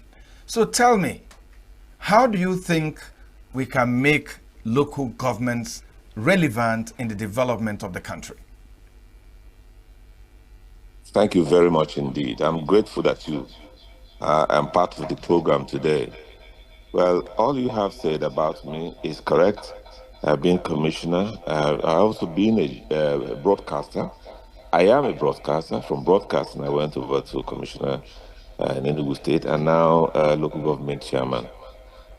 The word local became more explicit to me when I started this job on a few months ago. And the local has come to be that a local government is the closest to the people. And the import of this is that the people must feel you. In the past, it has not been the same story, and the complaint has risen to a crescendo when people will say we are not getting enough of what we bargained in local government system. Now, a man came to Enugu State, and as the governor of this state, he said the status quo must change, and his words came in the form of disruptive innovation. We all did not understand what that meant until we began to see his ideals. Today, I must tell you, the disruptive innovation idea of Governor Peter Ndubisimba has gone down to the local governments to tell the people that they expect so much from the people who are governing them. So it has placed a responsibility on everyone who is a local government chairman to ensure that the people they are, looking after, or people they are governing, so to say, would appreciate that there is a change in style of governance. There's a watershed in delivery of democracy dividends. Today, I believe that the local government is closer to the people. It's not an easy affair, I must tell you. If you must do all the things you are asked to do by the Constitution, by the government, by all stakeholders, it's not easy. So local government is a very strong one. But today, I believe that what's going on in Enugu State is revolutionary, because every local government chairman in Enugu State is struggling to put something on ground to tell the people, look, we are here and we want to mimic, we want to replicate, we want to do exactly what the governor is doing in Enugu State. Okay. I don't think your question Honorable Chairman covers the state. Let's go specifically to what you have seen on the ground since you became local government chairman. How specifically are you replicating what Governor Mba is doing? Thank you very much. It is difficult. And I was going to say, Aka, can you reduce whatever you're monitoring this conversation with, because it's leading to an echo in the studio? Would somebody just bring the volume down a little bit?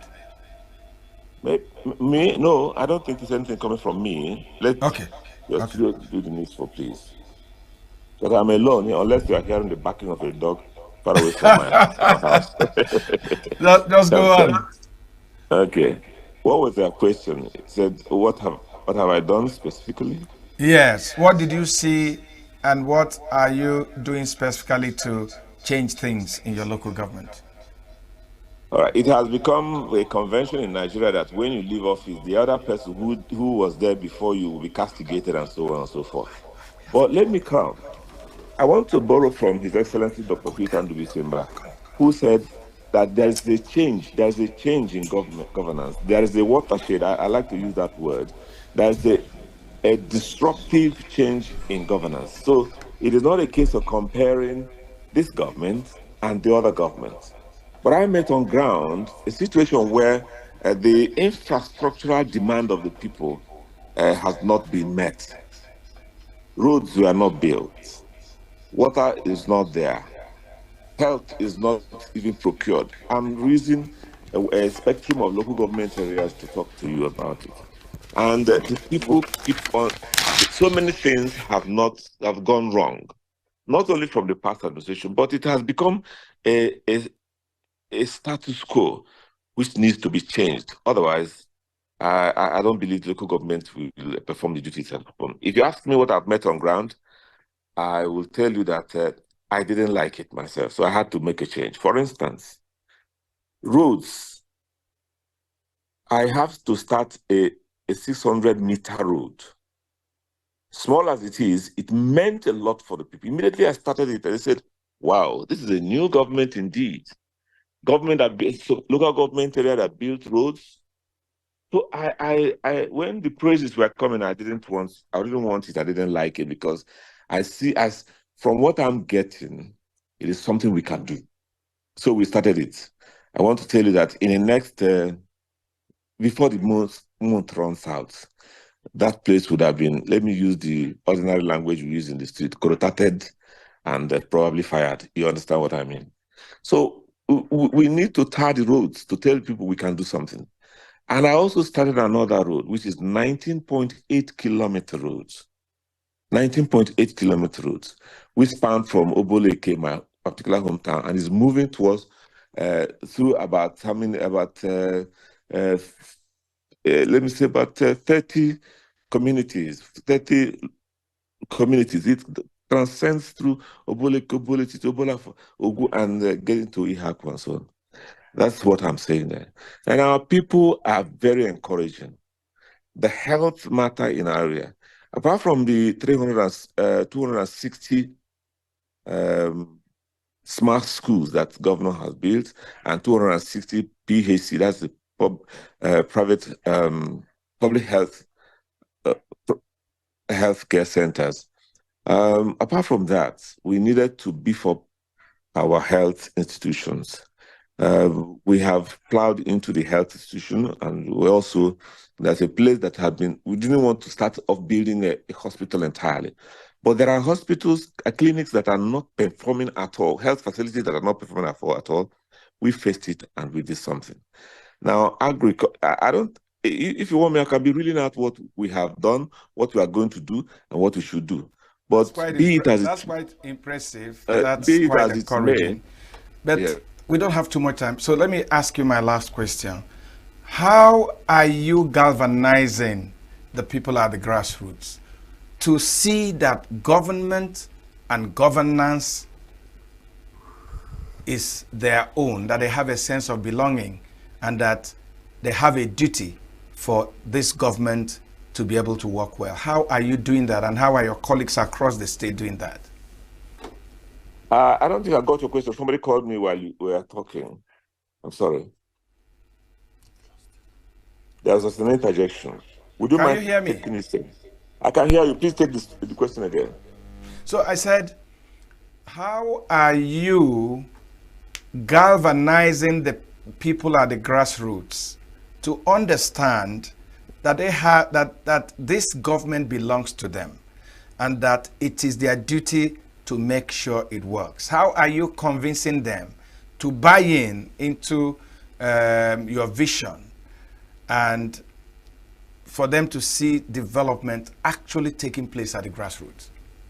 I'm grateful for this question. It's an important design of the government of Enugu State, particularly, to get the people to know that this government belongs to them. For instance, let me take something from what the governor is doing. The smart schools that tends to bring in a new way of educating the children, governor says it is not owned by Enugu State. It is owned by Enugu State people. And so the local government has also taken it upon them to own these smart schools and also get to the communities to tell them that communities are the owners of this school. The roads we are building are owned by the people, so we don't go to burn all things on top of the roads. What we are doing, particularly from my own example, is that we go to the community, we are closer to the communities. We get to the communities, or even when they come to office, because some of us, I go to work every day. I don't want to play on that. So I go to work every day, and when they come around, if I'm not in the field, they ask you to do this and ask you to do that. You begin to know the mountainous demands of the people. But when I get to the traditional rulers, the PGs, that's the people who, the prime ministers who are actually the government of the localities. So if we get to the PGs, we now tell them what they need to know about government interests and tell them that this government belongs to you people. Come and take advantage of all the things we're saying. Let me give you an instance. His Excellency had an idea to convert every forest in Enugu State to a farmland. Call it farm estate. The local government is taking charge of this responsibly. So that as I think I talked with you this afternoon, and I was coming out from a community where I told them that there is need for us to convert the bushes and the forests around their area so that even the herdsmen will not have that opportunity to come into the area to graze or the damage crops or even to kill people, so to say. So we are converting this place to farmland. Contending with the herdsmen threat. Is Hello? it a problem in your local government? It is not a great problem because we are containing them, but it's a threat, not only in the Udenu, but in other areas. You know, Udenu is close to issues of local government. Udenu is close to Igbe's local government. After Udenu, you get Benue State. But our relationship with Benue people is such that we have not had threats in our area, except for what we experienced sometime a few weeks ago in the areas that are bordering Obadigo local government. But for now, we don't have that threat. But there are miscreants who are going in the name of headers and so on and so forth. But thanks be to God, we are containing them. Honorable Chairman, I'd like to thank you for your time and for making time this late to talk to us. And I hope, as you promised, you'll be here very soon to talk to us again. Yeah, I'm grateful. Thank you. In the studio, I have Ozo Joe Mamel. Ozo, you listened to my conversation with the chairman of Udenu local government. You were local government chairman so many years ago. Yeah. Do you think that from when you were chairman and now, that so much has been done to really make sure that the local governments are the engine room for grassroots development? No, I think during our own time, we realized that if we don't have direct funding from the federal government, there is no way we can be able to be in charge of our various councils. So the first thing we went is to go into litigation with the governors then over direct funding and to explain to the courts that Section 162 of the 1999 Constitution gives sharing power to the three tiers of government, that is the federal, the state, and the local governments. And the issues we were battling with them, issues of joint accounts. To the states, their interpretation of the joint account is that it's an account that comes to them and they now share it amongst the local government. But our own interpretation of it is that Section 162, subsection 5 of the 1999 Constitution says that the local government will have their accounts directly remitted to them. Then there will be a remittance from the state government, which is supposed to be 15% of the internal generated revenue. Also to the local government. Also to the local government. So But that is the joint account.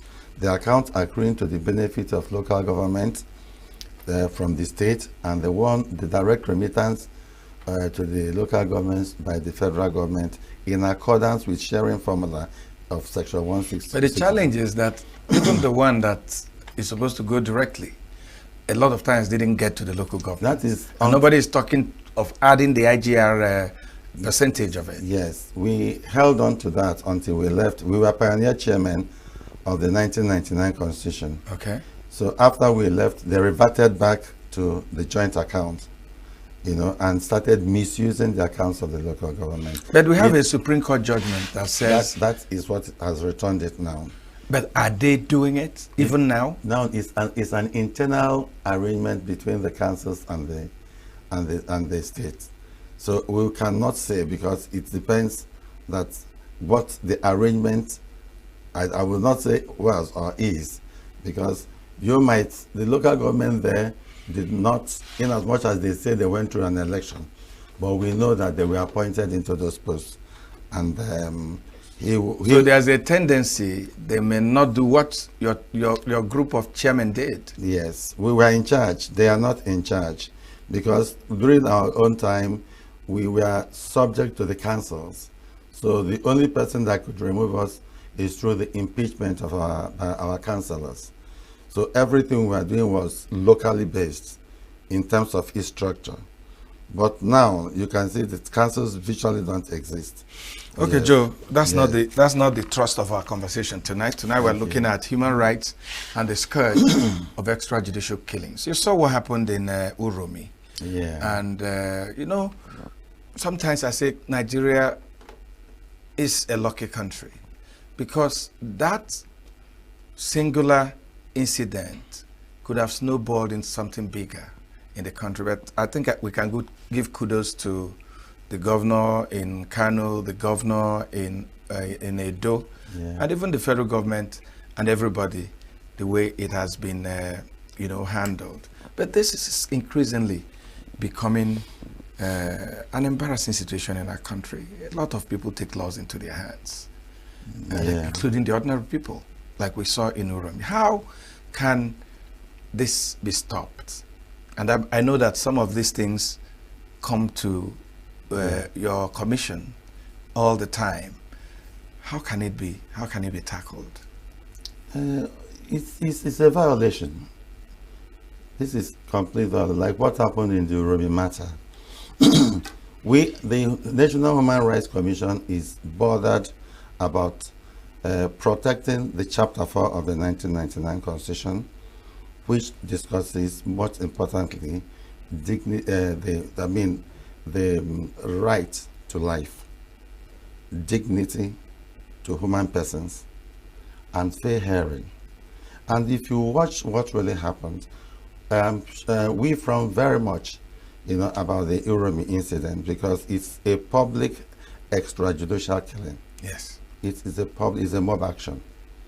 And they were not given, no matter how it happened, no matter how you see or what they think happened, it's still an allegation, because they were not, their rights under fair hearing was not given to them. They were not well heard, yes, even before it happened. And secondly, the right to life is what is enshrined in the Constitution for every person, for me and you and for them. And nobody should be discriminated, by virtue of where they come from or what they think they are. That is why we are all under a law. And the supreme law is that Constitution of which we are discussing is Chapter 4. One of my worries is that we, the ordinary people, who are not policemen or soldiers or security men, we've always talked about extrajudicial killings by the police and some law enforcement agencies. And now we, the people, are the ones, judge, prosecutor, and the executor. How did we get here? Or is it because organizations like yours are not doing enough public enlightenment? We are doing enough public, but not enough, because human rights is every person's business. We are supposed to preach this thing as a message even to the grassroots. So if you notice that most of the offenders of the human rights at times happen to equally be our security personnel, people who are supposed to protect us are the people that are abusing us. So at times the people don't have faith in the judicial process, because I think that's possibly what happened in Urami. Because when they see people, they believe if we take them even to the police, they will go scot-free. They will go scot-free. And this, you notice, is a pent-up anger.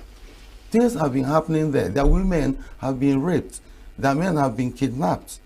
So a lot has been happening to them, and nobody has come to their relief. So they decided to take the laws into their hands, which is not right. Which is not right. Which is not right, but they see it as there's no other way to get out of this, only if we react that in an unconventional manner. Okay, Joe, we'll come back to our conversation, but we'll take a little break and return in a moment.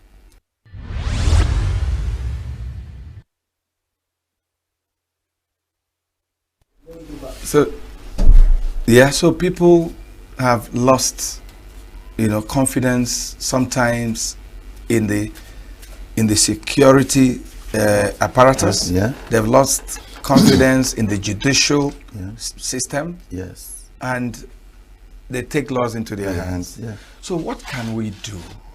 How can we bring back confidence in these institutions so that the ordinary people will know that if somebody has violated me, or if I'm suspecting that somebody has committed an offense, that if we catch this person, arrest this person, and take them to these other levels, that justice will be done? How can we do that? Because it has become a confidence issue. Is to actually rejig our judicial system. If we don't have a strong judiciary, we won't have a strong country. Because the judiciary is the biggest check, on a lot of things that happen in a country. Now, you must understand that even within the National Human Rights Commission, we have discovered that the biggest violators of rights happen to be like the security agents. And at times, when taking somebody for a criminal matter before the court, it has to pass through that same police. It is the police that prosecutes. They are the people who go into looking at the crime and the security. But you find out that going out in the streets now, even going home, they might catch you, restrict your movement, put you into custody, keep you beyond 36 hours, and at the end of the day, when you look at the process of getting justice, you decide to take it. So I think that if we need to preach, even at an elementary stage, the way we have civic education in schools, we need to preach human rights so that every child of us will know you are right. Knowing you are right is your existence. You have to know when you are molested and when you are violated. It is a right you have to grow with as being fundamental. That is why it's called a fundamental right. It belongs to you. It does not belong to any other person. It is your own right. So I think it should even be in the curriculum of schools from primary school. The way we do civic education then. What is chapter 4 of the 1999 Constitution? They will tell you at least 5 or 7 principles of right and rights that exist, which you will never allow as growing up to be violated. Do you need to know your child's right acts and things like that? So it's a thing that growing up, it becomes part of you. So that when things happen, you know how to pursue it. Because some people don't even know when their rights are violated. And human rights, we have succeeded in putting up offices in the 36 states. But we are to get it down, it's a little bit difficult for us because when the funding of all those things, there is a part that the government does, and the other ones is things you get from other international organizations. Yes, but what we are trying to do is how do we pull it down so that there will be a human rights desk in every local government. Okay, let me end this conversation by asking, when extrajudicial issues are brought to the National Human Rights Commission, how is it approached? When people bring, some of these complaints to your commission, how do you approach it, and what do you do? What are the steps? The steps is, first of all, you have to identify the complaint. Okay. And that complaint must be seen to be a violation of rights. It must fall within our purview. We don't pursue it. Another thing is that we don't get involved in matters that are sub judice. Already in court. Already in court. We don't. So we can't have two courts at the same time. So when we have it, we then go to investigate. So we have investigation officers in each state. They are well trained. Do you have trained. a sanctioning power? Can you sanction? Yes. When we sit as in plenary, we come out with resolutions, and according to the act establishing it, we have the same powers like a federal high court. But the practice direction in terms of enforcement is where we are, because it is the CJN that is going to approve the practice direction in the enforcement of rights. That is when we come out with decisions and resolutions in terms of matters or complaints before the commission. But we have every power like a court, to punish or to say that this is what we think should happen in matters like this. Yes. Also, Joe Mama, thanks for coming on the show. Thank you, man. Always a pleasure. Mine too. When we return, we would bring our conversation with Jude Udo Ilo, who is a development practitioner and has come out with a book, It Is Possible, How to Bring Change to Nigeria. Don't go away.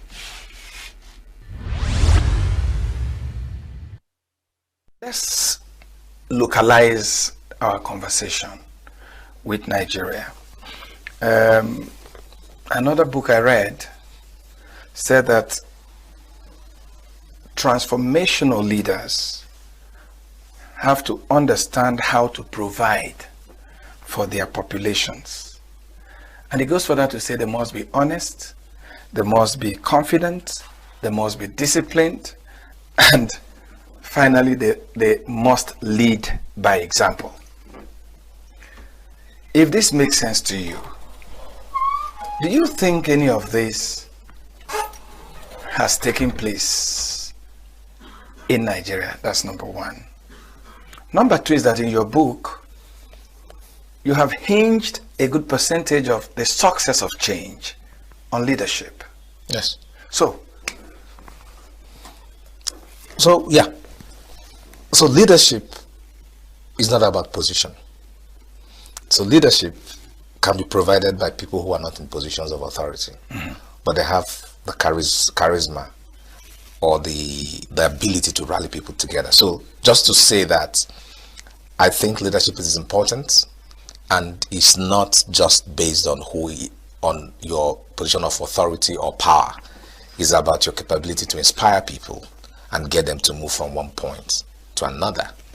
So to your question about remarkable leaders, so in the book I talked about Sam Mbakwe, and it was where I was talking about leading by example, just to the point of this to the quote you have. So this was a politician who in a place like Nigeria was able to rally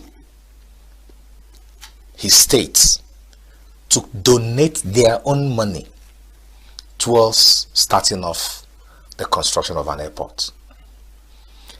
And we know that the relationship between Nigerians and the states is a rent relationship. It is extractive, what we can get out of government. That's why we call it national cake or state cake or whatever it is. But this leader was able to get people to give their money because they trust him, because they felt he was a man of integrity, because they've seen that he's a man that they can be trusted with their money. And so they willingly did it.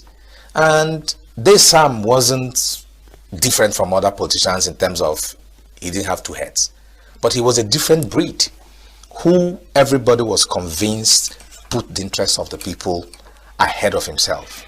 And Nigerians or the people of Imo State responded to that kind of leadership. And which simply says that if you have the right kind of leadership, people will follow. People will get inspired.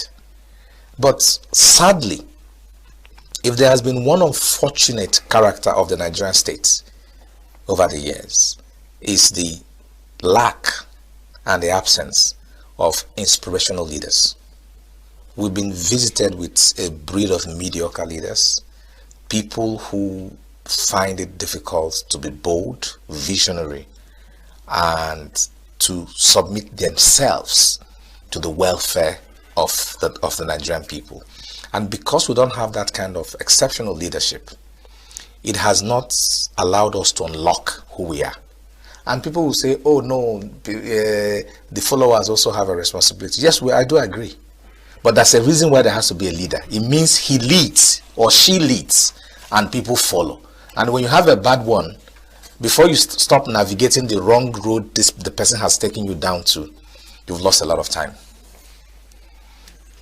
So, still talking about a country like Nigeria, how can leadership, even when they don't initiate change, how can leadership facilitate change or create the enabling environment for change and change actors to make progress? We can also go back again, look into history or lessons from across the world to get some insight about what has worked. If there's anything everybody agrees on, is on human development. That as a country, as a people, as a state, the focus, the priority should be about human development. Making sure that the skills and the talents within that country is enhanced. That is, it is given the space to shine. It is given the opportunity to bloom. And when you invest in human development, you've built about the biggest natural resource you can ever have. And the good example of that is the story of Singapore.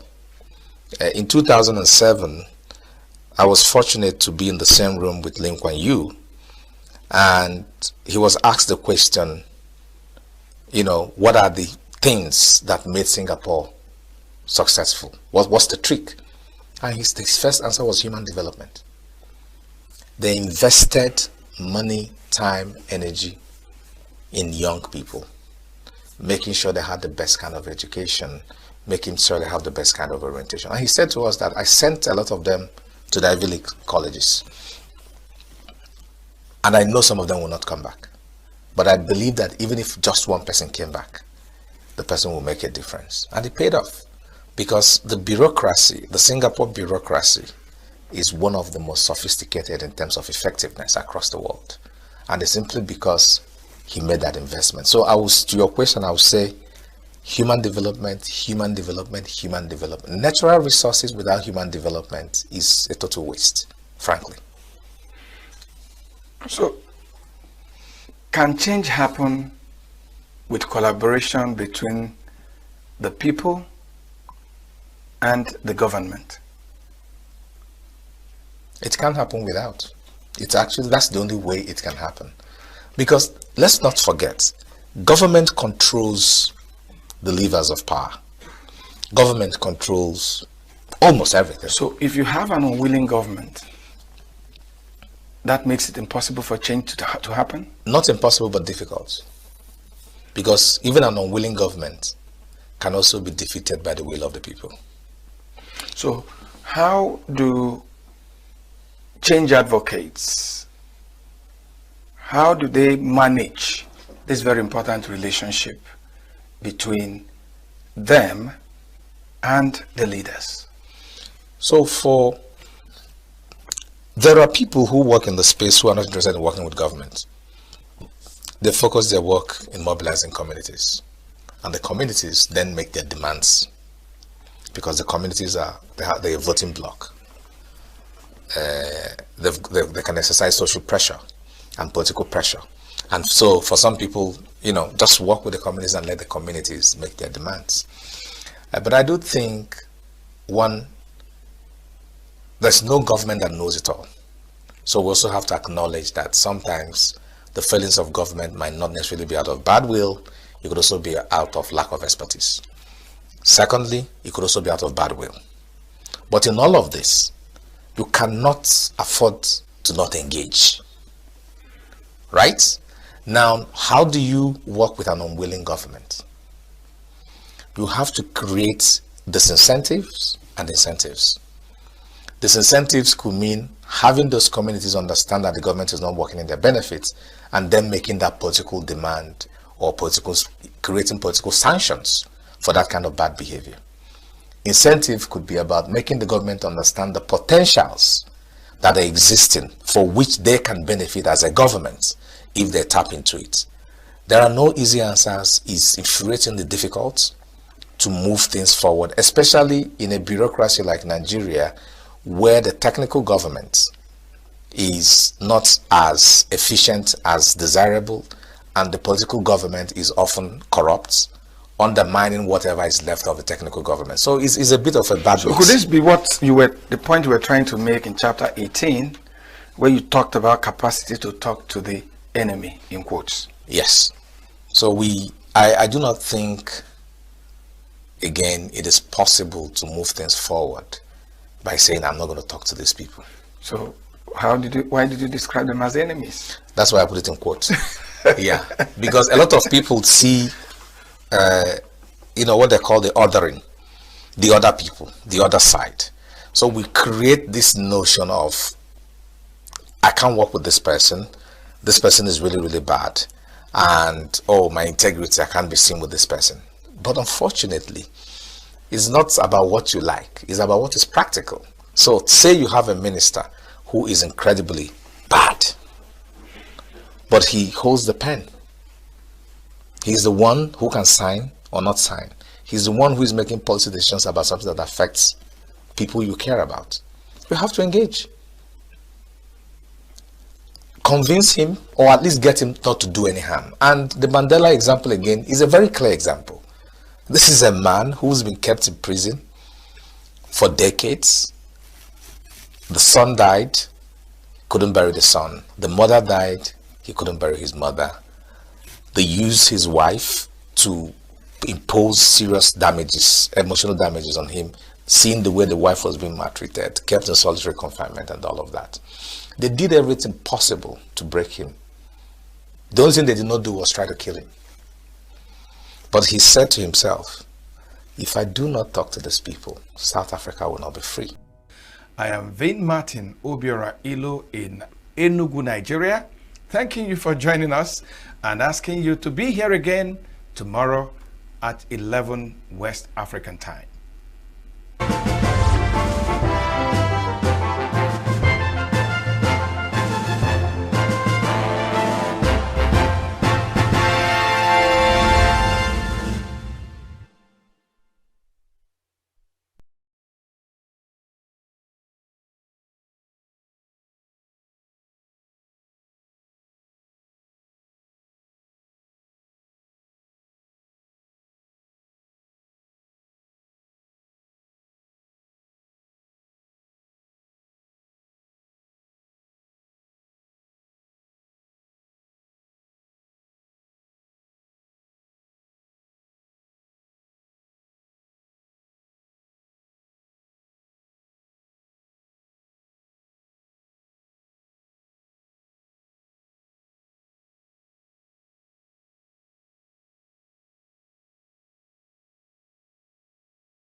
When we had opportunity of participating during the midwifing of the two political parties by the military. They gave us logistics, they gave us offices, they also provided transportation, and they also funded the parties. So the only problem that we were manifesting was the issue of the money bags, those who will be influencing the electoral process.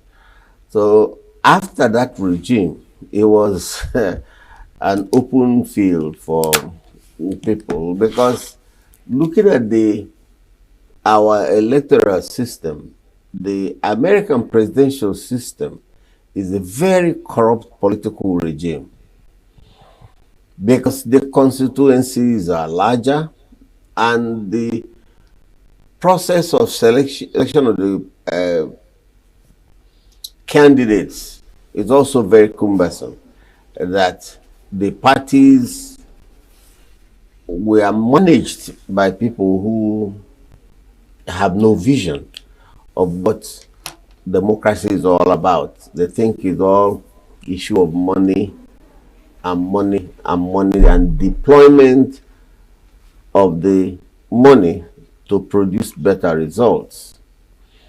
So if you look at who are the bureaucrats, who are those managing the parties in Nigeria, the people managing the parties don't even know what building a political structure means. They think is just staying in office. I had the minister of FCT saying that the PDP were able to sell, form, and made about close to 14 billion naira, but they couldn't pay ground rent for their property of 7 million. So that shows you the reckless. The party system here is from top to bottom. It's not from bottom to top. The party system we are practicing is not the way the American presidential system run in the United States. So there's no idea. It's all about money, money, and money. So how do you, the average earning of the top civil servants in Nigeria,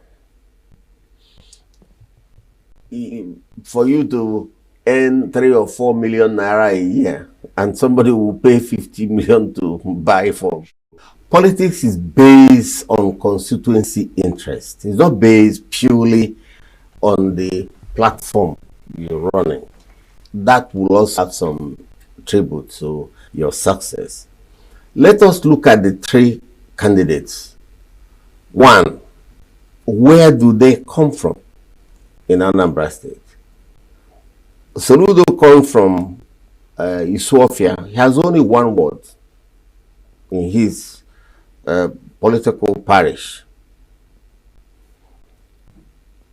The Okachukwu, his constituency, has about 2 wards coming from the neighboring town in Nnewi. So then the man from Nnewi, who is Dr. Moralo, has close to 20 wards in his primary constituency. Then look at the local government distribution. Soludo comes from Old Aguata, which are 3 local governments. Moralo and Okachukwu, Dr. Okachukwu, are sharing 4 local governments within themselves. Now, Anambra is a place where most of the politicians have no constituency. You have to have a constituency. Where do you think your votes will come from? Is it the youth? Is it the intellectual group? Is it the working class? Is it those who you feel that can do mobilization? Soludo is a governor in Anambra State with less than 115,000 votes, where the registration is about 1.8 million.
Amid rising insecurity in parts of Nigeria, a former Minister of Defense, Theophilus Danjuma, has called Nigerians to defend themselves against bandits.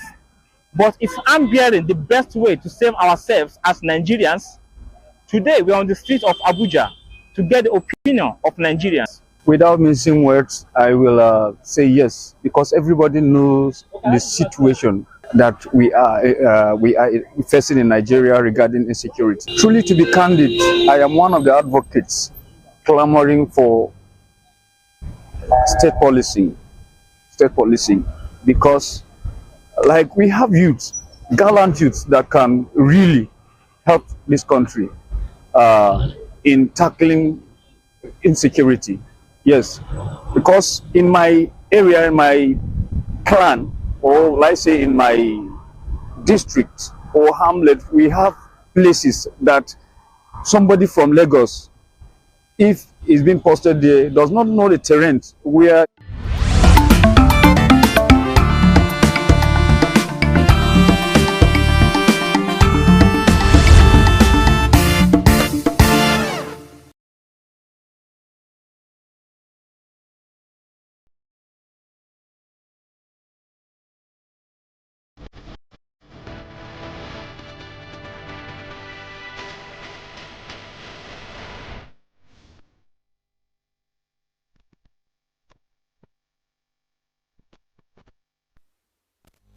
Good afternoon. Welcome to Global News on Signature TV. I'm Charles Pius.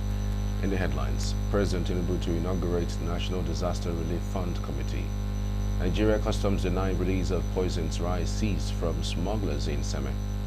Iran's Foreign Minister Arachi says U.S. nuclear talks inched forward with more to come. And Robertson faults Liverpool fans for booing Alexander-Arnold. Details shortly. We are local.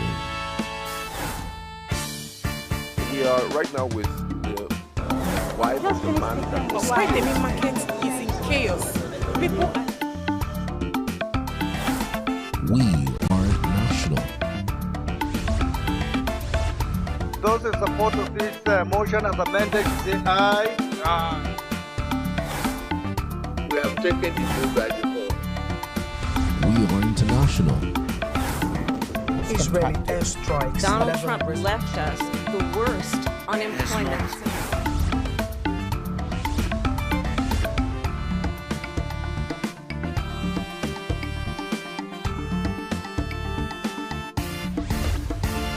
Signature TV, news in your pocket.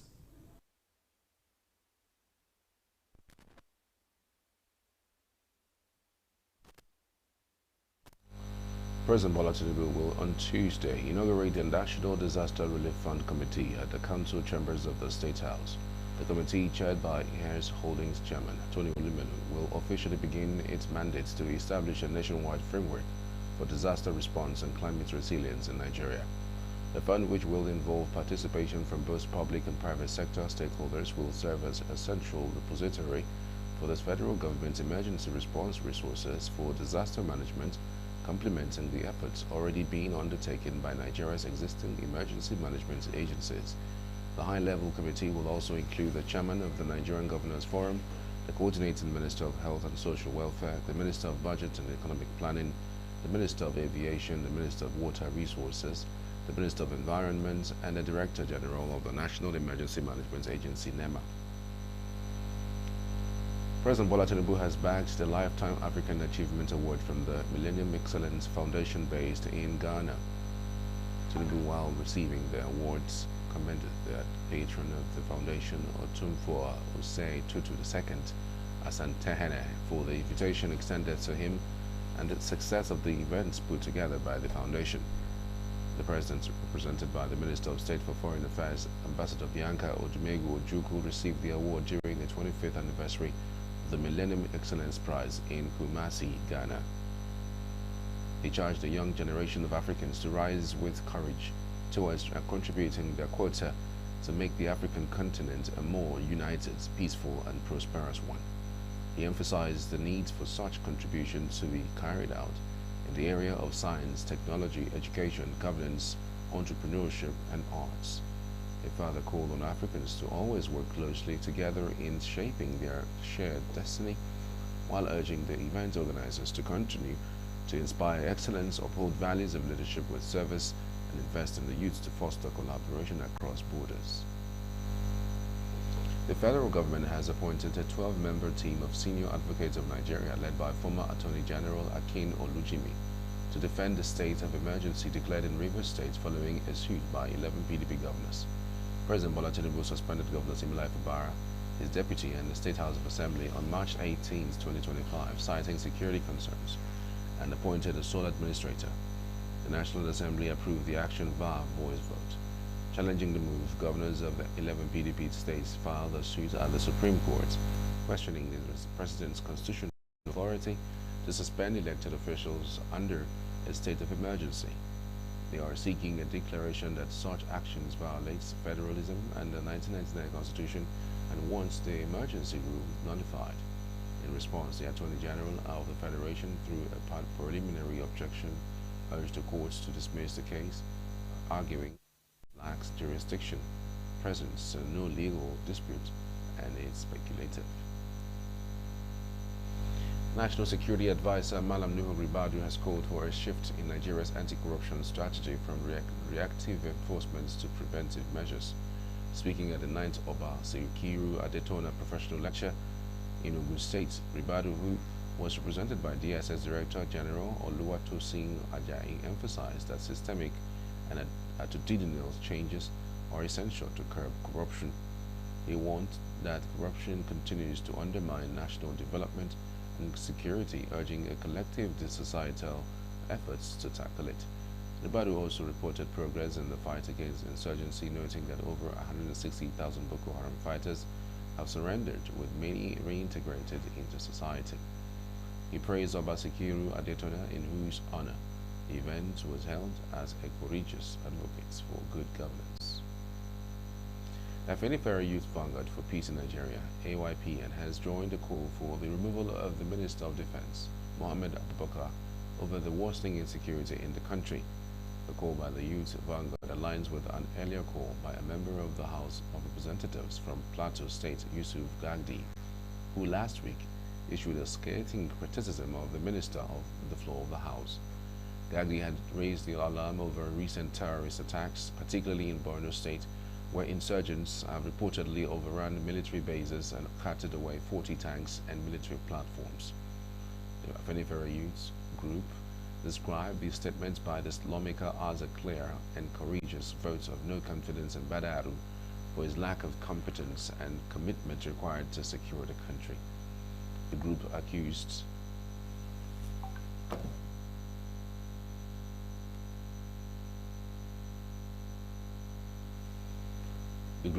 the Minister of ethnic bias, alleging that recruitments, procurements, and strategic decisions within the ministry now heavily favor individuals working for Badaru's alleged 2027 presidential ambition.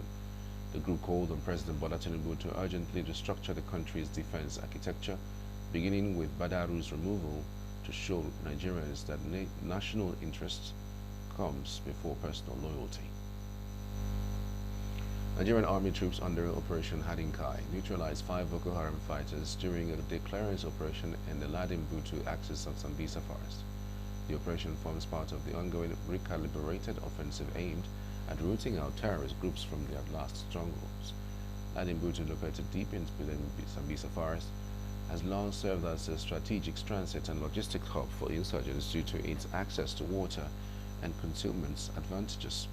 Military sources told Zagazola Makama that the troops encountered the terrorists during a routine clearance operation and engaged them in a fierce gun duel.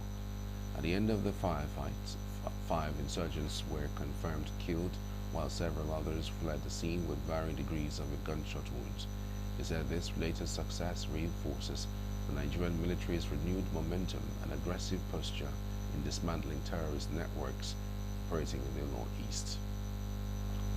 The Semi-Area Command of the Nigerian Customs Service has dismissed the allegations of releasing poisoned rice seized from smugglers, which has reportedly resulted in multiple deaths in the town. The spokesperson for the command, Isa Suleiman, denied the allegations in a statement on Sunday in Seme, Lagos. According to him, the attention of the command had been drawn to the widely circulated unfounded and baseless allegations claiming that they seized and distributed bags of rice without the knowledge of the purported owner. The unverified claims, he said, suggested that the rice was cursed by its original owner after being seized and redistributed without his knowledge. Suleiman said the allegation also claimed that the owner allegedly invoked traditional powers, leading to the deaths of individuals, including a soldier at Badagry. Suleiman said some unscrupulous elements were misinforming members of the public with the accusations to score cheap points instead of the social responsibility they were supposed to uphold. Upper Heads, Bauchi State Government unveils committee to tackle farmer headers conflict. Anambra and Lagos lead in UTME malpractice. To stay with us. With a population of about 36 million people, the Southeast is awash with stories. Every day on Southeast News, we tell the peculiar story of the Southeast and her people. Our Southeast should be the Silicon Valley of Nigeria. Their successes, achievements, and daily challenges. Do you have a Southeast story to share? Community achievements and challenges. Completed and uncompleted projects. Bad roads, water scarcity, erosion, flooding, insecurity, or even disagreements? Bring it on to Southeast News. On Southeast News, no story is too big or too small. Southeast News. Let's tell our story. Showing on Signature TV every weekday at 4 p.m. WAT, 1600 hours GMT.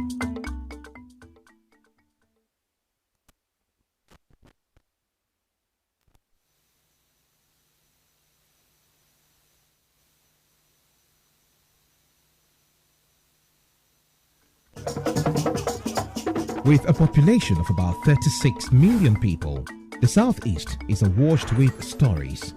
Every day on Southeast News, we tell the peculiar story of the Southeast and her people. Our Southeast should be the Silicon Valley of Nigeria. Their successes, achievements, and daily challenges. Do you have a Southeast story to share? Community achievements and challenges. Completed and uncompleted projects.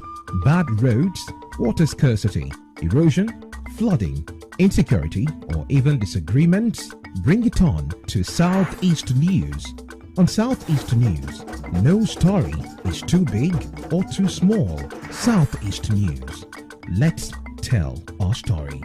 Showing on Signature TV every weekday at 4 p.m. WAT, 1600 hours GMT.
The Bauchi State Governor, Bala Mohammed, has inaugurated the former head of Conflict Prevention Committee to take action against numerous clashes in the state.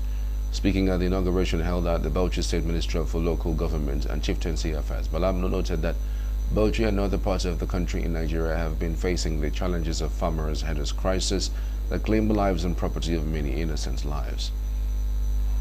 He stated that this necessitates the formation of a committee aimed at mitigating the problems. Governor Bala Mohammed revealed that his administration is participating in the Livestock Productivity and Resilience Support (LPRESS) project. The project includes the provision of pasture, supplementary peats, control of diseases, and provision of water for pastoralists. The wife of the president, Oluremi Tinubu, has commissioned a state-of-the-art 100-bed mother and child center at Awon Mama General Hospital near Owerri in Imo State. The event was confirmed in a statement issued on Sunday by Desmond Otomwen, Special Advisor on Publicity and Strategic Communications. Representing the First Lady at the inauguration was wife of the Vice President, Hajiya Nanam Shatima. According to the statement, the facility's commissioning marks a significant step in Nigeria's progress towards meeting the health-related sustainable development goals by 2030. Tinubu applauded Imo State Governor Senator Hope Uzodinma and his wife Choma Uzodinma for their commitment to improving the health and welfare of citizens. Governor Uzodinma described the project as a timely and strategic intervention that addressed crucial gaps in the state's healthcare infrastructure. He also expressed appreciation to President Bola Tinubu for his leadership and for prioritizing the health and dignity of mothers and children across the country. The Joint Admissions and Matriculation Board has revealed that Anambra and Lagos states have the majority among the 80 suspects being interrogated by the police for their involvement in the 2025 Unified Tertiary Matriculation Examination malpractices. The JAMB Registrar, Professor Ishak Oloyede, during a press briefing at JAMB headquarters in Abuja, said new methods of exam frauds were observed during the registration and examination processes. And the methods include identity and biometric frauds, including or involving combined thumbprints of candidates and impersonators at registration points in connivance with some CBT centers, double registration and attempted substitution of self by candidates. According to the data, Anambra had the highest number with 11 suspects arrested for 13 cases of impersonation and one picture mismatch, with Lagos following with 9 suspects and arrested for cases of impersonation, spying, and possession of mobile phones. Other states with notable arrests include Delta with 8 suspects for impersonation, Kano with 7 suspects for impersonation and mobile phones possession, and Kaduna with 6 suspects for impersonation and mobile phone possession. Additionally, 6 suspects were arrested in Rivers for impersonation, possession of mobile phone and calculators, while Ebonyi and Enugu had 5 suspects each for impersonation.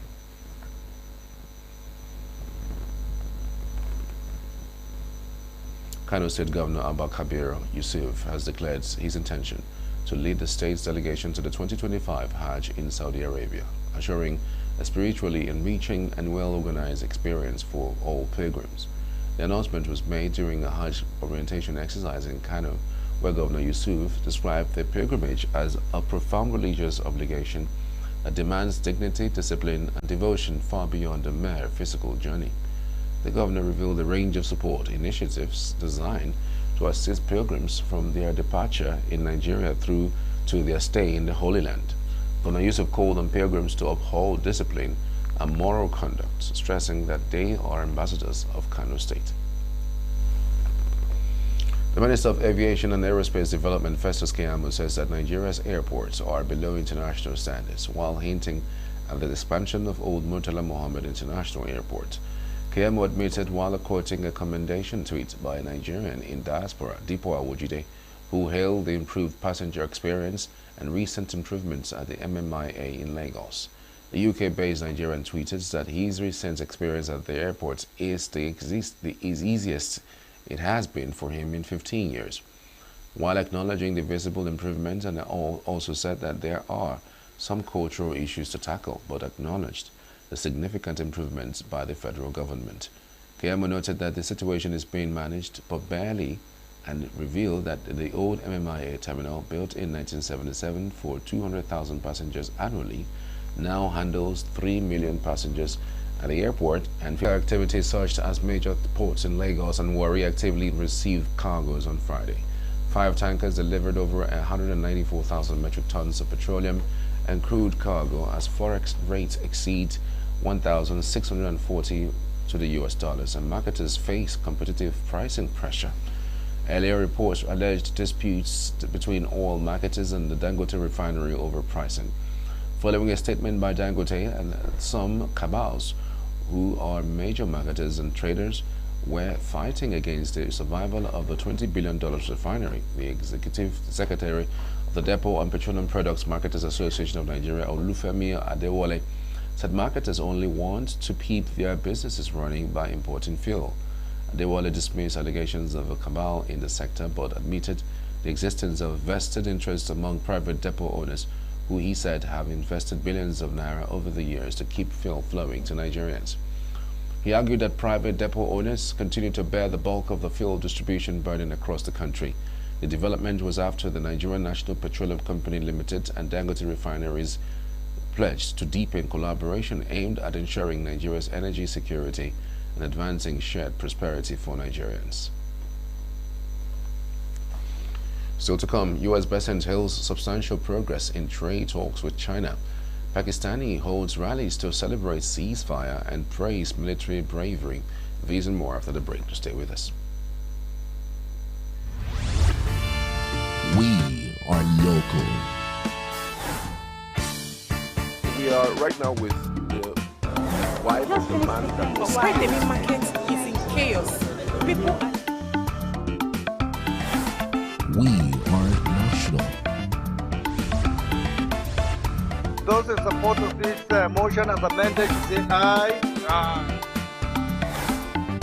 We have taken the vote by default. We are international. Israeli airstrikes. Donald Trump left us the worst unemployment.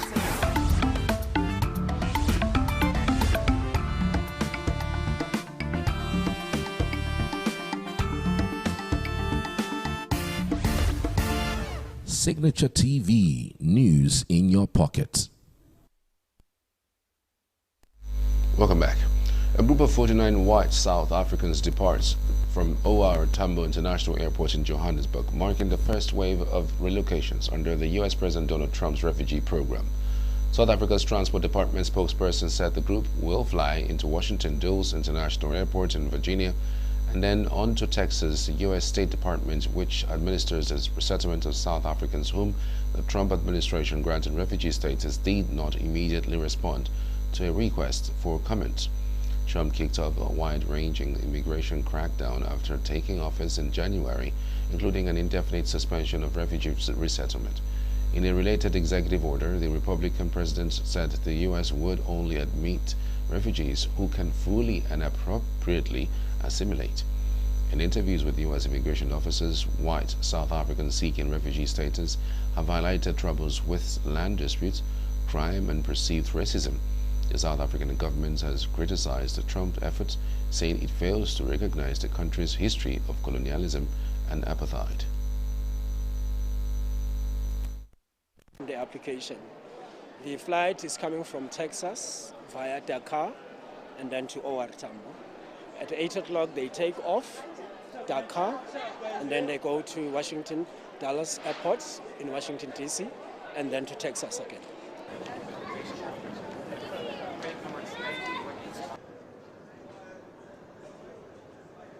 In terms of the application, because the application must have the number of passengers, it indicated 49. Foreign Minister Abbas Arachi said the latest talks between Iranian and U.S. negotiators to resolve disputes over Tehran's nuclear program were more serious and more straightforward than previous rounds as they came to a close in Oman on Sunday. Further negotiations are planned, officials said, after Tehran insisted in public on continuing uranium enrichment. Tehran and Washington have said they prefer diplomacy to resolve the decades-long nuclear dispute. They remain deeply divided on several red lines that negotiators will have to circumvent to reach a new nuclear deal and advance future military action. Arachi and Trump's Middle East envoy Steve Witkoff held the fourth round of talks in Moscow through Omani mediators, despite Washington taking a tough stance in public that Iranian officials said would not help the negotiations. I can state that compared to the previous 3 rounds, the negotiations were much more serious and straightforward. We have now moved significantly away from general frameworks and entered into more specific issues.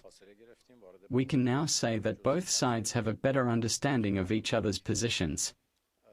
Many of the main points of disagreement have now been more thoroughly discussed, their dimensions have been further clarified, there is now a better mutual understanding, and the positions have somewhat come closer. I can state that we have decided that these negotiations will continue. Both sides are determined, and we have agreed to hold the next meeting. Unfortunately, we are hearing contradictory and opposing positions from the American side, especially in the media and public sphere, which do not help the negotiation process at all. Today, one of the topics we discussed was precisely this issue, that such an approach is not in the interest of the negotiations and must be corrected. From our point of view, enrichment is an issue that must definitely continue, and there is absolutely no room for compromise there. Its dimensions, scale, level, or amount might be subject to certain limitations, for confidence-building purposes, for instance, as was done in the past, but the principle of enrichment itself is simply non-negotiable. The same goes for the issue of sanctions. What we mean by negotiations, and what we intend from the negotiations, is naturally the lifting of sanctions, which under any circumstances remains one of the fundamental pillars of our negotiating position. Iran's president has claimed his country had no interest in developing nuclear weapons as fresh talks to resolve the decades-long nuclear dispute between the U.S. and Iran ended in Oman. Speaking during a cabinet meeting, Masoud Pezeshkian told ministers that Iran was ready to prove with all its might that it is not seeking nuclear weapons but was not willing to concede on developing nuclear technology for healthcare and agriculture amongst other industries. Earlier on Sunday, Iran's Foreign Minister Abbas Arachi and U.S. President Donald Trump's Middle East envoy Steve Witkoff held the fourth round of nuclear talks in Moscow through Omani mediators, despite Washington taking a tough stance in public and that Iranian officials said would not help the negotiations. In fact, the Islamic Republic of Iran is not seeking nuclear weapons. They, America, said they wanted to be sure that we did not want to acquire nuclear weapons and we were ready with all our might to prove it. But for them to state and announce that we would abandon the issue of peacefulness in nuclear research, and then for them to want to negotiate with us, is something that is absolutely unacceptable. We needed nuclear technology in healthcare, agriculture, industry, the environment and industry, and we are not going to give up this achievement so easily.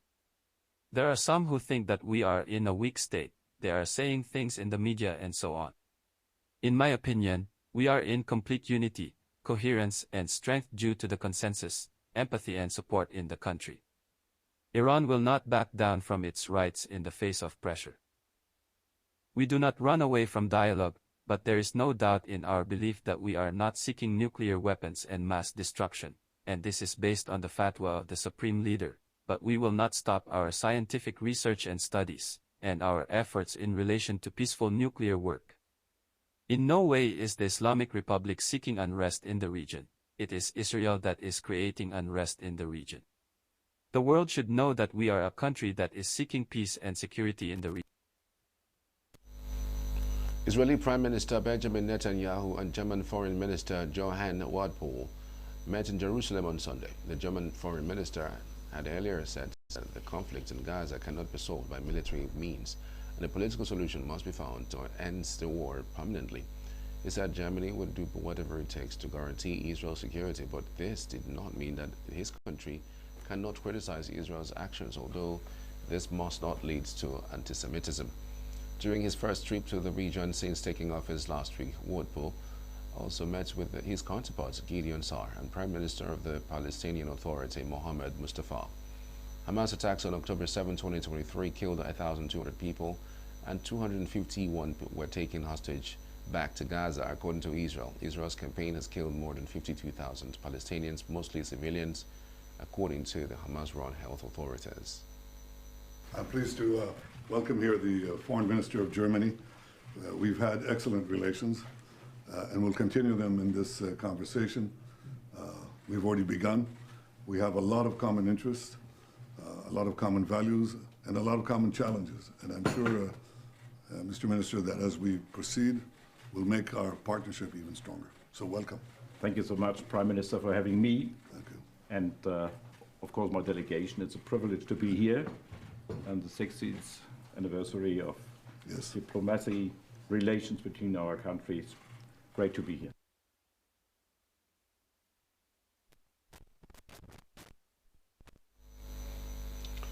Johann Wadpol also met with Palestinian Prime Minister Mohammed Mustafa on Sunday in Ramallah, in West Bank. Johann earlier in Jerusalem said that the conflict in Gaza cannot be solved by military means, and a political solution must be found to end the war permanently. Wadpol said it was clear that Gaza is part of the Palestinian territory and they need a political solution for the reconstruction of Gaza without Hamas. During his first trip to the region since taking office last week, Wadpol said there should be no expulsion of the 2 million Palestinians there and no permanent occupation of Gaza. Wadpol also visited Israel's Holocaust Remembrance Center in Jerusalem on Sunday at the start of a visit to Israel and the West Bank. Wadpol said laid a wreath in the Hall of Remembrance and signed the memorial guest book. Wadpol condemned the Hamas attacks in the strongest terms and called for the liberation of all hostages and the disarmament of Hamas. But he added that conflict in Gaza cannot be solved by military means and a political solution must be found to end the war permanently. He said Germany would do whatever it takes to guarantee Israel's security, but this did not mean that his country cannot criticize Israel's actions, although this must not lead to anti-Semitism. Residents of Chakoti, a border town near the line of control in Pakistan-administered Kashmir, held a rally on Sunday to honor the Pakistani military and its soldiers following a ceasefire with India. In Karachi, people gathered to express their pride in the military, dancing, waving flags and chanting "Long live Pakistan's military" on the streets. Nuclear-armed neighbors India and Pakistan agreed to a ceasefire on Saturday after U.S. pressure and 4 days of fighting. The recent clashes marks the worst fighting between the two longtime South Asian rivals in nearly 3 decades, raising fears of a full-scale war in one of the world's most volatile, densely populated regions. Former Prime Minister of Azad Kashmir, Raja Mohammad Farooq Haider Khan, was seen adorning soldiers with colorful garlands as a gesture of appreciation for their work during the 4-day clashes with India. China Global Television Network has revealed that more than half of the global respondents believe they benefit more from trade with China than with the United States. The United States has launched a tariff war against the world, while its trade negotiations with multiple countries have made little progress. The capricious nature of the U.S. government has led to the international community to develop a normalized sense of doubt and distrust towards the U.S. According to the results of the Global Public Opinion Survey among 31,000 people, 51% believe they benefit more from the trade with China, while 48.1% of European respondents consider the new U.S. administration untrustworthy. In the survey, 62.9% of global respondents criticize U.S. domestic and foreign policies for seriously undermining the legitimate rights and interests of other countries. In response to what it calls the United States extremist economic bullying, the Chinese government has taken firm countermeasures and in a responsible manner agreed to engage in talks with the U.S. In a comparative survey of the international influence of China in the United States, 51.8% of global respondents said they benefit more from trade with China, while only 19.4% said the same about the U.S. The U.S. Treasury Secretary Scott Bessent has said on Sunday that there had been substantial progress in talks between his team and that of the Chinese Vice Premier Li Feng in Geneva on diffusing a trade war between the world's two largest economies. Bessent said that he would give more details on Monday, while U.S. Trade Representatives Jamieson Greer also at the talks said the difference between the two sides were not as great as previously thought. I'm happy to report that we made substantial progress between the United States and China in these very important trade talks. First, I want to thank our Swiss host. The Swiss government has been very kind in providing us this wonderful venue, and I think that led to a great deal of the productivity we've seen. We will be giving details tomorrow, but I can tell you that the talks were productive. We had the Vice Premier, two Vice Ministers who were integrally involved, Ambassador Jamieson and myself, and I spoke to President Trump, as did Ambassador Jamieson last night, and he is fully informed of what is going on. So there will be a complete briefing tomorrow morning. I will turn it over to the Ambassador. Thank you, Secretary. I want to echo the Secretary's remarks with respect to the Swiss government. They've been so welcoming and they've hosted this, and everything has gone off flawlessly, and we appreciate that. And again, to the Chinese negotiators, Vice Premier Liu He, Vice Minister Li Qiangong, and Vice Minister Liao Min worked very diligently, and these are very tough negotiators. A couple of them I know from before and have had past interactions with them. And this was, as the Secretary pointed out, a very constructive 2 days. It's important to understand how quickly we were able to come to agreement, which reflects that perhaps the differences were not so large as maybe thought. That being said, there was a lot of groundwork that went into these 2 days. Just remember why we're here in the first place. The United States has a massive $1.2 trillion trade deficit.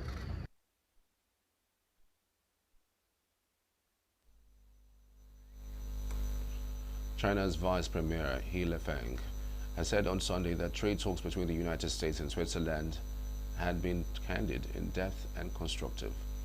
U.S. Treasury Secretary Scott Bessent and Trade Representatives Jamieson Greer said earlier on Sunday they reached a deal with China to cut the U.S. trade deficit, describing substantial progress in high-stakes talks with Chinese officials, but offering no details as 2 days of negotiations concluded in Geneva.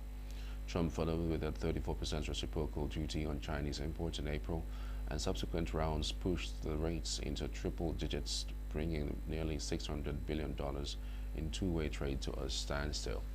The negotiating teams met at the gated villa of Switzerland's UN ambassador, overlooking Lake Geneva in the leafy suburb of Colony. Black Mercedes vans with sirens shuttled to and from the venue, which was bathed in bright sunshine. Neutral Switzerland was chosen as the venue, following approaches by Swiss politicians on recent visits to China and the United States. Experts say that China-Russia relations have reached a historic high and remain extremely stable and resilient amidst the current complex international landscape, with both nations expanding pragmatic cooperation across multiple sectors. These comments came following Chinese President Xi Jinping's state visits to Russia. During his meeting with Russian President Vladimir Putin, Xi emphasized that the bilateral relationship between China and Russia was rooted in clear historic logic, strong internal momentum, and deep cultural foundations. He noted that the relationship was not aimed at any third party or subject to the influence of any third party. Putin said that Russia and China have always supported each other and have always been partners in times of challenge. He emphasized that the friendship between the two nations is unbreakable and is immune to the influence of temporary events of external interference. Both sides agreed to deepen cooperation in areas such as economy, trade, energy, cross-border e-commerce, agriculture, minerals, nuclear energy, and aerospace, while also accelerating cooperation in emerging fields like sci-tech, innovation, and artificial intelligence.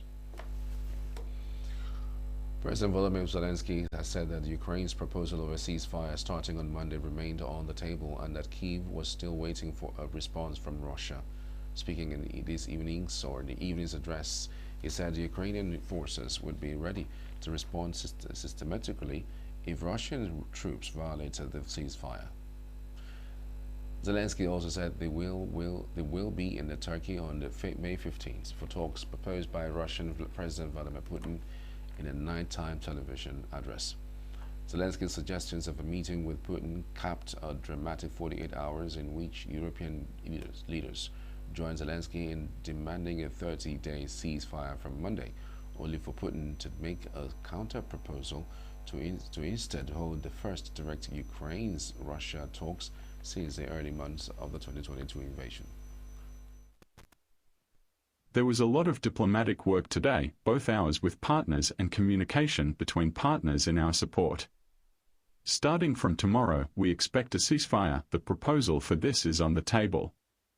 A complete and unconditional ceasefire, long enough to provide the necessary foundation for diplomacy, could bring peace much closer. Ukraine has been proposing this for a long time. Our partners are proposing it. The whole world is talking about it. We are waiting for a clear answer from Russia. Russia's war will still have to end. The killing must end. Ukrainian forces will be ready to mirror their response with fairness. We have repeatedly heard from our partners that they are ready to strengthen sanctions against Russia if Putin refuses a ceasefire. We will see, and in Ukraine, we have no problem negotiating. We are ready for any format. I will be in Turkey this Thursday, May 15th, and I am expecting Putin in Turkey, personally. I hope this time Putin will not look for reasons why he can't do something. We are ready to talk to end the war. Thursday, Turkey. President Trump supported it. All leaders.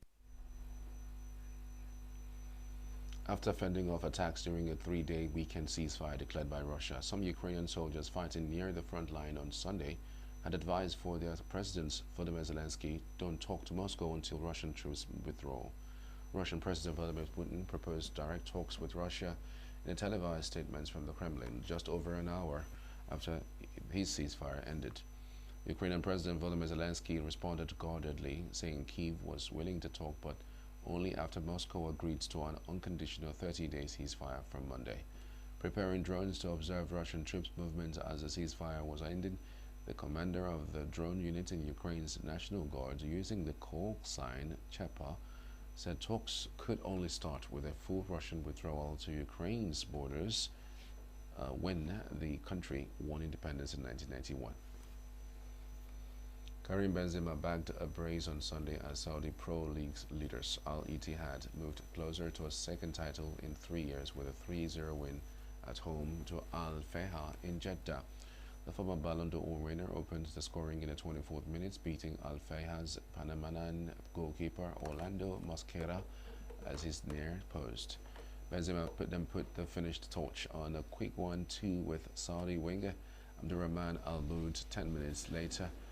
The restarts to bring his tally for the league campaign to 21 goals. An own goal in the 76 minutes from Mohammed Karim Al-Bakawi, sliding in to a block across, made it 3 deficits for the Al-Manjma outfit. The win sees Laurent Blanc's sides improve to 74 points with 5 matches to play. Their nearest challengers, Al Hilal, who face Al Roba on Monday, lie 9 points adrift. Al Fayha, meanwhile, sits 14th in the table, just 3 points clear of the relegation zone. Trent Alexander-Arnold was booed by Liverpool fans during Sunday's 2-2 draw against Arsenal, as Andrew Robertson admitted it was not nice to hear the Jazz for his teammate in his first appearance since announcing he will leave the champions at the end of the season. Liverpool right back Alexander Arnold confirmed his impending exit on Monday ahead of a widely expected move to Real Madrid. Alexander Arnold was booed several times while in possession in the second half as Arsenal fought back from 2 goals down despite finishing with 10 men after Mikel Merino's late dismissal. The highly rated Northern Irishman is viewed as a natural successor to Alexander Arnold, and the crowd sang his name during the game. Liverpool head coach Arne Slot has insisted Trent Alexander-Arnold is not a distraction after some fans booed the outgoing right back during the side's 2-2 draw at home to Arsenal on Sunday. Alexander-Arnold, who came through the Liverpool ranks and has won a clutch of silverware, including 2 Premier League titles, announced this week that he would leave on a free transfer when his contract is up at the end of the season. After being clapped onto the field by their Arsenal counterparts, Liverpool dominated the first half with a header by Cody Gakpo and Luis Diaz's tap in the space of 19 seconds, putting them to 2-0 ahead. Arsenal looked deflated but mustered an admirable response after the break, with Gabriel Martinelli's header reducing the arrears just after half-time. Mikel Merino then headed in a rebound to make it 2-2 in the 70th minute after Arsenal captain Martin Odegaard's pill driver was pushed against the woodwork by Alisson. Liverpool also thought they had won it at the death when Andy Robertson fired in from close range, but the goal was disallowed for a foul in the build-up. Mikel Arteta's side, whose Champions League exit at the hands of Paris Saint-Germain on Wednesday ensured a 5th straight season without a major trophy, sits second on 68 points, but are still not guaranteed a top 5 finish that would book their tickets into Europe's top tournaments next season.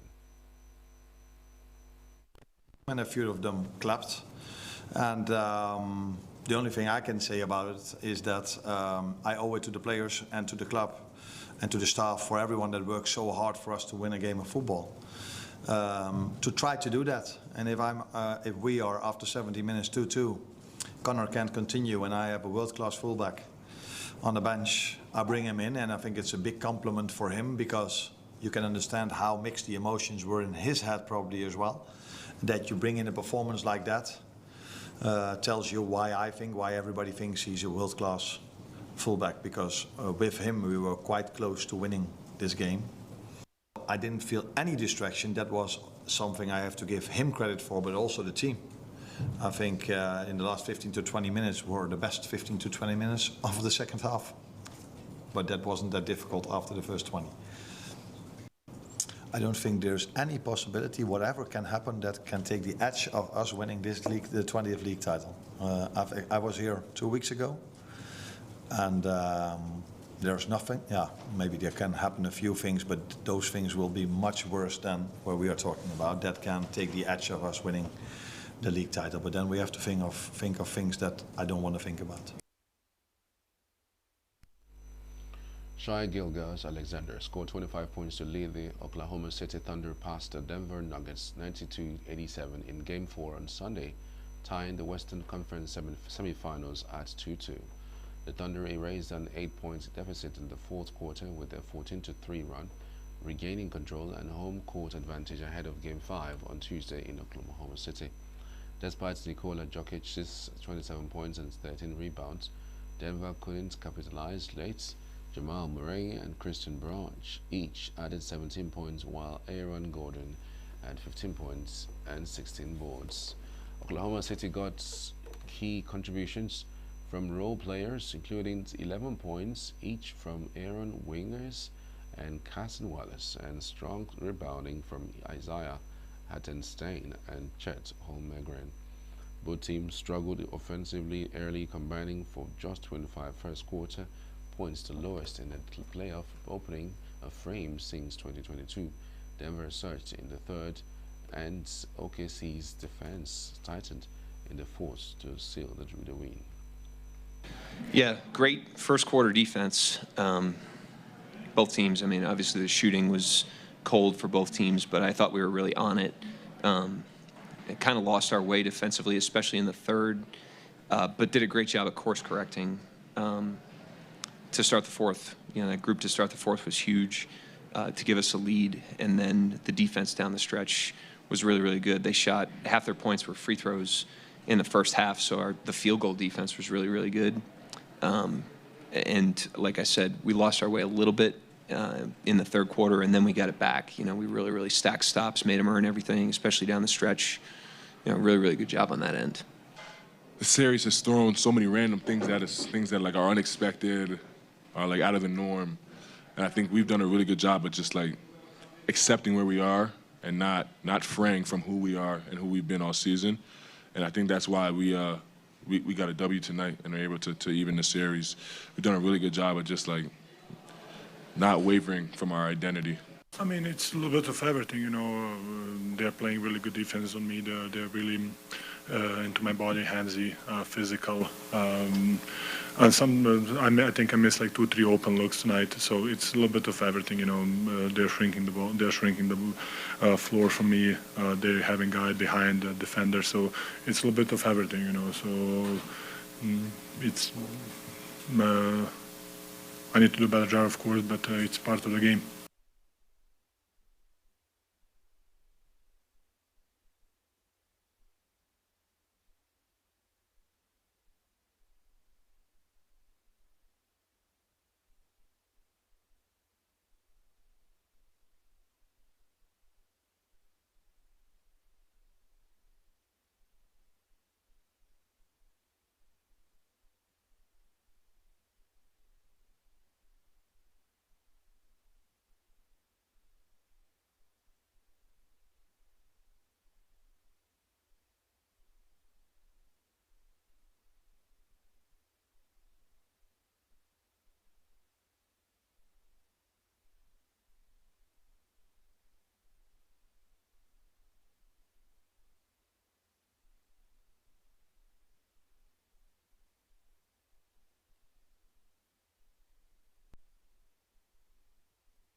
And that's the news this hour. Many thanks for watching. I'm Charles Pius. Take care.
we had opportunity of participating during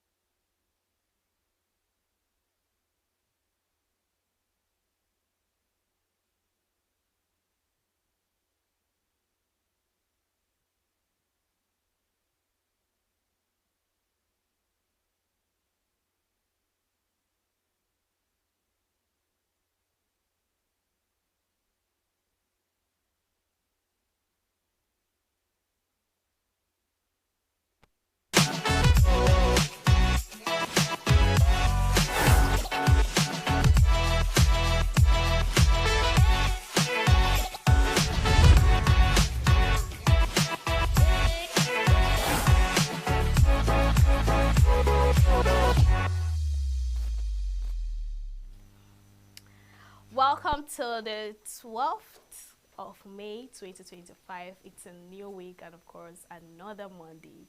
I'm sure you enjoyed your weekend. Even if you did not go anywhere, social media was giving you the fun that you deserve.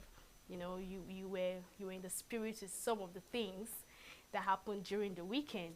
So this is E-Vibes, the entertainment show on Signature TV. I'm your baby girl, Queenette Wokunta. We'll be doing the show together today.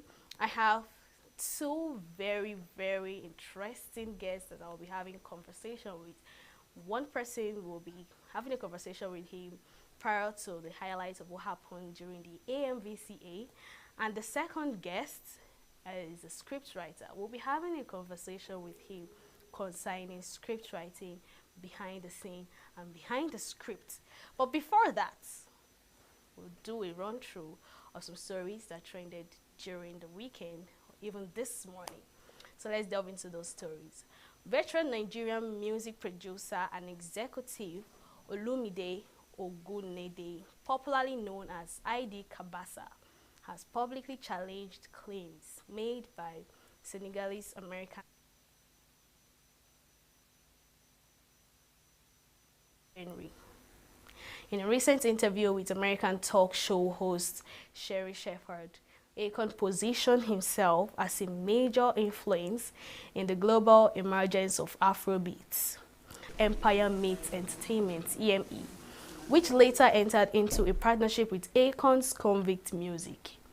ID Kabasa emphasized the importance of accurately representing the genre's origins, which are deeply rooted in West African musical tradition and driven by the innovation of local artists and producers. Now, we had this conversation. No, I actually brought the story up last week. That was earlier last week when Akon was giving credit to himself because, of course, we've not heard music or Akon has not really dropped a hit music for a long period of time now. So he was in an interview and was asked some questions, and he had to say he had to bring Afrobeat to the point it is now, especially when it comes to Nigerian artists.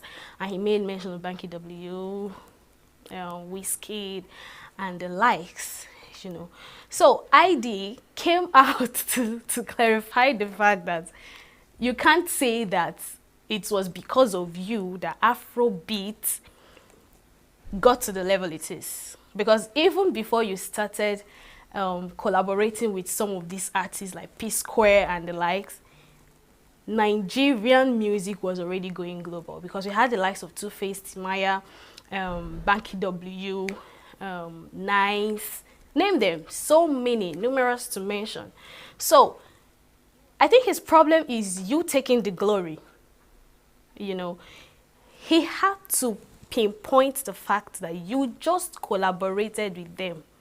You just worked with them. And again, it might be some sort of conversation we had with these people you collaborated with. Maybe they came up and tell you that they are one of the big boys in the music industry and stuff like that. This is comments he made with his mouth. So he is clarifying the fact that Akon It's not the person that made Afrobeats to get to where it is now. What do I mean by that? Those artists that he collaborated with, they are not the artists that made Afrobeats or Nigerian music to go global, because we already have genres, Timaya, name them, so many of them that don't do too much in music anymore, because we have younger ones coming up to meet up to that standard. But Akon is not the one that did that. We know Akon collaborated with so many music artists. He did a whole lot of collaboration. And the fact that he wasn't in Nigeria and he's a Senegalese. So it made it look like because of him, Afrobeat or Nigerian music got to the point that it is right now. Let's move forward. So veteran Nollywood actress Chioma Chukwuka Akpota was overcome with emotion after being announced as the winner of the Best Lead Actress Award at the 11th African Magic Viewers' Choice Award, AMVCA, for her role in the film Seven Doors. Chioma's performance beat out strong competitions from a talented field of nominees, including Bubemi Ejeye, Farmer's Bride, Uzamaka Onoha, Agemo, Uche Montana, Thin Line, Uzamaka Enuona, Phoenix Fury, Hilda Dakobo, Wives on Strike 3, and Bimbo Ademoye and Nikolapo, Rise of the Spectre. Though she was not physically present at the award ceremony, Chioma shared a tearful and heartfelt reaction in a video posted to Instagram, where she thanked her fans and the AMVCA organizers for the recognition. In her absence, Seven Doors producers and co-director Femi Adebayo accepted the award on her behalf. The critically acclaimed Seven Door emerged as one of the 9 standout winners, taking home 3 awards in addition to Chioma's win. Femi Adebayo won Best Lead Actor and Tolu Obanro took home the award for Best Score Music. Now directed by Adebayo alongside Adebayo Tijani and Tokbe Adebayo, Seven Doors follows a gripping tale of King Adedunjoye, a reluctant monarch whose reign is overshadowed by a haunting generational curse. So I was surprised that very night when, you know, after the show, you got to see that Chioma Akpota came or posted a video where she was crying, you know, because I noticed she didn't attend the event. She didn't receive her award. But a few minutes after that, a video is already dropped on social media that she was, you know, crying, being so thankful and so surprised. Fun fact is this: I knew that she was going to win that award. Let's not deny the fact that that nomination was heated. The competition was strong. In fact, the names of the actresses that she was competing with are good actresses. In fact, the movies are good movies. So I just felt in my spirit that Chioma Chukwuka had the chance of winning this, because this movie in particular got the viral view and the viral conversation on cinema and of course on social media, and she played a very pivotal role. Every other actress played a pivotal role, but you know, so people would say, why didn't they give the award to Hilda Dakobo? You know, House on Strike Season 3. Why didn't they give it to Uche Montana? There are so many. There are so many, but we are not the judges. And this thing works according to votes. All right, this thing works according to votes. So Chioma Akpota Chukwuka was one person that in my spirit I knew would get that award. She gave the whole supportive wife, the emotional part, mother, and you know, everything that has to do with that movie. And if you come to think of it, she's not even a Yoruba woman, but she had to act as a Yoruba queen in that movie.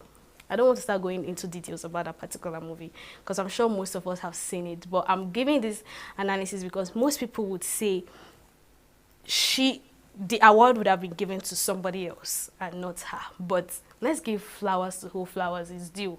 And, you know, glory to who glory is due. She deserves it. She has been a wonderful actress for a very, very long time. So this one is not supposed to bite any of us.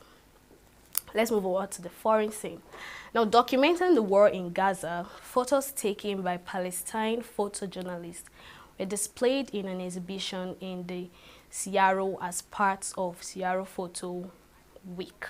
The exhibition included working by 10 Gaza photographers who told stories related to displacement, hunger, life, and death through their lenses.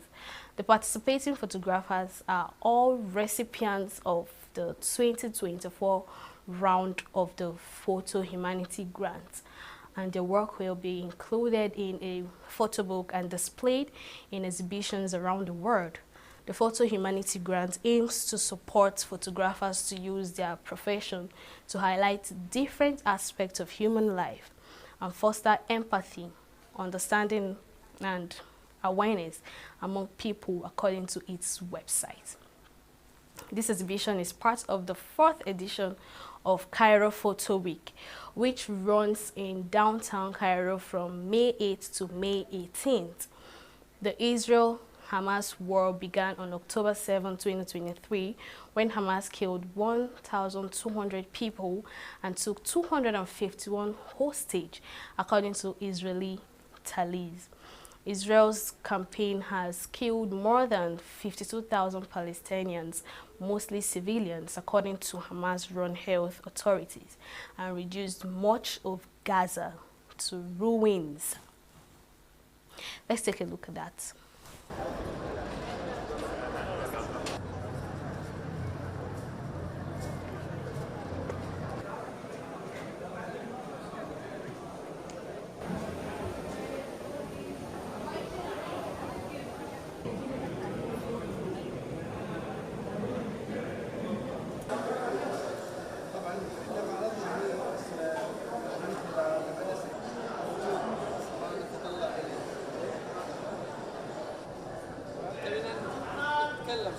One of the most important photographic projects that won with us is a project named Portrait Jafra, which portrays Palestinian women inside Gaza, showing the steadfastness of women inside Gaza who support their families and all of their children. So, the photographer chose to show the steadfastness of Palestinian women through portraits of a selected group of women. We have a portrait of the teacher, a portrait of the artist, and a portrait of a grandmother who is 82 years old, older than the age of the Zionist entity, Israel. When we started the Photo Humanity Grant and dedicated it to Gaza, we faced difficulties: the difficulty of the internet, access, the difficulty of communicating with photographers inside Gaza, and also the difficulty of reaching most of the photographers who extend geographically from the north of Gaza to its south. I remember one of the situations that I will never forget. During the strikes, the north of Gaza was isolated from its center, so one of the photojournalists suggested going with his bike to the north of Gaza to tell the photographers there to participate with us in the grant. Thank God, we were able to cover a large number of photographers inside Gaza, and they participated with us.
Powerful situations that make you remember your family. I could be in the same place. The media message in Gaza is truly one of the most difficult messages I have experienced in 25 years of work.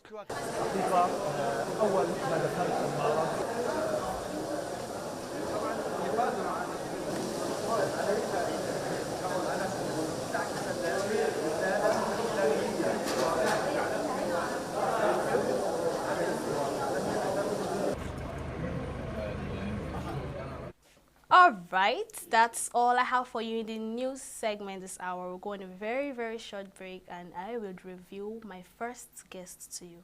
So stay with us. Every second, every minute.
Welcome back. You're still watching E-Vibes, the entertainment show on Signature TV. Live here in the studio with me is Prosper Chukwuemeka, who is a script writer, or a screenwriter. He's going to give us the difference between that, actually. And we'll be talking about behind the script, stories that stick. So, thanks for joining us, Prosper Chukwuemeka. You're welcome. Thank you for having me here. You're welcome. How do you feel? I feel good. You say you're sounding very quiet and... No, I'm okay, I'm okay. This is my first time of coming to Signature TV, and I feel so delighted and honored to be here. Pleasure. It's a pleasure. So, the first question I'll ask you is, what does the phrase "stories that stick" mean to you?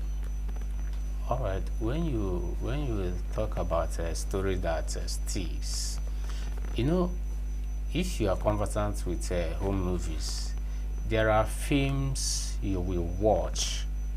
After watching it, 3 years, 5 or 10 years, or 3, 4, 5 years, no matter the case may be, you will still find that film interesting. You understand what I'm saying? Yeah. Okay, for instance, this movie that that is trending nowadays, what's the name? Love in Every Word. Yeah. By Omoni Oboli, that produced. Yeah. Now you see that movie, that particular movie. Do you know why it went viral? Why? Because it favors you women, your gender. and the story there is so captivating. It's so awesome. So such stories are the ones you would like to review. Like watch over and over again. And over. So you keep on watching them. Some people will come. I was reading the comments on the YouTube, and then someone said, I watched this film more than 10 times. So are you saying that it is the storyline, which is the script that was written? Because you know there are sometimes that there are movies that you would see, the name is not in line with what is being displayed. Yes. You do understand me? So who are we to blame? Is it the script writer or screenwriter? I'm coming to that question. Is it the script writer or screenwriter, or do we blame the directors? Well, every film is director's film. Okay. Every film is director's film. Then in this case now, I have seen good scripts and they messed it up. Who makes it up, the actors or the director? Like I said, every film is director's So film. it's the director that messed it up? Exactly. Okay. You understand? Now, some directors doesn't know their onions, and they don't know the do's and don'ts of scripts. You understand? You might have a good script, but the interpretation will be so bad. Okay. You might have a bad script, but the interpretation there will be awesome. You understand what I'm saying? Yeah. Now, when you see a script is just a skeletal sketch, just something that doesn't have flesh. Yeah. You understand? But the ones we are watching on the screen has flesh. So the script on its own is just in a skeletal form. It is the duty of the director and the actors, the artists there, to add one thing or the other. You understand? Yeah. To spice it up, the actions and everything, to spice it up. But once you see there are some scripts, like I said, that are totally out of line, messed up, give it to a particular director, and once the film comes out, you will be you'll be amazed. You say, wow, Jesus. You understand? Just like I love this legend, Chifunkemo Osofia. Now give Osofia scripts. Forget about what he's going to do to that script. Yeah. You understand? Yeah. So these are stories that sticks. You understand? When you write good stories, look for people that are good. Okay, especially so the directors. Sorry, let me cut it short there. Have you ever felt not disappointed, some sort of way, when you know what exactly you wrote for this particular character? Okay. It seems you know where I'm going to. Yeah. You know what you wrote for this particular character. Okay. And you know the words there. But this character is saying something totally different from what you wrote. Yes. Do you feel some sort of way? Does it make you feel bad or something? Well, like I said, every film is director's film. Why are you not taking? Why are you not taking? Now, in this question now, in this aspect now, I have experienced a lot in this industry, and I have experienced this thing you just asked now. You might just like I said, you bring a good script, but they just mess it up. It depends on who handles it, the project. You understand? Yeah. But this particular one now, you write very well, and then when you are watching it on the screen, it will be a different thing altogether. You as a human being, you will feel bad, you will feel sad, and to me, I would just feel I have wasted my time and energy. You understand? So that is it. But we keep on pushing, no matter what, no matter the discouragements and the others. But God is faithful. That's good. Yeah. So I'm going to ask you something very personal. Okay. You always have this writer's block, right? How does it feel? How does it come? Like, well, we are human beings, and we all have experiences different ways. You understand? My experience and yours might not be the same thing. Now, writer's block is a situation whereby you yourself, you will be totally out of inspiration. You will lack inspiration. You will lack words. It happens in an exam hall. You might forget your name. Or how to spell ease. Or how to spell ease. You understand? Yeah. You just say, hey, I beg, please, can you spell this? Can you spell that for me? Yeah. But on a norms, these are the words you can just close your eye and right. You understand? Now, during writing, I do experience writer's block. Okay. Now, for instance, I have other things I'm doing. Okay. Now, there are these projects I am working on, I'm writing. Do you know that that project, for years, I have not been able to finish that project? For years? Yes. Is it a movie? It can happen. For years? Yeah. And it's an epic. I thought writer's block, sorry. I thought writer's block is, oh, something just came to your head, like you just got an inspiration, and you just pick your paper and your laptop and that's what I thought. Okay. No, I just explained something to you. Yeah. Okay. That writer's block is a situation, a scenario whereby you will forget everything. You will lack inspiration. You will lack everything. It's going to be as if they formatted your brain. Wow. Just like amnesia, they formatted your brain. You won't even, what am I doing? What am I doing? So these are challenges. You understand? Like I just told you now, I have this one I've been working on for years, and I am yet to finish it. You understand? Your memory. You understand? And only the title alone is going to amaze you, even the deity. So is it the title that is giving you the writer's block? Is it the title that is making you lack words? Okay, anything can cause somebody to have a writer's block. Okay, now like this particular film, this project I just told you now, right? Even the deity.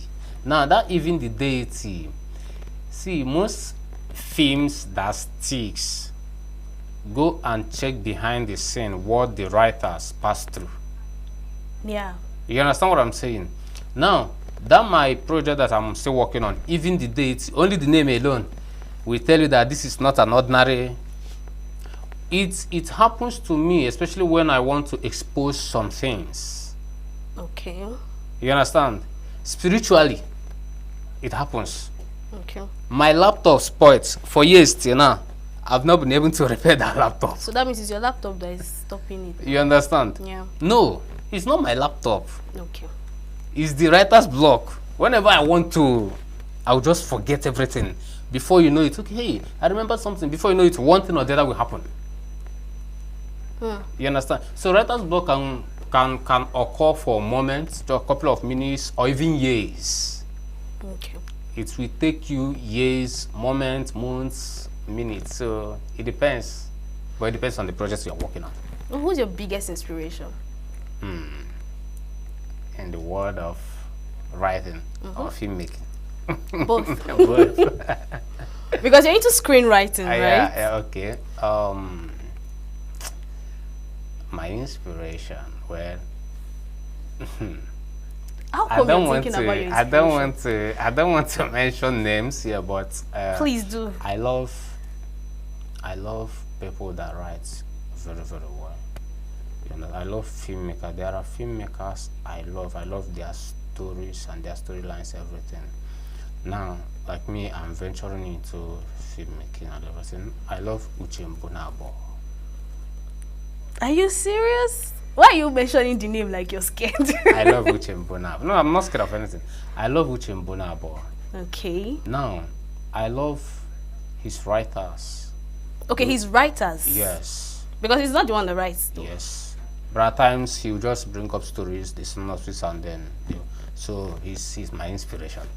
I love Uche Mbunabo. If you watch, I'm sorry to say this, but if you watch Uche Mbunabo's YouTube, and Omuni Oboli, you love the two. But go and watch others. You see the difference is clear. Sure. That is where you get this thing you just asked me. If you write A, they will come and do B, something like that. Yeah. But Uche Mbunabo's movies are top notch. Awesome. So I derive my inspiration from him. I love him. I love how he packages his stuff. Stories. Yeah, you understand. So I just love him. Okay. And he's from my state. Oh, that's number one. Anambra State. That's number one reason that you're not telling us. So let me ask you one more question. Okay. We have just a few minutes left. What are the key elements that makes a story unforgettable? Because you've said directors are the owners of the movie, and they call the shots. Yeah, they call it shots. So what are the key elements that makes a story unforgettable? Well, there are things that make scripts or movies unforgettable. There are particular scenes that will make people to be visiting that movie over and over again. Okay. You understand? Yeah. Like drama, action. When you have dramatic scene, Yeah. or action, or tragedy, anything, it depends on the audience you are passing the message across to, you understand? So now when you have those elements, especially when it comes to love, you understand? Yeah. Now inside the story of love, you have drama, you have deceit, you have betrayals, and so on and so forth. So all these things combined together make stories to be thick, and they stick to the test of times. Okay. He has given us his 2 cents, and I had so much fun with you, Chukwemeka Prosper, honestly. I enjoyed the whole insight you gave in most of this story. Funnily enough, all the questions I asked you are not even inside this place. But it was interesting and wonderful to have this conversation with you.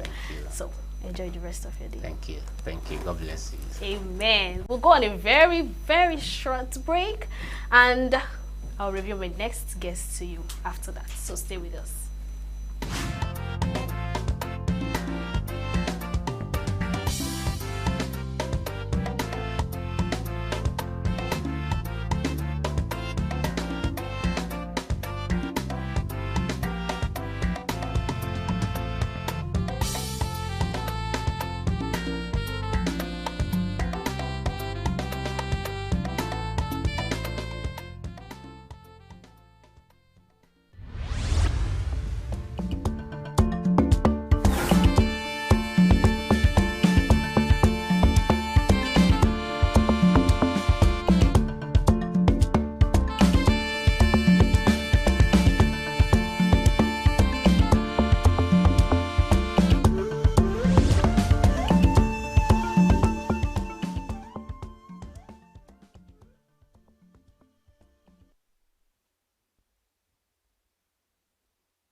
All right, welcome back. You're still watching E-Vibes, the entertainment show on Signature TV. Right here, right now, I'm here with Franklin Sochimachuku. And of course, AMVCA happened during the weekend. On Friday was the cultural day, and on Saturday was the award itself. Yes. It was quite an interesting one. And Franklin here is a fashion designer. You would agree with me that the AMVCA people, actors, directors, producers, call them content creators, wowed us with their outfits. And of course, awards was given to whom it is due. All right. So we'll be giving highlights of AMVCA in the next 15 to 20 minutes, and I'll be doing that with this humble young man sitting at my left-hand side. So thanks for coming, Franklin. Why are you blushing? I'm just happy to be here. I guess. It's I'm a very, pleasure. very happy to be here. It's a pleasure. So walk us through, AMVCA, is it one of your best awards? Because a whole lot of award has happened though. Yeah, a lot of award has happened like this year already. I think AMVCA is the one that all Africa have, like Africans are waiting for. Yeah. Like what will our favorite celebrities wear? Yeah. Well, who will win the best actor? Who win the best supporting actor, best actress, producer, best supporting, director, best director. Yeah. So it's just the award that all of us have been waiting for. We watch the movies, and we are just waiting for the award. Is it your favorite though? Huh? Yes, AMVCA is my favorite award. High five. We're in this together. Yes. So it's actually my favorite too, right? So what do you think about the cultural night? Did you think they did much for the couple? Because for me, I didn't see so much on the cultural night. I didn't really follow it live, but like on social media, there's not much drama. There was, I don't. It's just the outfit that gave that whole vibe and energy that there's something to look out for these. Their outfits, their makeup, the whole entrance, red carpet, and the likes. But when it comes to, maybe I didn't see much. Quote me. I needed to see some cultural displays, not dancing on, cultural display and all. So talk us through. Cultural nights, Friday night was good. But it wasn't what we are expecting. We are expecting more from the celebrities. They tried their best with what they were putting on, and then with the sponsors, they really tried their best. But we were expecting more than what we got on Friday. That's just it. But did they try? But the winner of the best, they gave Nico Rose the best. That's another problem I had. I also have a problem with that. Okay. I think we have like-minded. Yes, I also have a problem with that. Come? Yes. They were better dressed people. Yes, they were better people. Why give it to Nico Rose? Yes. No, I love Nico Rose. Yeah, same here. I love Nico Rose. But the fact that she won best dress for culture, how? The Thank outfit you. is not giving. Yeah, I'm not seeing Ishagu, I'm not seeing Ashoke, I'm not seeing Steve material, I'm not seeing it's giving. It's just there. Like, she said she tagged it Yoruba bride, Yoruba whatever. I don't know. I think the style or something. Yes. But winning the best dress is I don't understand. Yeah. I did some certain things you're just telling us in this that we don't know. Maybe that's another story for another day. Yeah. Right. But what about the person that won the best dress for male? Like Prince and where Prince outfit was good, but not good. Like if I was the judge, I wouldn't give him the best dress male because Femi, Femi that went for Big Brother. Yeah. So I think he was There's the so better. Many of them. He was the better dressed male. Yes. But everybody was saying it. He is the better dressed male. But I don't know, like I think why they gave it to him was maybe because of the situation that happened last year. Maybe they want to What situation happened? He dressed very well last year, and he ended up not winning the award, and they gave it to so Neo. It's more like to favor I him. think yeah. It's just Really? Yeah, I don't know. What can I say? Yeah, you have your opinion, so it's possible that could be the reason. Because yes, he represented the Do tribe. Quite interesting, very important, nice and all. But is he supposed to win the best dress for me? 7%. He tried. No, he tried. 7%. Like but when you want to talk about best dress male outfit, look at Femi. But it's not Look only at Femi. Saga. One other person. Look at Saga. One Look other at person. Stan there. Look at no. Let's not go there. But this is a regular outfit that we see every year. That's why I don't like the fact that Nicholas won this award. Okay. This is a regular style that we see every year. So you give us needed something new. Wow. Something new, like give us something new. Give us So who something would you that have given the award to for best dressed in the cultural day? I'll give it to Femi. No, for female. Oh, for female, I will give it to Uriel. Why? Her outfit is just so amazing. Like, I'm lost of words right now because the outfit was very good. For me, it's Achalugo. Good. And then Bam Bam was dressing very well. Yeah, she gave the Ghana yes. whole vibe. Bam Bam is she's not looking bad at all. Like, but for Nicholas, no, it's not like. It's not giving. Okay, let's go over to the award itself. Yes. Like you were saying something about Chioma Chukwuka. You are happy that she I'm won very, the best. very happy. Like, Why? I actually cried Why? that night. Like, Why? This woman I've tried, she have tried so much, and then she first got her first nominee ENVCA for someone who have been in the industry for a very long time. She first got her nominee 2020. The movie was that's Omogeto the Saga by Funke Akindele. 2020, that's the ENVCA 2021. So she got her first nominee, that's Best Supporting Actress in that award, and she ended up not winning it. Who won that award was Amomi. Amomi. Yeah. She was the one that won the award that year. And coming this year, there's Seven Doors, there's Anikolapo, there's Farmer's Bride, a lot of movies. It was truckload, a lot of movies. I was scared too. I wasn't scared I wasn't scared. I know she will win it. I watched all the movies. But Hilda Dakobo is a good actress too. Yeah, I was surprised that people on the internet was putting her in the same space with Uche Montana. I'm not saying that I was surprised. I'm not saying that Uche Montana is not a good actress. She is. I love her too. I'm not saying that she's not good, but to compare her with Chioma. Are you guys kidding me? There are reasons to there are reasons to their nomination. Yes. There are reasons to Thin Line is a good movie, a good storyline, but for her to compete with Chioma Chukwuka, I think that was not the right movie for that competition for me. Yes. Thin Line was not the right movie to compete with Seven Doors. No. I was only scared of Bimbo Ademoye. Yeah. Bimbo. Yeah. Because I was these three were I was so scared of Bimbo. Bimbo should not collect this award from us. So we need this award.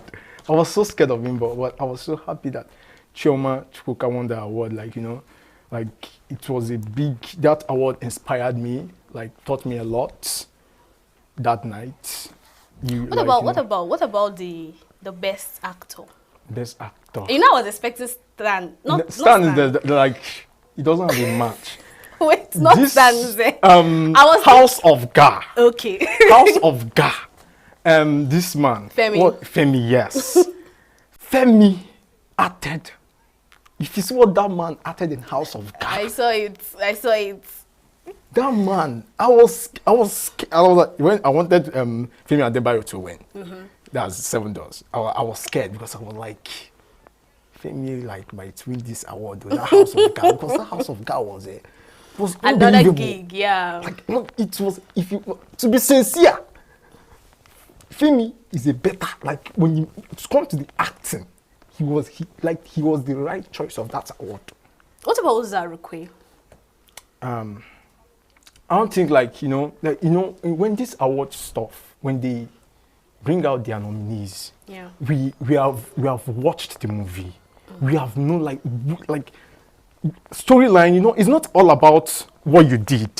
It's about the storyline. If you watch the storyline, the movie, okay, everything, how the movie was directed. Okay. It's not all about the movie, what you did inside. Okay. It's not about you did good. doing good is a credit. Uh-huh. It's a credit, but you know, all these things, you know, you have to put them together. Uh-huh. That's why, you know, Funka Kindele, anytime she submits a movie, she must be nominated. Even if she doesn't do that spectacular, Uh-huh. she must be nominated because the storylines are always good. So when I saw the nominees there, I was like, the only competition here is Seven Doors and House of God. For me, I think the problem most times is the choice of movies for these actors. You know, when I saw Stan and Zay, Suspicion is a nice movie, but not to compare to House of God and Seven Doors. Facts. So I think sometimes it's the choice of. Is it the choice? Should I call it the choice of movie right now, or because Stan and Zay is a good actor? The movies are very good. Good. But, So I but think you know, the character in that particular movie or something, because Uzarukwe, I was expecting to see Uzarukwe as part of the nominees. You know, Uzarukwe, Timini Ebuson, and the likes of them. Like Timinini haven't featured in a blockbuster movie, except from the one Everybody loves Jennifer. No, not everybody loves Jennifer. Like The Tribe Called Judah. I think that was the last amazing movie that his latest movie that he released February. Stop swinging your chair. Sorry, February 14th, and what was the Real name of Love. that movie? Real Love. I think that's the amazing. Like the Real Love is very, very good. I think by next year it should be nominated in the best actor. So, yeah, Real Love is is good. It's good. It's a good movie. It's good, but I wasn't expecting Timinini to be nominated. So you feel the number of people they nominated were the perfect? Yes, it was perfect. We are perfect. So we are not judges, truth be told. We the viewers. We are not judges. We the viewers. we watch. We know what we watched. We know what we watched. We know but what when we it watched. comes to the best dress, that was what shocked me the most. I didn't expect that. Like and of course, he didn't Nigerians expect came prepared. Do you think Nigerians would stand a chance if we are asked to come for Met Gala? Did you see what Messi Eke was putting on? I saw what Nume. Do you know who shocked me? Who? Doyin. Give me a high five. Doyin's outfits. Do you know if she went to the Met Gala last year with that outfit, She would win. Nobody would come close because that was the theme of Met Gala and everything. Last year. Like nobody will come close. She would win. Even Cardi won't stand a chance. I'm telling you, Nigerians are even doing Tyra. great. Tyra was the best dressed female last year in the Met Gala. Yeah. Even Tyra won't stand a chance against doing with that outfit. I think she will. I think she will. Tyra Tyra was dressed like a sand. Tyra but So- what Doyin was putting on. I know Tyler's outfit. I wasn't expecting something like that from Doyin. Well, I wasn't expecting something like that from Doyin. I was shocked. Doyin's outfit, Messi Eke's outfit. Nana from Ghana. Nana from Ghana. Like that girl. Nana, it's a normal thing for Nana. Yes. Every year. But I was expecting more. I was expecting more because Messi Eke's outfit was better than hers, like, to me. Really? Yes. Well, there was a whole lot of creativity when it comes to Messi Eke's outfit. You know, there was creativity in Nana's outfit. Yes, just, it was, the only thing in Nana's outfit was just that stuff here and there. So nothing more. You Nothing think that's more. not creativity? It's just, it's just a simple normal, white dress. yes, simple white dress that we. Yeah, you. Yes, but you see Messi Eke's dress? I saw it. It took me like 10 minutes to. So what would you call the know? theme of Messi Eke's dress? It was giving mushroom. Was she the one? No, Was she it the one was that has diamond. little flowers? No, I think little flowers. Is No. it or No. sass? It was some sort of stems with diamonds. Yes. So what would you call that dress now? I don't know like what to call that dress, but the dress. It wowed you. It wowed me. So she would have been your best dress. No, my best dress is Doyin, followed by Osas, then Messi Eke, then who else? I think these are my top 4 for now. All right. Osas, Vicky James never disappoints. I know. Let's not even talk about that. Vicky James never disappoints. She would always represent. I'm so proud of Nigerians with their outfits. I'm telling you, Nigerians will have a better chance in Met Gala. Like, yes. if let's say if Nigerians, if Nigerian designers styled Burna Boy, what's the name? Thames and Ira Star. They'll be like they'll be looking. I don't want to even start talking about. They'll be looking very, very good. It's just that there's how Met Gala works. If I buy a ticket, whatever I give you, that's what you're gonna wear. Yeah. So I'm not blaming them at all. For I'm not blaming them at all. Yeah. All right, thank you so much, frankly, Sochima. I had so much fun in this particular segment, and I'm sure you did too. So yeah. All right, the show has come to an end. This is where we draw the curtain. Join us same time tomorrow. Follow us on all our social media platforms. Subscribe to our YouTube channel. I remain your baby girl, Queenette Wokunta. Enjoy the rest of your day.